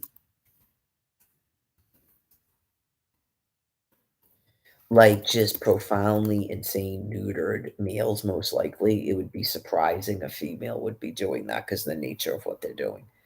Like continuously blocking everything I'm doing. Like it just a never ending attempt to put me in a rape tunnel. It's really grotesque, but I'm, coping with it, obviously. It's just a progressive, profound insanity. Okay, so um, I want to be on foot because I think that helps.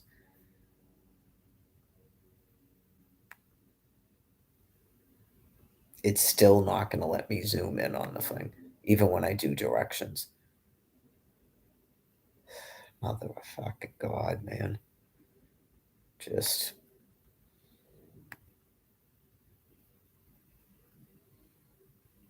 that's what I'm talking about. You ever do a maps even with directions where you can't plus or minus out of the thing? What's the point of the directions? You can't zoom in to look at any of the cross streets.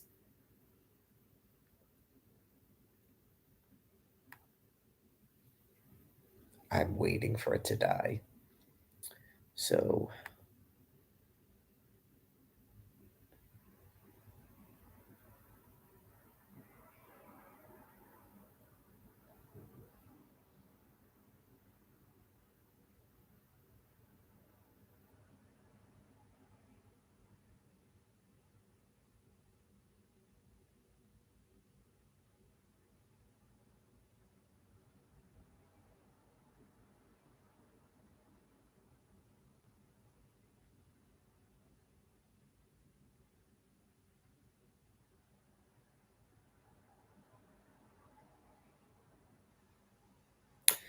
this seems more sort of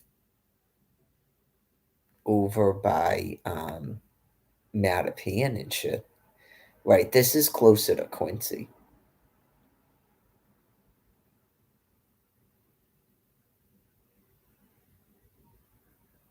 It's odd that that's still Milton right there.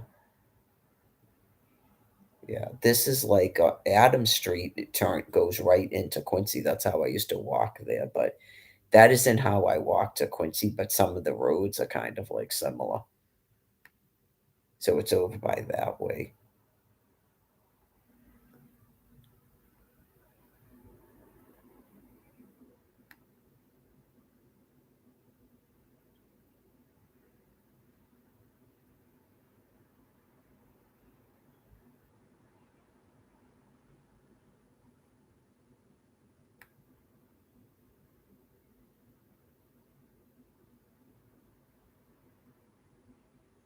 I almost would have said is that was what with all the cops and stuff, but that was today, not yesterday.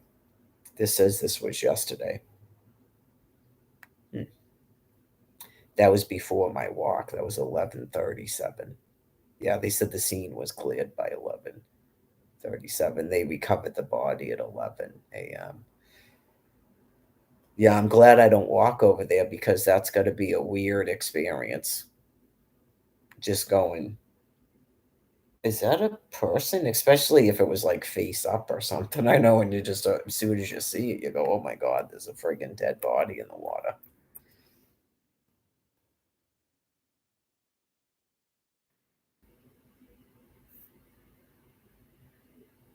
Suffolk County is not Quincy. I'm pretty sure Quincy's Norfolk County. This is Suffolk County. Yeah.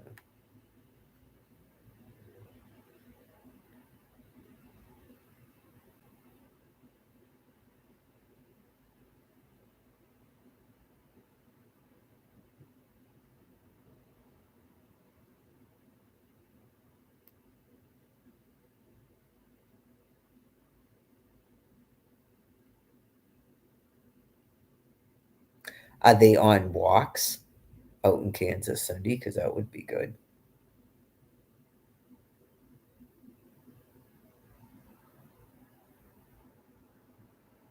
I know I should be eating those Super Bowls because, yeah.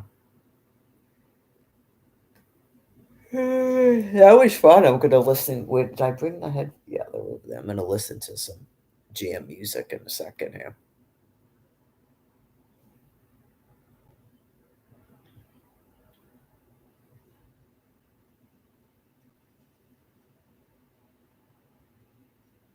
It's pretty windy out.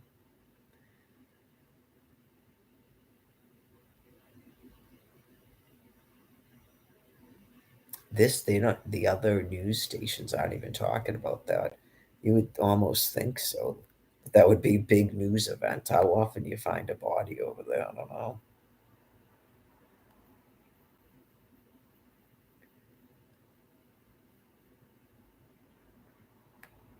Uh, I did all the news stations. What else do I usually do that I haven't been doing? I guess.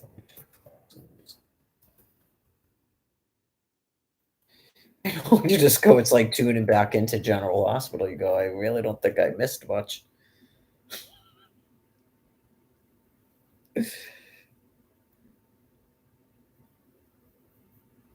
Okay. When was the Super Bowl? Was it recently?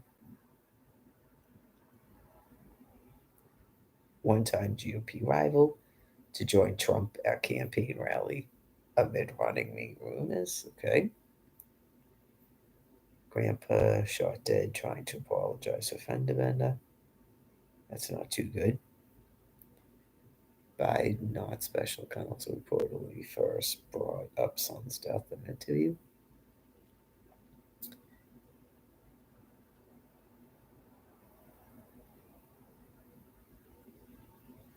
Did everybody see the thing about the video?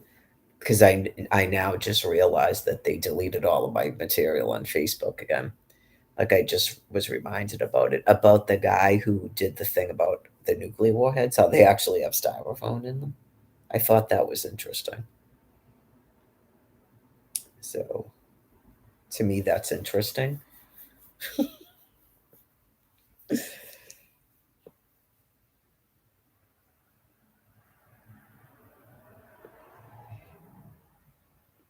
Unfortunately, especially in the past, could you imagine someone getting in trouble and being accused of leaking classified information because of a prophet that they never told anything to?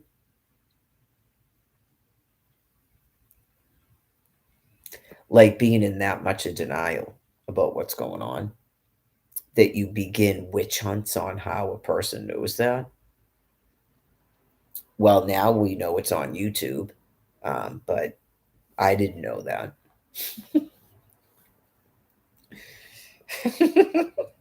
You can force people to release classified information, maybe in that manner. That would be God doing that. A man stumbles upon 70-year-old love letter from Army soldier because not everyone deals with it in the same way, right? Some people just go, they actually kind of like it, I guess, because it makes them feel more secure. And they go, whoa. Like I felt like that John with the Waka guy was like that, where he just went, yeah, that's Alex's girlfriend, Allie. Where he like saw that stuff on Twitter and went, what in the, okay, wait a minute, wait a minute, wait a minute. No, no, no, no, no. Right here. Scroll, scroll, scroll, scroll. Right here. Explain that.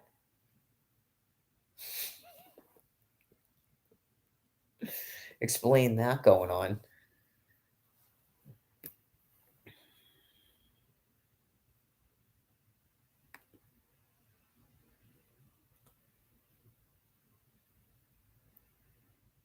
I don't think people like that care, like that this new group of people. Yeah, that's a whole different breed. This Brian Buchanan person, Paul with the hat, all of those people are new. That's a whole nother breed of people, man. They do not care,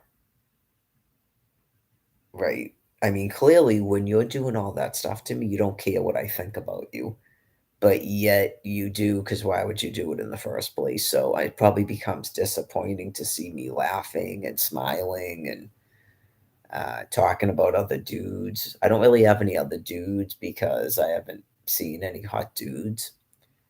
Um, Michael Forian doesn't count. Even though he is a hot dude, he doesn't count. I'd say he's a handsome dude. He doesn't count. So,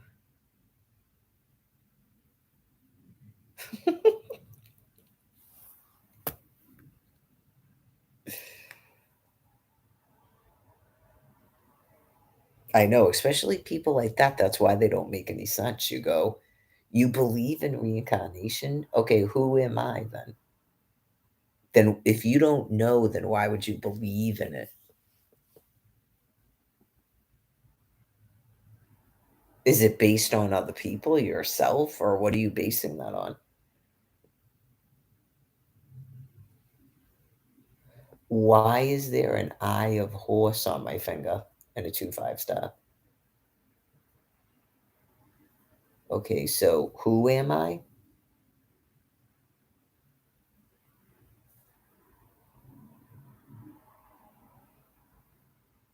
Who is Michael Foran?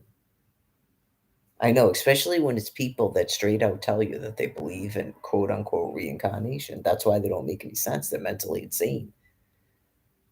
Who is Michael Foran?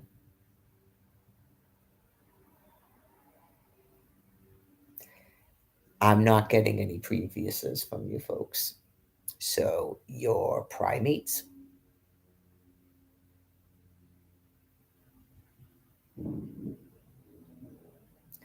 I think just the thing about Janis Joplin alone solidifies it. Okay. That's called depersonalization that only makes sense to primates. So some people might have wanted to talk to this Paul guy with the hat and the cane and Brian Buchanan just about that information alone because it's so fascinating that a brain that can actually speak words still that makes sense to them. They literally I literally had a conversation with them about I met used to be Janis Joplin. That was a person that I met before I came to Massachusetts. And then he shows me on a phone some young woman on Who's Got Talent or something, and that's Janis Joplin. I just told like, how is that making sense? Because they're primates with brain disease. It was completely freaking me out because you go, this sounds like a conversation I had with that disgusting Derek person. So I don't know if it's a presentation that he was a sex offender like that. That might have been what God was telling me because I'm like, you're totally freaking me out because between that and talking about your dick, it sounds like that gross Derek guy. So I don't know what that is other than it's like God explaining to me that you're a sex offender like that. It's like a warning. So, anyways, um, yeah, like just a brain that like, how could that be two different people?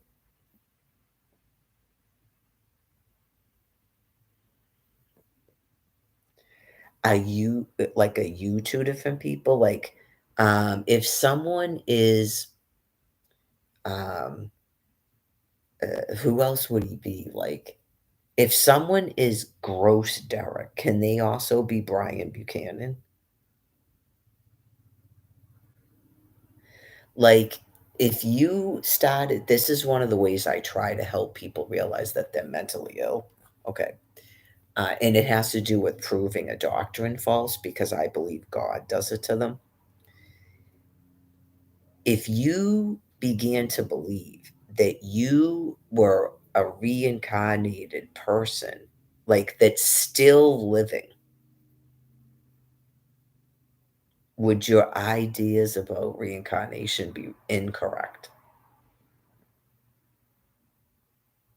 How can two people have been Janis Joplin? Can you just explain that to anyone? How that would make sense to you?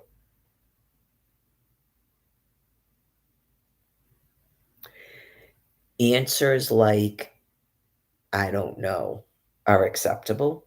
It's not a trick question. Say that you went, "I don't know. I don't know what I mean. I don't know. I don't remember saying that. I don't know what I mean," something like that. Okay. Then I would say, um, it it's a primate's mind. It's a primate's mind, and, like, you've lost that much brain matter.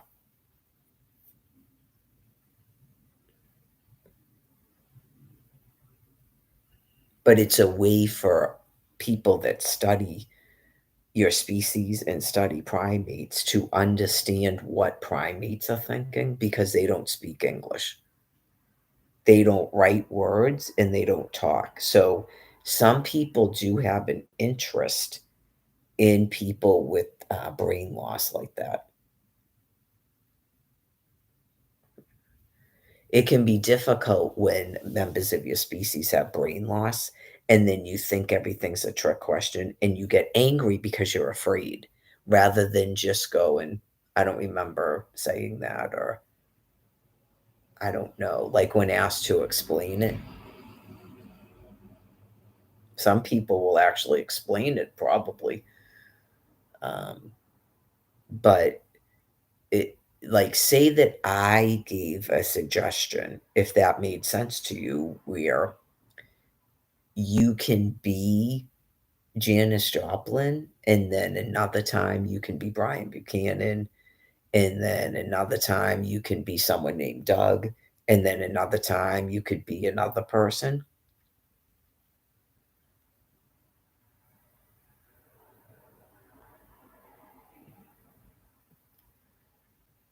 Like, say that you thought that Janis Joplin is not like an individual, um, but you can take on her spirit or something.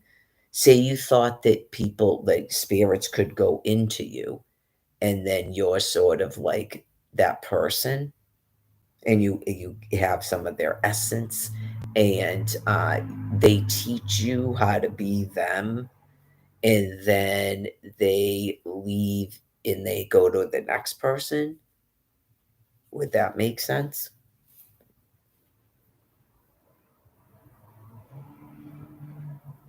Okay, that's a primate. That's not my species. It's called depersonalization because primates can do every job. They're basically this one love stuff that people started talking about out in Quincy. Okay. So I guess it can be confusing when other people don't embrace that and they're disgusted by it. Okay. And not, we aren't like getting something or we're not awake to it or something. My species doesn't do that. We're one person. Like Mary is one person. Nobody else can be Mary, and Mary can't be anybody else. I'm just me. That's how my species is.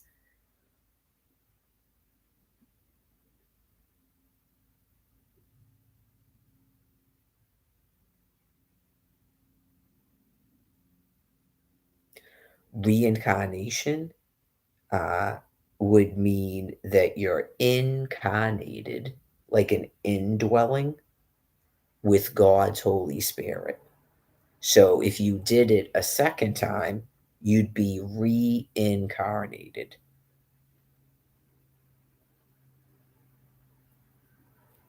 But I'm still Mary. I don't become another person when I do that. I can't be incarnated with a different person, and I don't incarnate into other people. It's God's Holy Spirit, and then it's God's Holy Spirit again. And then lo and behold, it's God's Holy Spirit again.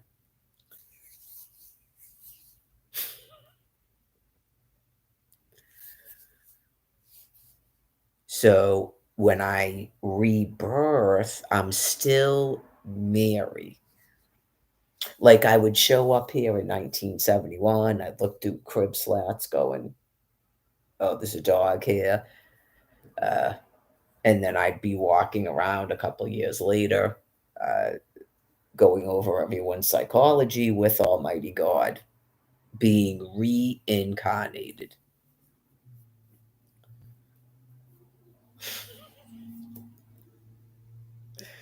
But I'm still me, and nobody else can be me but me. I'm an individual. I'm a special, unique individual. So I can't do other people's jobs, and they can't do mine. Like this certain trades or whatever you call it that I could, if I wanted to, and Almighty God would explain it and teach it to me, and then people that are been doing it longer, you can sort of get advice from them and tips and stuff, but it's really kind of God does it. Okay, so, um, I don't mirror back other people and stuff, so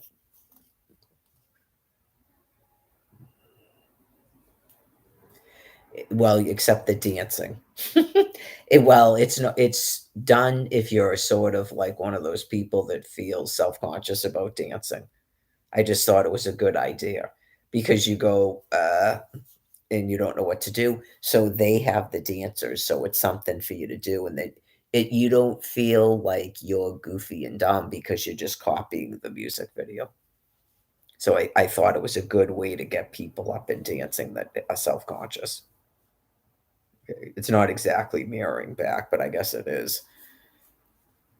So,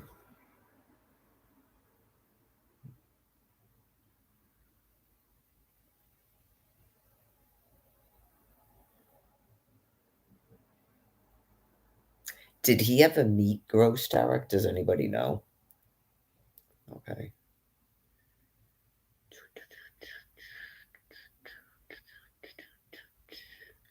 Well, because that's why I felt bad for him at first, because it seemed like after the pause and I had time to think about it, it was almost like I don't know, like he showed up there and he thought it was like a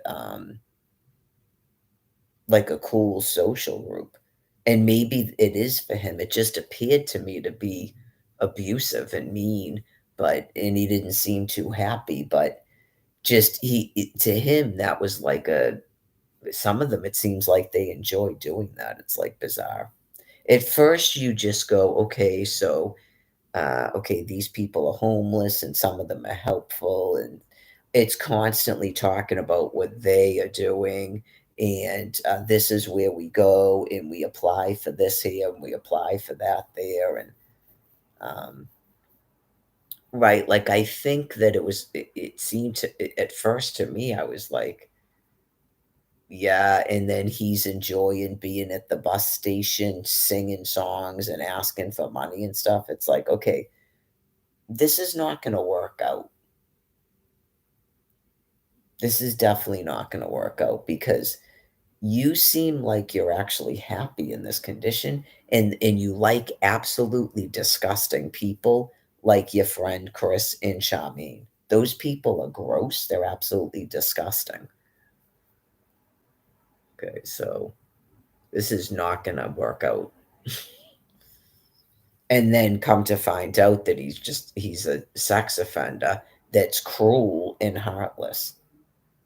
And maybe the only reason he seemed sort of like um, nice is because his brain is dying and he's not like as swift as he used to be. And not he's actually nice, which would make sense. Like he used to be attractive. Right, and because he's been using so long like that, it's just gotten sad, like I said, and he's not as swift at all of his cons and stuff, and then I don't know if he thought he was prostituting himself or stuff. It's like, I think you have brain disease. I mean, this is, like, gross what you people are doing. The whole group of them. Like, you're making up excuses about why you're all having sex with each other, and you're supposed to be men. Clearly, I think I've unfortunately encountered that before. You have to think about being in the military in a previous or something, right? And then you go, "What am I looking at?" Do you get what I'm saying? Like, because you'd have barracks where it's all men or all women or whatever, and you go, "What am I looking at here?" No, you people are sick. And we just go, Jesus Lord Almighty, like men shaving their legs and stuff and getting it's like, what the no, you're not enlightened. How much meth have you people been using? Okay, your brains are gone. You're neutered males, and I can't look at you anymore.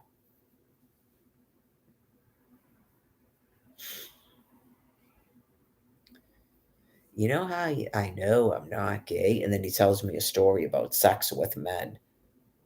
Because you have dementia or something and you're a neutered male primate. Yeah, I mean, honestly, at this point across the board, I guess to some degree, even ever believing that you people were my species is sort of grandiose. It's a little bit obnoxious on my part, to have thought that you people might have been my species, but you're just so emotionally hurt or something. That's really can't make any sense. It's almighty. Why would I be receiving so much emotional comfort that you can't receive if you're my species? Like, you people don't have any reason to be depressed. You all have housing, you've been flush with money, extra snap cards, you're in some sort of social group you act like you enjoy. There isn't a reason on God's green earth you people are still using, but that you're primates. So, yeah, I completely go like this with you. Absolutely. Can you see me on YouTube? I hope you can so that you move on with your lives.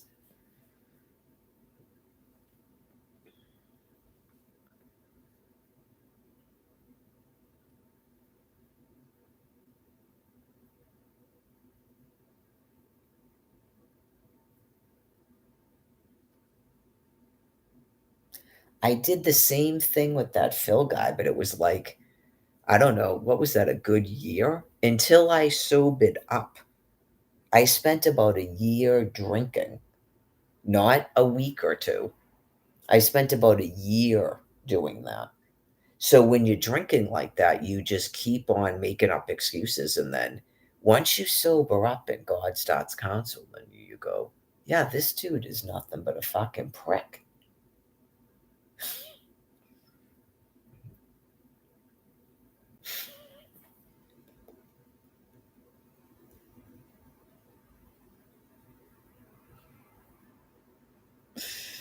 Oh, yeah. So after about a year sobriety, man, because I'm sure it probably seemed maybe weird at the time. It was like December of 2009. So it was a year, not 2 years. So by 2011, I had about a year sobriety. So all of a sudden, it's just, you fucking prick.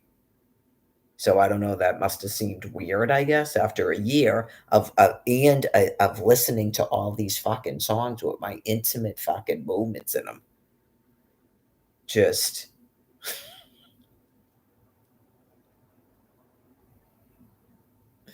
never in a day am I upset that I dumped your ass in Portland, Oregon.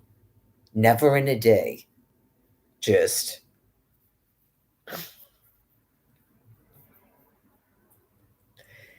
children to live for. You just go, seriously? Oh my God. A complete stranger to me, too. You go, you're this butthurt that this disgusting guy had a girlfriend? Or you people need to do that to smoke a crack and have a man on man action as your brains die in your heads.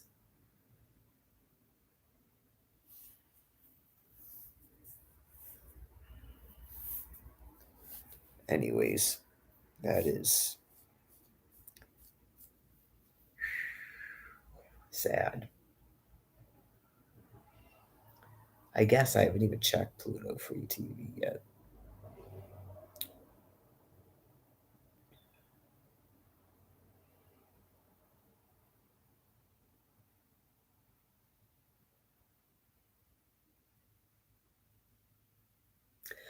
Well, you still have your election. It's only February, right? So it's not going to be too much longer.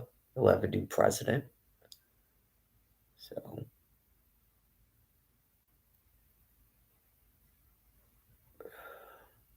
I wouldn't expect a 6 month break. I mean, I'm not actually in charge of that, but I wouldn't expect a 6 month break. That lacks reason. Okay. Like, there's no reason to be doing that. That was sort of maybe a thought idea 2 years ago, a year and a half ago. There's no reason for that because I know myself as a reporter and someone who does risk assessments of populations and peoples. I have no intent to go back out to that city ever again. So there's no reason to take a 6 month pause from my point of view. Um, the store isn't mobbed. There's people still taking walks. There's people driving around. These two people seem fine physically. Um, so I don't see a reason to take a 6 month break. That's kind of still a denial about what's going on. Um, like, what would happen if those people just became disabled? They're clearly not disabled. So we're supposed to just allow 6 more months of this and 6 more months of suffering? No, because then that leads to another 6 months. You wait 6 months, you pour out more nuclear material. It's all going to be poured out. It's all going to be poured out. So, like I said, you really want it to all be poured out in the wintertime. And then make such decisions like that as we get closer to the summer or into the summer, for that matter. I don't see a reason to take 6 months off. Not today.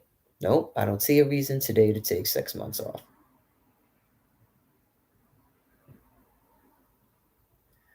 First of all, this business with the SNAP food card is new.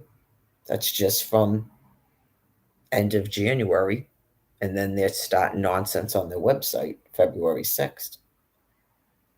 They're defiant enough still to be doing that. They're defiant enough still to be shutting off a YouTube channel and deleting material, shutting off a Facebook as I'm trying to kibitz with people in the scientific community and again explain about only Almighty God could be telling me those things and still an interference even with that. That has nothing to do with public safety, explaining to a population, keeping them calm, getting a transition plan going, other matters that people want addressed to the people. So I don't see a reason to take 6 months off.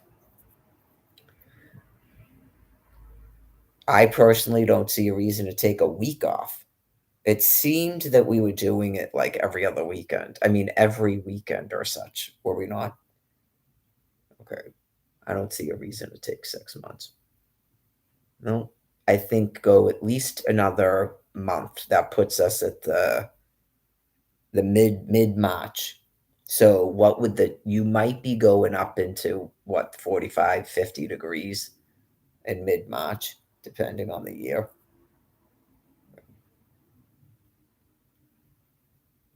Then maybe come back and ask me about taking 6 months off. For what reason? Once this issue with the stipends, even the stipends, is settled. That's not even the internet, and that is not the housing.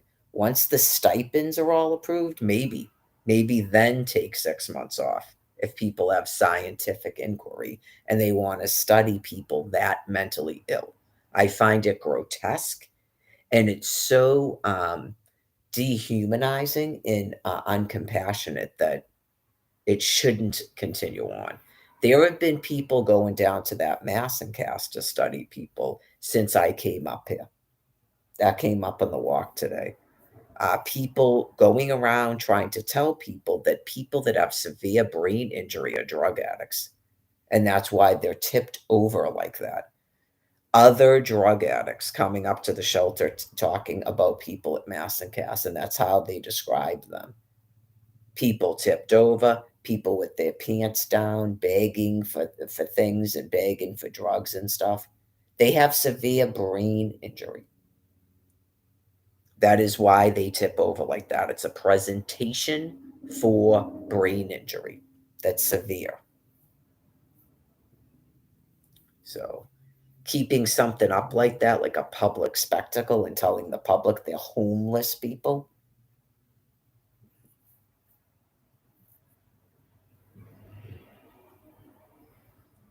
There was two of them in the shelter with me, two females.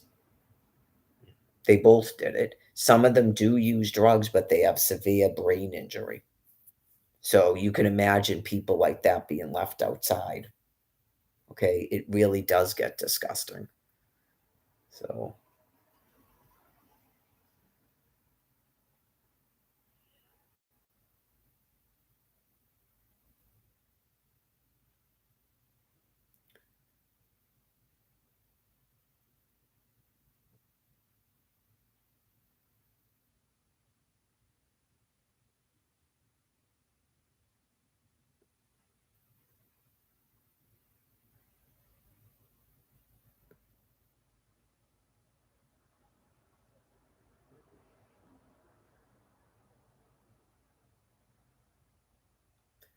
probably part of the reason why the police began being able to section people for 3 days. Right. So if people were still a little bit confused about what's been going on planet Earth since 2011, and I guess it made it easier to be told that those people were all drug addicts. Some of them do use drugs. There's different types of people. Assholes come in all shapes and sizes.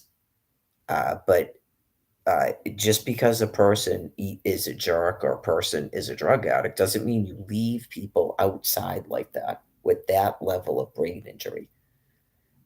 Because people are probably enjoying raping that or comparing their lives to that. Whatever it is, it's the most grotesque thing that people should not have to live through. Just, I don't know what that is with their family members. Right. That's what I'm telling you. I am like this and I'm being forced to not have my own housing. But yet, those people are out. Where are those people's family? Why are they not being forced to live with their family when they're that brain sick? Do they just take off? I would assume they're kicked out by their family members.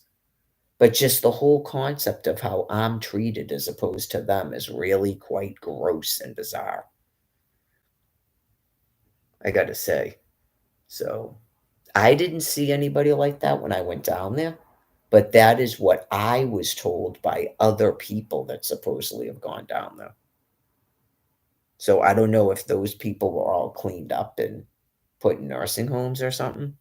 It's possible that that doesn't exactly go on anymore. Okay, just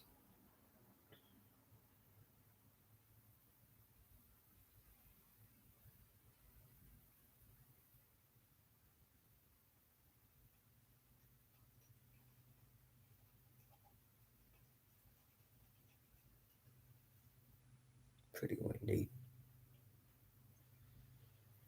Well, I'm gonna have to make a decision because, well, no, I said I wasn't gonna eat till about 10 o'clock. I'll be like ready for sleep. I'll have to put the hamburger in the refrigerator if I don't cook it tonight. I mean, it's not like it's super warm. I guess sometimes I worry about things I shouldn't. It's not summertime, and it doesn't feel exceptionally hot in this room like sometimes it does. So it must be really cold outside. Sometimes it feels really warm in here. So, yeah, what's the temperature supposed to be tonight? Speaking of that, I'll have to get up eventually and see what that letter is when I use the toilet. Yeah, it's 26 right now. Now they're saying, excuse me, light snow tomorrow.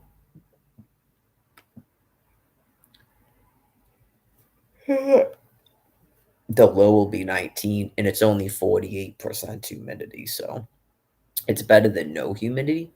They're saying it feels like 1 degree outside, so that's why it's not that hot in here. I know you just go. I guess what is that global? Okay, here we go. Good. Well, it's difficult to tell now because it's going up to 48 degrees on the 23rd, which is what, a week from Friday. Today's Wednesday, a week from Friday. It's hard to tell because of the time of the year. It's not as obvious. It should be beyond obvious when you go from 61 degrees to 30. degrees. That should seem obvious, but I'm hoping, because I think it probably isn't. But I'm going to say just right now, because without knowing like the precise stuff, I'm going to say, to my recall, that's the most severe difference in fluctuation in the winter in temperature. Yeah, because in the summer you don't get the snow and stuff, so it's like much more noticeable in the winter time, which is another thing I like about it. I don't want to destroy all my family friends with the squirrels and the birds and stuff with the ionizing radiation, but I think it's helpful to the population to be aware of it. That's the sense I'm getting that um, from him, because it was getting to the point where there was going to be problems and it was too much suffering for the population. Okay, so I don't know if that's surprising. I must have got one of those hairs in my eye again. I don't know if that's surprising to some people. Okay. I don't know what your take is on life in the future and stuff, but um, it's pretty scary to a lot of Americans what's been going on here. And it felt like, what are we going to do? And that no one's going to do anything. So I think that it was definitely time for them to come out of this thing about denying nuclear weapons being used. Okay. Well, it's not an act. I don't know if that's helpful in terms of, that is not a surprise to me. I've been aware of it since at least January of 2022. So that's 2 years. Like dead set aware of it, because I was outside in January of 2022 and God had me look it up when my knees wouldn't bend. Okay. So, um, every time people ask me, I go, I think it's nuclear weapons. And then they usually start talking about something else that they think it is. And I just go, okay. Did I get one of those hairs in my eye again?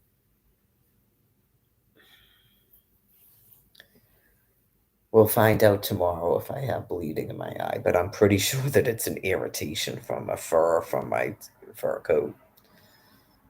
So, yeah, because clearly I've been wearing it. Did I not wash my face? I don't think I washed my face after my walk. I didn't take a shower. Maybe that has something to do with it. Well, either way, if it's debris or it's from that coat, when I wash my face or take a shower, or wash it off. I guess I'll wash it now. I washed up, but I didn't wash my face. Oh, by the way, that thing that supposedly has something to do with my health insurance, on the outside of it, it says it's coming from Taunton, Massachusetts, which is where supposedly the DTA stuff comes from. But when you open it, it says it's from 100 Hancock Street. Stop harassing me. Nothing. I got nothing to do with Quincy, Massachusetts, folks. Okay. This is Suffolk County. This isn't Quincy. This is Boston.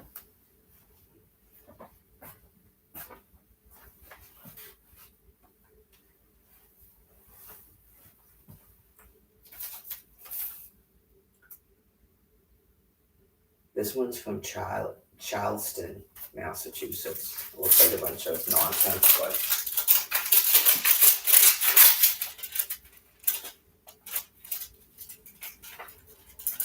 is this about health insurance too? Well Sense Health Plan. Okay. Are these supposed to be demands on me about opening up hospitals? Good luck. Your Mass Health application is due for renewal on March 10th. If you don't take action by March 10th, or if you no longer qualify for Mass Health, your current coverage will end. So now you're going to shut off my health insurance I don't use? Okay, shut off my health insurance I don't use.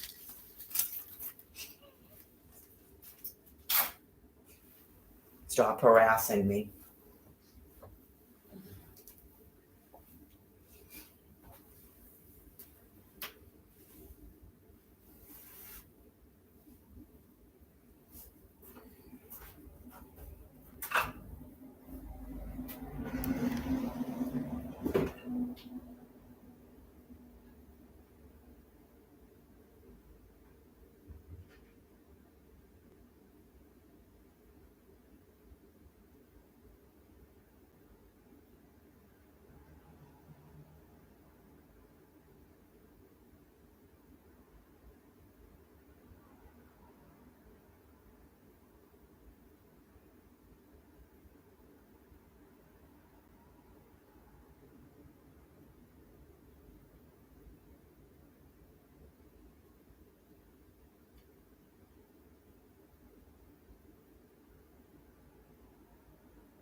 Yeah, I didn't properly decontaminate because I failed to wash my face.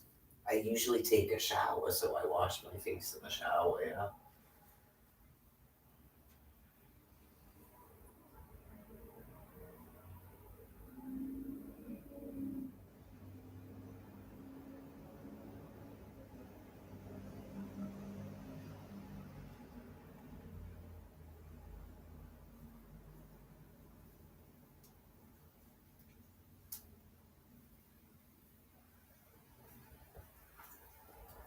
I guess if that's what you need to do for the rest of your dying process, where you force people to be outside like you did to me in January of 2022 and August of 2021, um, then that's what you're going to do for the rest of your time. I don't think most of us care. The people with the radiation hives and the sunburns and everything that's happened to people that you forced to be outside in it. I don't think I can speak for myself. I honestly don't care. I really don't. So I don't know if you're just informing me that um, people aren't going to have medical care after March 10th, because it just seems nonsensical since I don't use health insurance. Maybe so God is telling you to leave me the F alone, maybe. It's almighty. He'll make you think all sorts of things. Like if you have to believe that you're denying me medical care again, like you did before, what? When did you start this insanity where you were going to try to force me to have medical care? Was it around 2019 or before that? Then that's why he's going to make you think that you want to deny me medical care, and that's you cope. It's all good.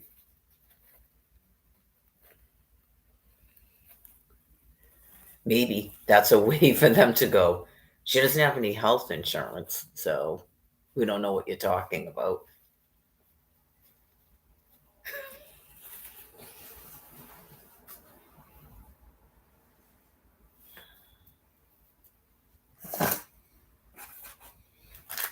Clearly, this woman is not in your system, so that can't be okay.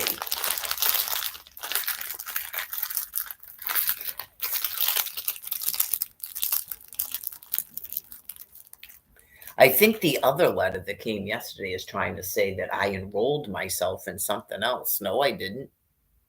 I know you just go, I don't know what you people are doing, but I didn't enroll myself in another health plan. You just go, what the fuck? Who cares? I don't care. So, anyway, I turned the light on. Now I'm going to stop being hot because I got up and started moving around. My body's already digesting my 224 grams of fat. So, no. I went through this business with my eye already twice this year. So, it seems better. There might have been a fiber in it that I washed out. So, and then I put lotion on. It seems to be not doing that anymore.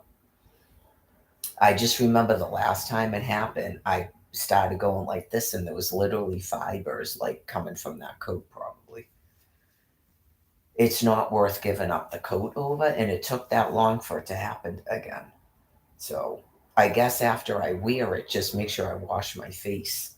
I mentioned something today. Didn't I say something today about I should probably wash my hair, and I didn't do it? And that's probably why I was supposed to do my hair, because then I would have rinsed it all out. So I guess that'll be on tomorrow's agenda. At least to wash it, even if I'm not going to color it, because I probably have debris in it or I have those fibers in it or both.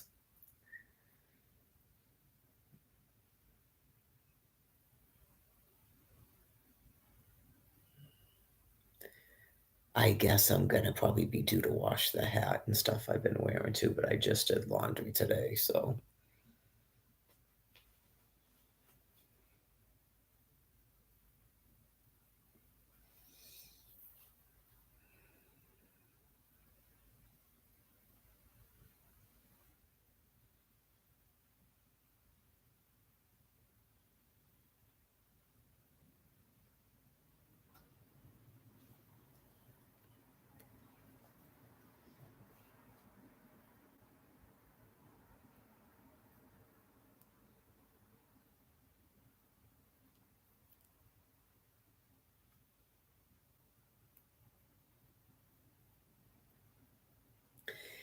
No, it's not kind of just like somebody dropped something and they're picking it up. No, it's just And they usually do it for like an extended period of time. It's really kind of obvious. It's just like freakish to like experience when a person's doing it. They just literally will just either they'll walk like in front of you or something, and then immediately they completely bend over like this. They don't bend their knees at all, and they completely bend over. It's a presentation. Like God makes them do it or something, and it's a presentation of brain injury. And you go, I don't. Someone did it up at that church once, at that church in Canton. There's someone started putting like a sheet or coats or something over her behind because she was in a dress and she was doing it. Well, I mean, I guess some people still, I guess, have a right to go to church, obviously, because some of them they act regular, I guess, some of the time, and then all of a sudden they just do that. She used to do it too.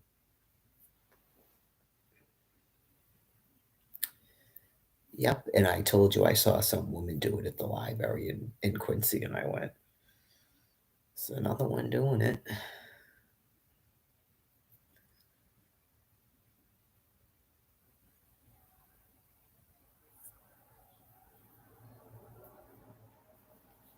Well, I mean, that's like going to the doctor. Yeah, it's like going to the doctor where you go.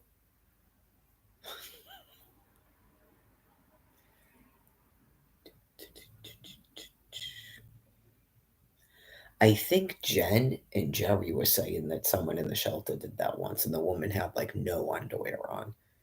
But and they were laughing about it, and I remember I got mad because I didn't find it to be funny.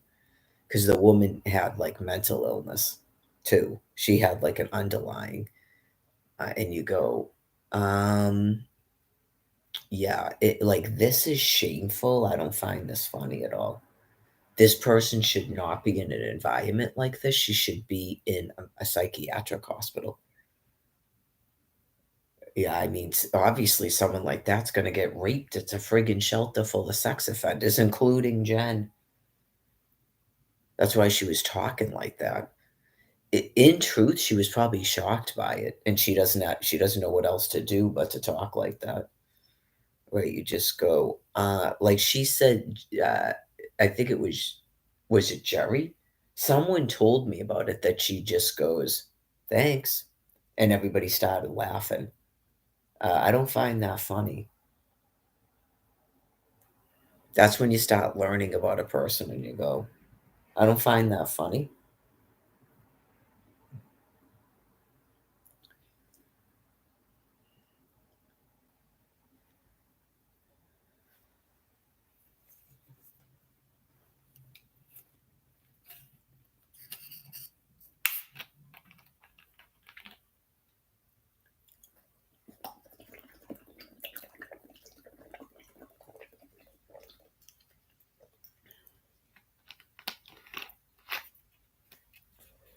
Uh, excuse me. I don't feel like doing anything with that hamburger. It's terrible. It was worse. Was it last year? I think it was before I went to the shelter. I was getting wicked bad, man. Just I'd be like, was I eating peanuts for lunch too? And then all of a sudden, I was just do eating nothing but bananas and peanut butter. It's like this is getting bad right now. I couldn't do my push-ups or nothing because my arm was that weird thing. Yeah, and it was just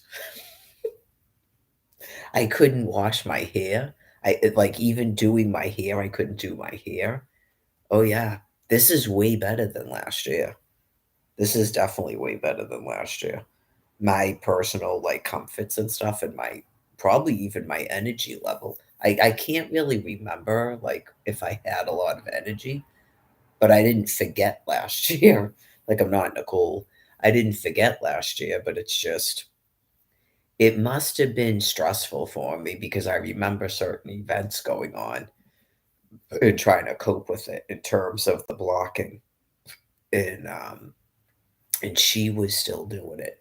And I remember just going, I'm gonna try to go back to the shelter, man. Just this is, yeah. Just this is like I'm still, I guess, in somewhat of a denial, and that this is like all anybody's doing, but they're not telling you that. Like you're constantly being shown that people are doing other things because they're the other species. And a lot of the other species isn't doing things either. They've had people on a lockdown now for 4 years. And then you have clearly essential workers running around. It's going to end up doing it again. I know it because it just feels like irritated. And if there's a fiber actually inside my eye, it just every time I blink, it's going to scratch and scratch and scratch because it's a fur until my eye finally gets it out of there. Yeah, it's terrible. If it is being caused by that, which I'm pretty sure it is that. I know it sounds like a denial, like it might be from the nukes, but the last time it happened, I pulled and it looked like it could have been coming from that. I was concerned if it was asbestos, but I don't see any of that around the room anymore like it was when I first got here 2 years ago. I don't see any of that around the room. And I did my bedding and everything, which I hadn't done in a long time. So I'm really convinced it's from that fur coat. So, anyways, um,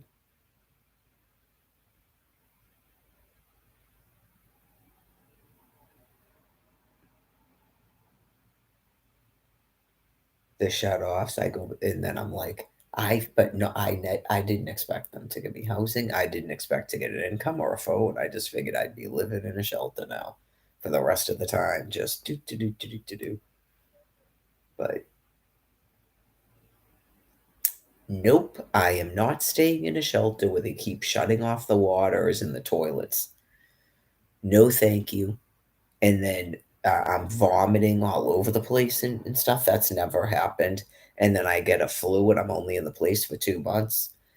And then my eyes swell up and my ankles swell up. I'm like, no, I'm the fuck out of here. It's just not even a choice. It's not even a choice. There's no way I can stay in that shelter. If I had to go back to another shelter, I'm not going to fucking Quincy. Right? Just not a way. Just it's a maze balls. I'm standing in a courtroom with my belly like this, and they think it's fantastic. And they know I'm in the fucking shelter. And none of it was a lie. You just go, yeah, they said they're gonna give me a voucher. You see me with the fucking voucher? No.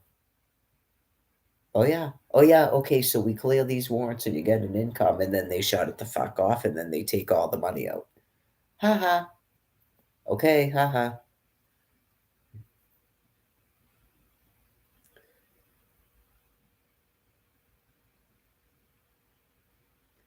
I know you go, is it even registering in your heads?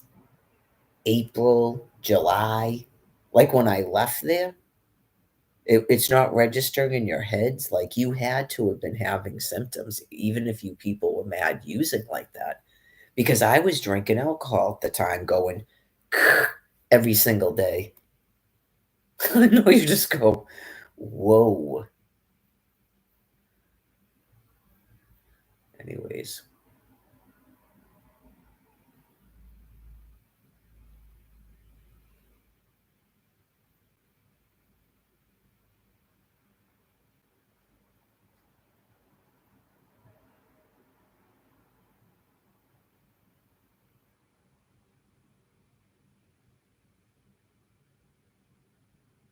I listen to the Stupefied song all the time, so that doesn't count.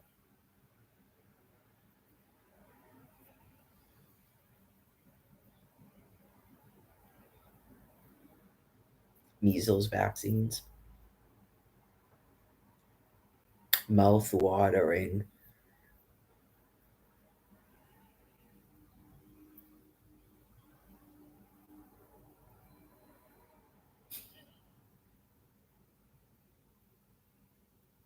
Magic Mike's, is that a thing? Is that a film?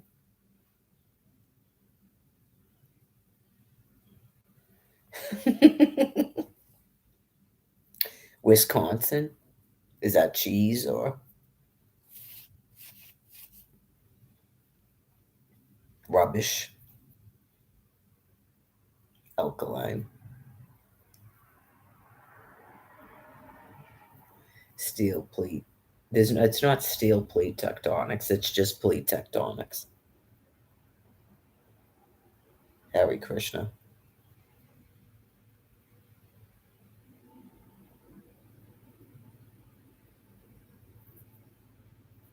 Head louse. Head something. Low octane. Methuen. Mitchell or Michelob. Rat race.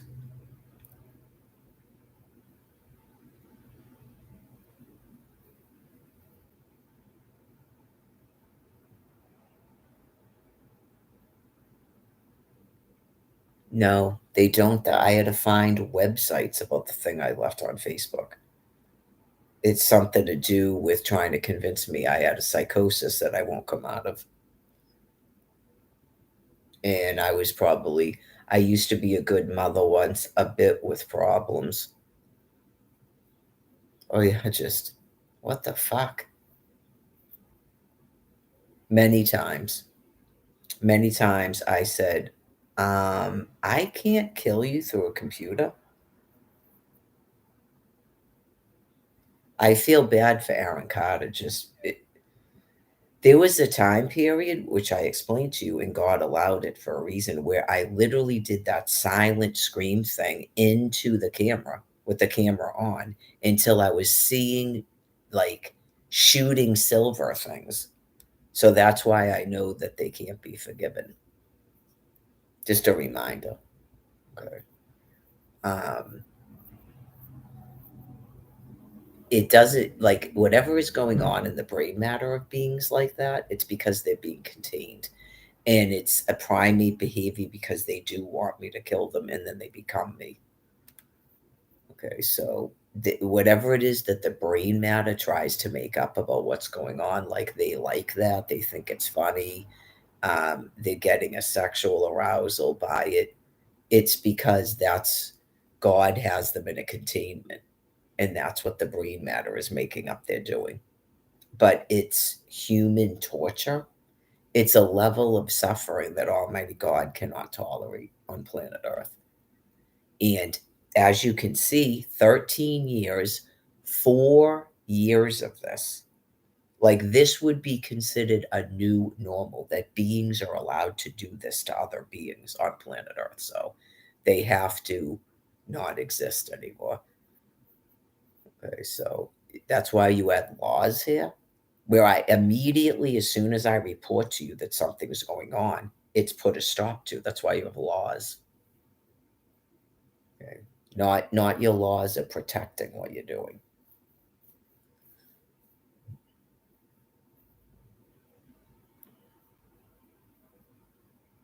So I'm sure in every single land piece there's been a government system to protect beings that are not literal monkeys fighting over a fig tree. They have a different type of brain.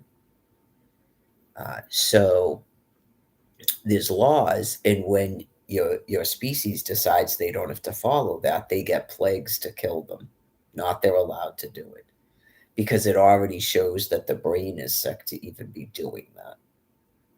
Okay. You have wars that are structured and you don't involve civilians.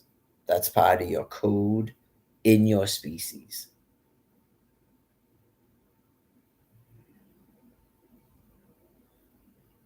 Right. You have militaries that you either draft or they volunteer and they're trained to fight in wars and they're sent to wars and they fight in wars. Not you attack civilians.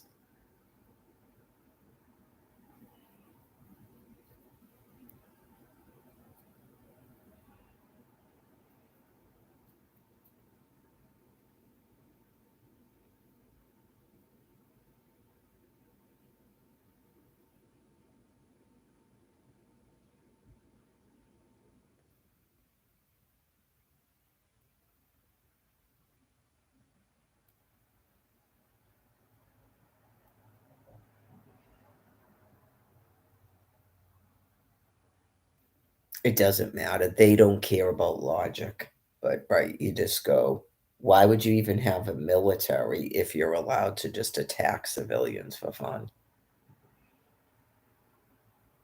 It's called being a pussy ass. But in terms of logic, why would you even have a military?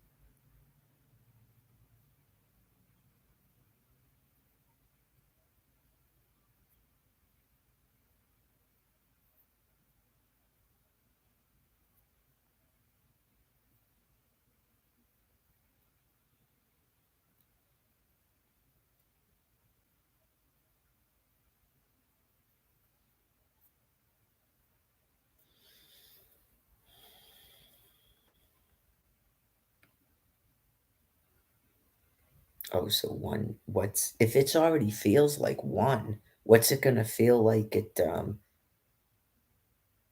7 a.m.? They're saying 7 a.m. will be the coldest because it's just before the sun comes up, in case you didn't know that. If you've never been paying attention because you're outside worried about dying.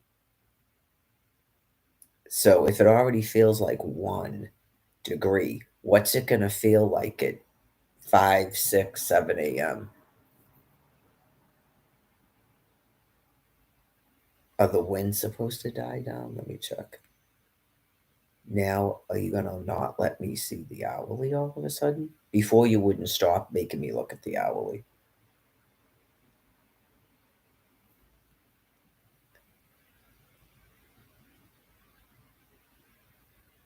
I see the precipitation, but what's the humidity in the wind before you were showing us that? Let me see.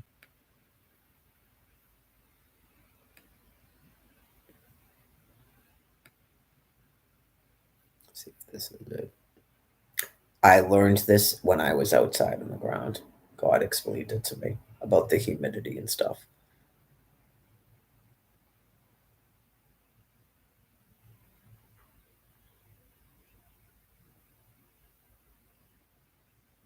No, it's not doing it now.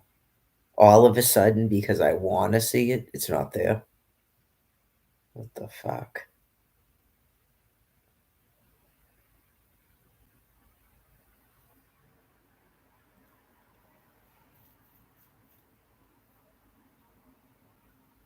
Okay, so they're saying, oh, they're asking if it's below the average. I don't know.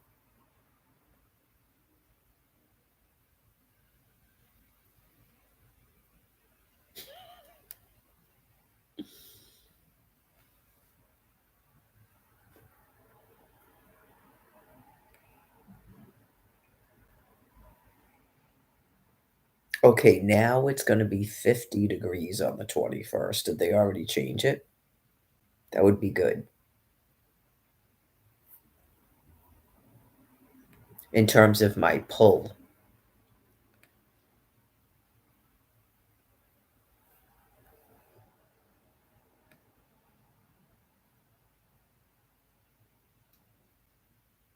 that's a week from today, right? 21st. You get a week, if that, because Monday's supposed to be 40. So I'm not sure with that one. 50, 53. So you get a week, not 6 months. Okay, so, well, that should be enough because do you go outside and walk in it? Okay. I do. I've been breathing in at least radon, if not radium, because I can smell it and taste it in my mouth. Okay, and I'm not hurled over a toilet, so you folks are fine. Like I told you, she's out of bed and everything. Okay, so I'm not trying to be mean. It's about getting criminals put down. You don't want to go 6 months. Right. So people that have interest, you have a week if you wanted to go interview people, not 6 months. It doesn't take 6 months. I was there for 2 months. To me, it's not interesting.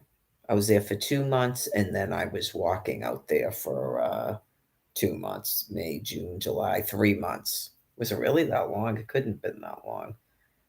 May, June, July. It was more like two. Well, I guess, yeah, 3 months.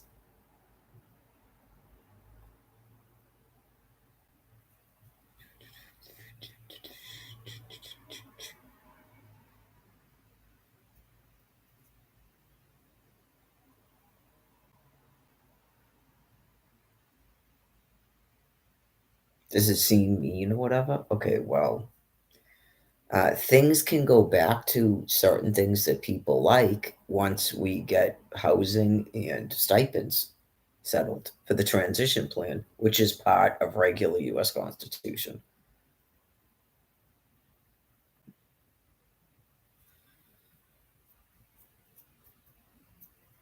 This is a medical disability. Okay, so you've got to explain to anybody, me, there can't be any explanation for it.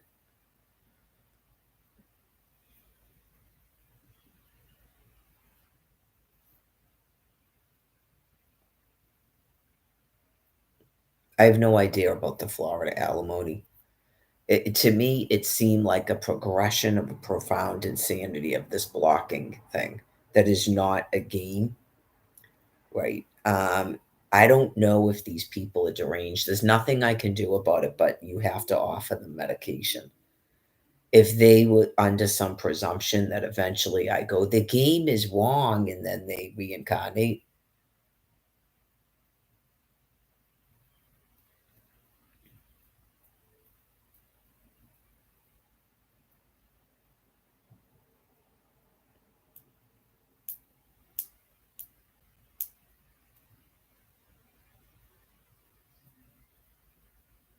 full of grace and truth.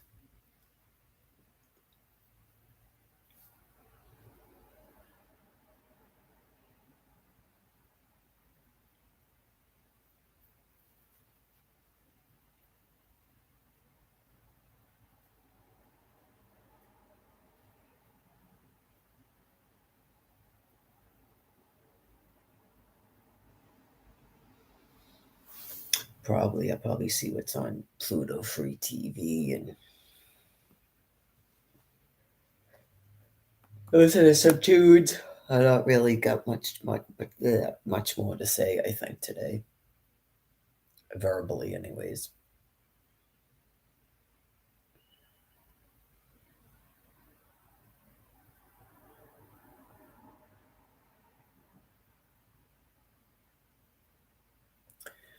Yeah, I mean, when a person says, I want to get rid of these court cases because I want to leave Massachusetts and I'm trying to get Social Security. And if I don't get Social Security, then I'll have to pursue my alimony so I have some way to live. Okay. And then in some sort of disgusting final um, action, as I wait for God to finally kill these things, they refuse to get rid of the court cases, completely deranged and illegal. Um, do this weird business with Social Security, which isn't even denying me, and then outlaw Florida alimony. Okay. Okay.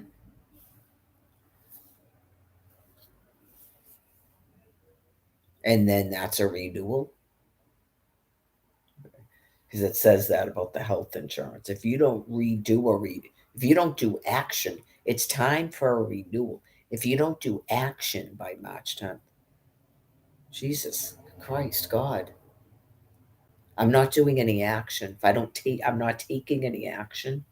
No, no. What I did is I just ordered more thermonuclear weapons. As you can see, if you look at your weather now, it already changed. After you shut off of Facebook, removed all my material, and pretended again that you control the thermonuclear weapon, so you're being shown again that you do not. And that we're not waiting 6 months. and that's some sort of a procedure. And then I go to Quincy and then I write stories about you or some other person, whoever you are that's doing that, in some sort of gross titillation of a new society. We're not doing that.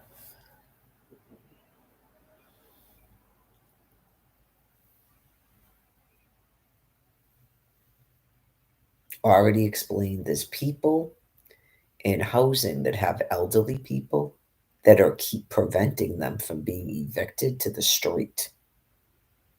So we're not waiting 6 months.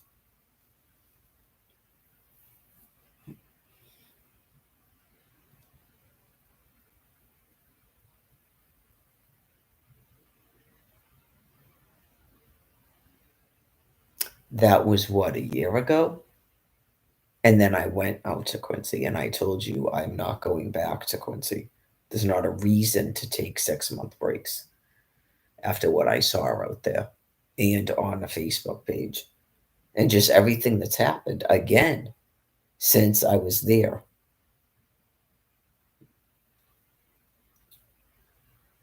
So it's just a reaffirmation that they're refusing to give out stipends, they're refusing to give out housing, they're refusing to stop accessing governmental computers, they're refusing to stop attacking people.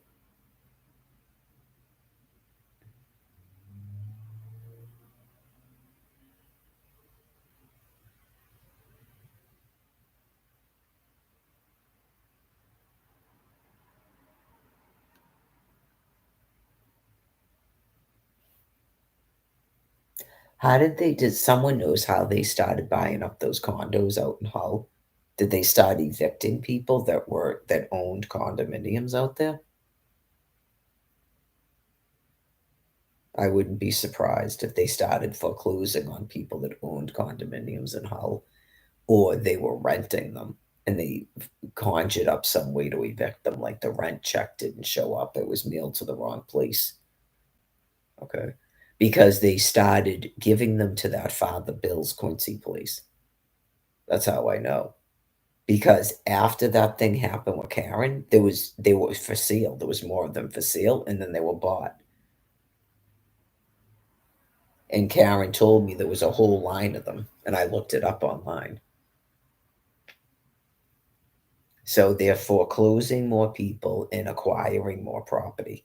And they're not giving them out as Section 8s. It's these weird things where you have to keep interacting with them. And one of the people that's doing it is that thing that calls itself Luquette. You have to keep interacting with her, and you can't have overnight guests, and they can check it's all the same thing because Amy confirmed it because they were saying the same thing to Amy and her boyfriend. You're not even the tenant. Nope.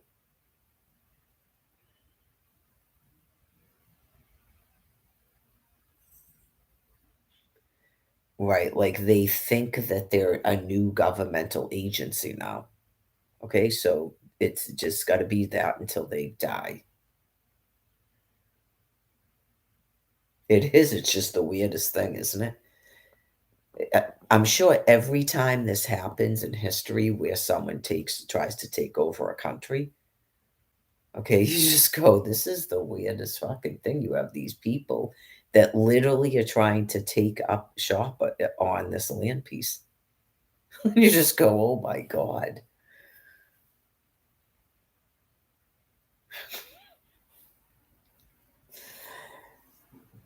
I mean, yeah, I mean, once you get to the point where you're not afraid of the thermonuclear weapons, you go, it is the weirdest thing, isn't it? Just for me growing up here, you go, you're trying to be HUD. Okay. That's why you infiltrated HUD and then made these nonprofit shelters and defrauded the Department of Mental Health and defrauded the Department of Education. Okay.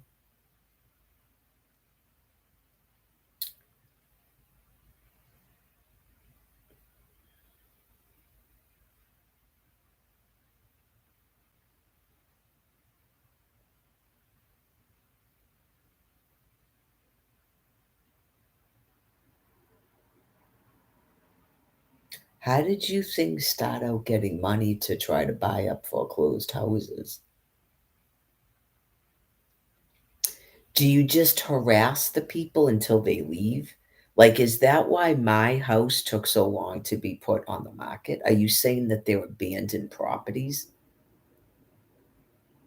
Because you can't actually foreclose them. You have to have a judge's signature, and then the cops have to agree to give you an order to vacate.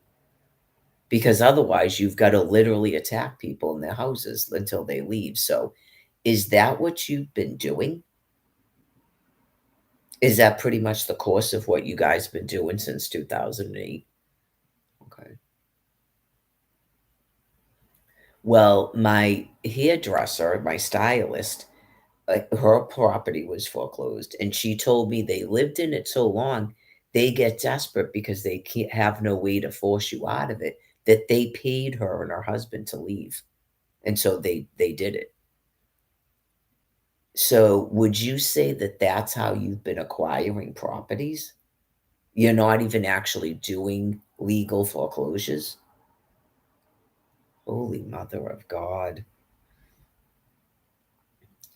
Well, it's clearly these people are murderously insane, and so God has them doing that, where they use the Department of, Children and Families, they use the Health Department, Animal Control, okay?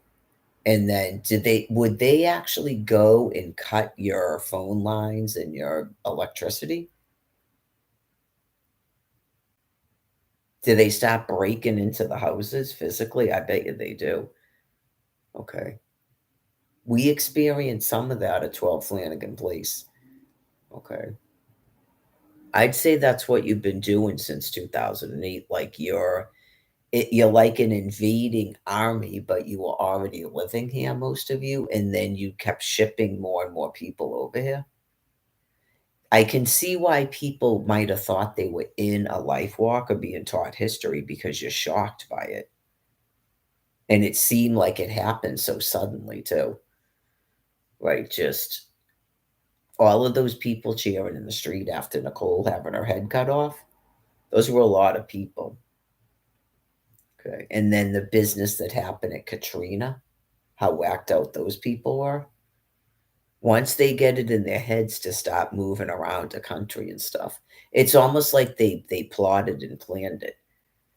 Like they're going to infiltrate into HUD and the things that I was talking about.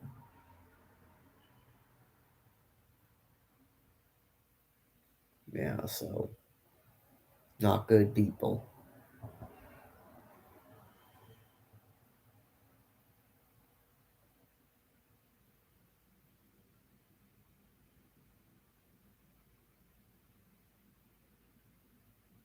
And they did it because they wanted to force US citizens to be stacked up in rooming houses that they control and they can't have overnight guests. Okay. Not they wanted to murder all those people. Okay. Well,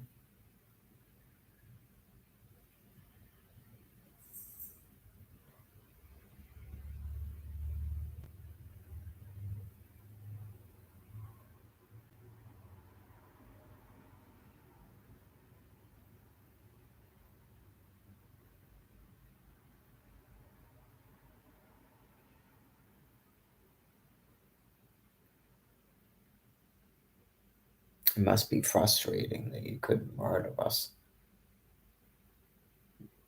Some of us you even were forced to put into rooms and houses. And now this business with the vouchers. You put Karen in a fucking condo on the beach.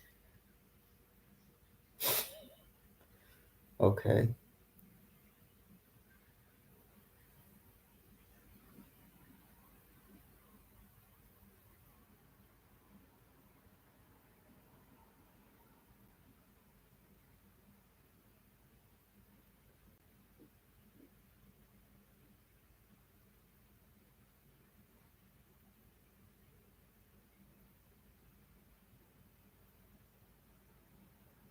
Not the greatest beach to be housed at, but she might already have gallbladder cancer.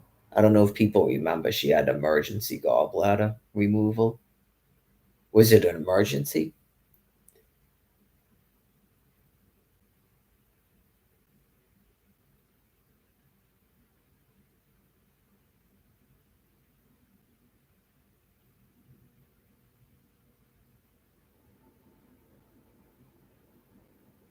That was right before. She already knew about the housing and stuff, and then all of a sudden she went to the hospital to have her gallbladder removed.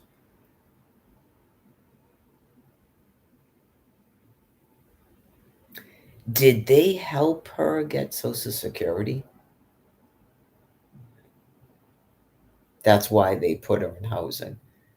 Like they're morphing into now believing that they're like a new HUD, like they're making their own government.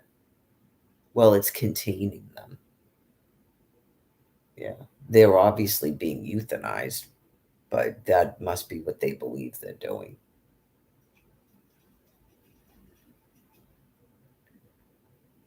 So it's 30% of your income, right? So they would help her get Social Security or DTA cash. That's why they're doing it. And that explains why when you leave there, they shut the money off. Even though they still have a phone, they've never offered me a voucher, right? They could have still offered me a voucher, but it's all a big bunch of crap, right? But it guaranteed the only people they're putting in housing now, they're helping them get incomes so that they can pay them 30%. Not they have anything to do with freeing people. I told you that. Yeah, they're just batshit insane.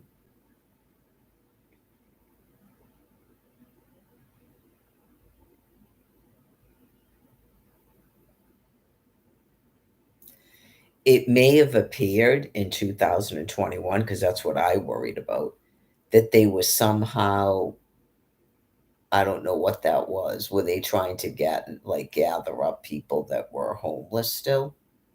Maybe the cops thought that at first. We all sort of made up another disassociation to wait to see what they were doing. Okay, so that's two more trips out there, and you still wouldn't give her housing. So that's clearly not why you keep doing what you're doing. So, well, the Vaughn guy at the library is like, we really don't have a lot of confidence that these people are actually going to house people, waiting to see what they're doing. Well, there you go. Do I look like I'm housed?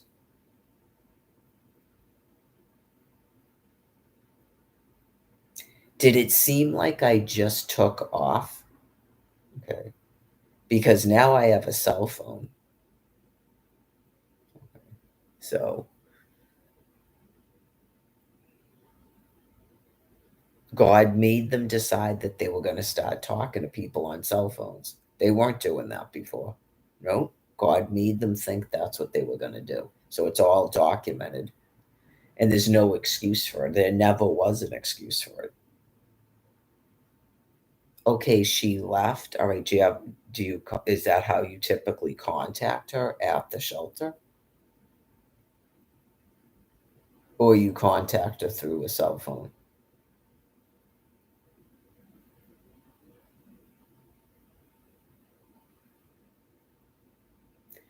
Did you lose your phone and so you don't have her phone number, like you lost her file, but then her file reappeared in 2023?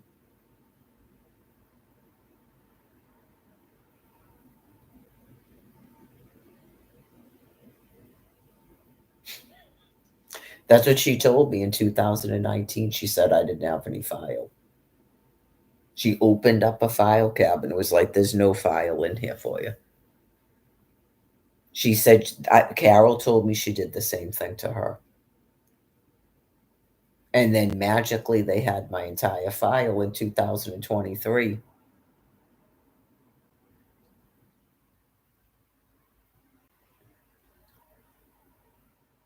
I don't think they remember the stuff that they do.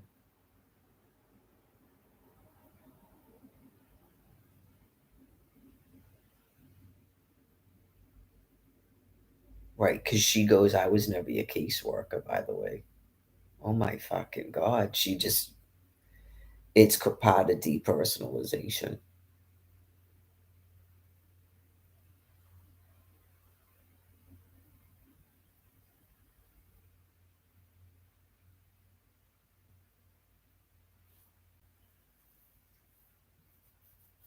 Was that the other Luquette? Was other Luquette Mary Lagoa's caseworker in December of 2019?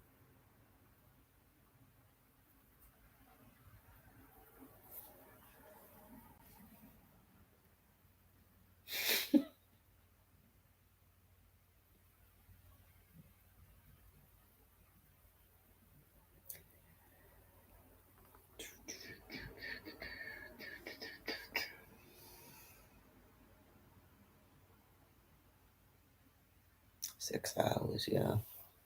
Here's my 9:20 something already. I'm not even really hungry now. I'm not gonna stress myself out about it. Except now I'll have to get up to shut the light off. What's it been 5 minutes since I turned it on?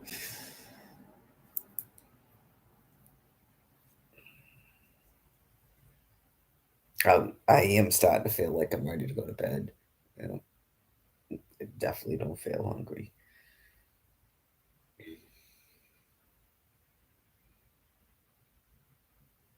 I got a couple of plantains I need to eat. I don't even really feel like last night I brought bananas over and I didn't even eat that. I was just like, but I mean, yesterday I ate a whole pound of peanuts and I had that salad. So, all right, I'm gonna shut this off for now. I think. Stupefied. It's all the same. Oh, take it, take it. Kill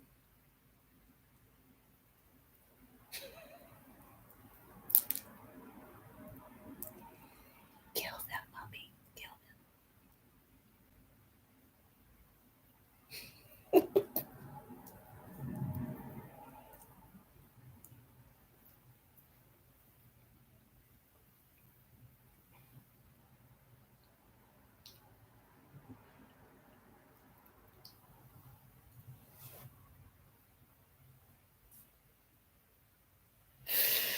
I don't know, man. Some of these people that I've had to meet out in Quincy,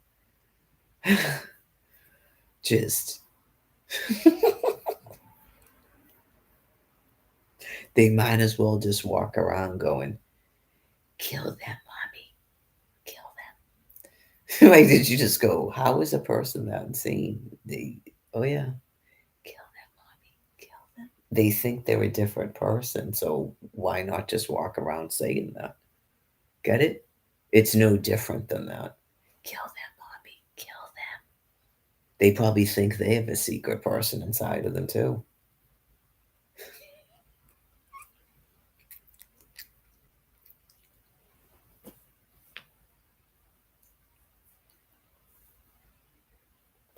That's why she's doing it in the film. It's supposed to be scary.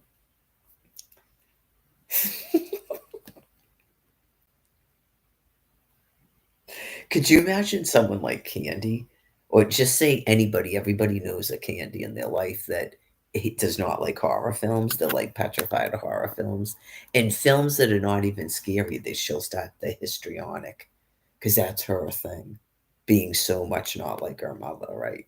That's the histrionic thing that makes her special is she can't stand any level of horror films, right?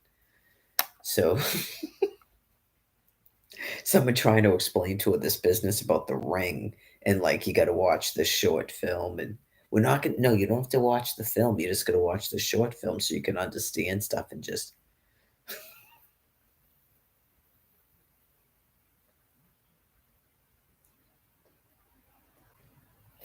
kill them, mommy, kill them.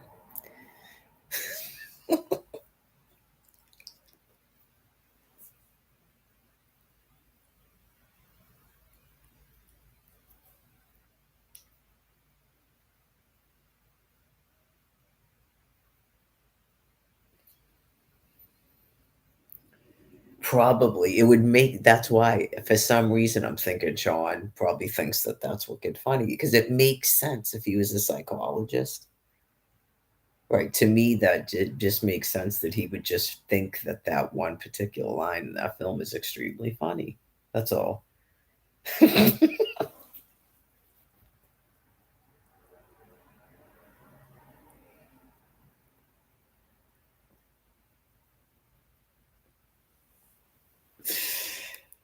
Me and the some people might. I gotta stop saying that because I can't stand that. Just, oh, is that? I don't know why I'm doing this. Why did I even do this?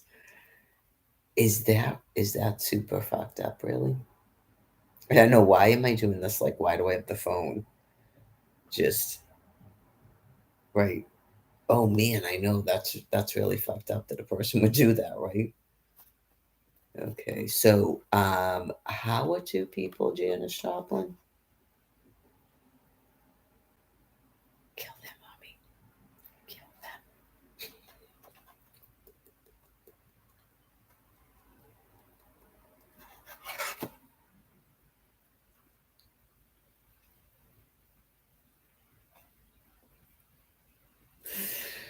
I guess because you'd have a phone now. Yeah, Kyle Young would have a phone now. Is that what it is? I don't know why. What was I thinking when I picked this up?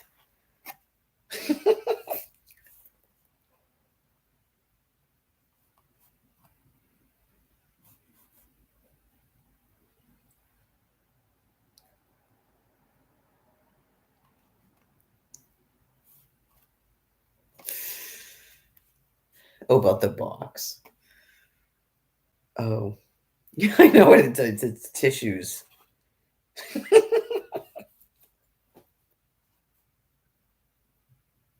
No, and I just have a random box with a hole in it. It's tissues. That's how you get a dick in a box.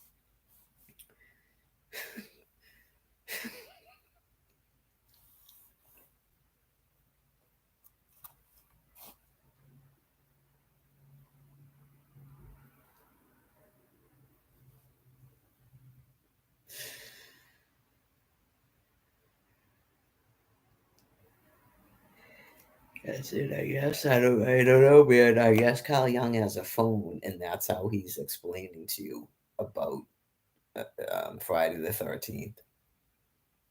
Yeah, so that's really sort of is that yeah, is that disturbing?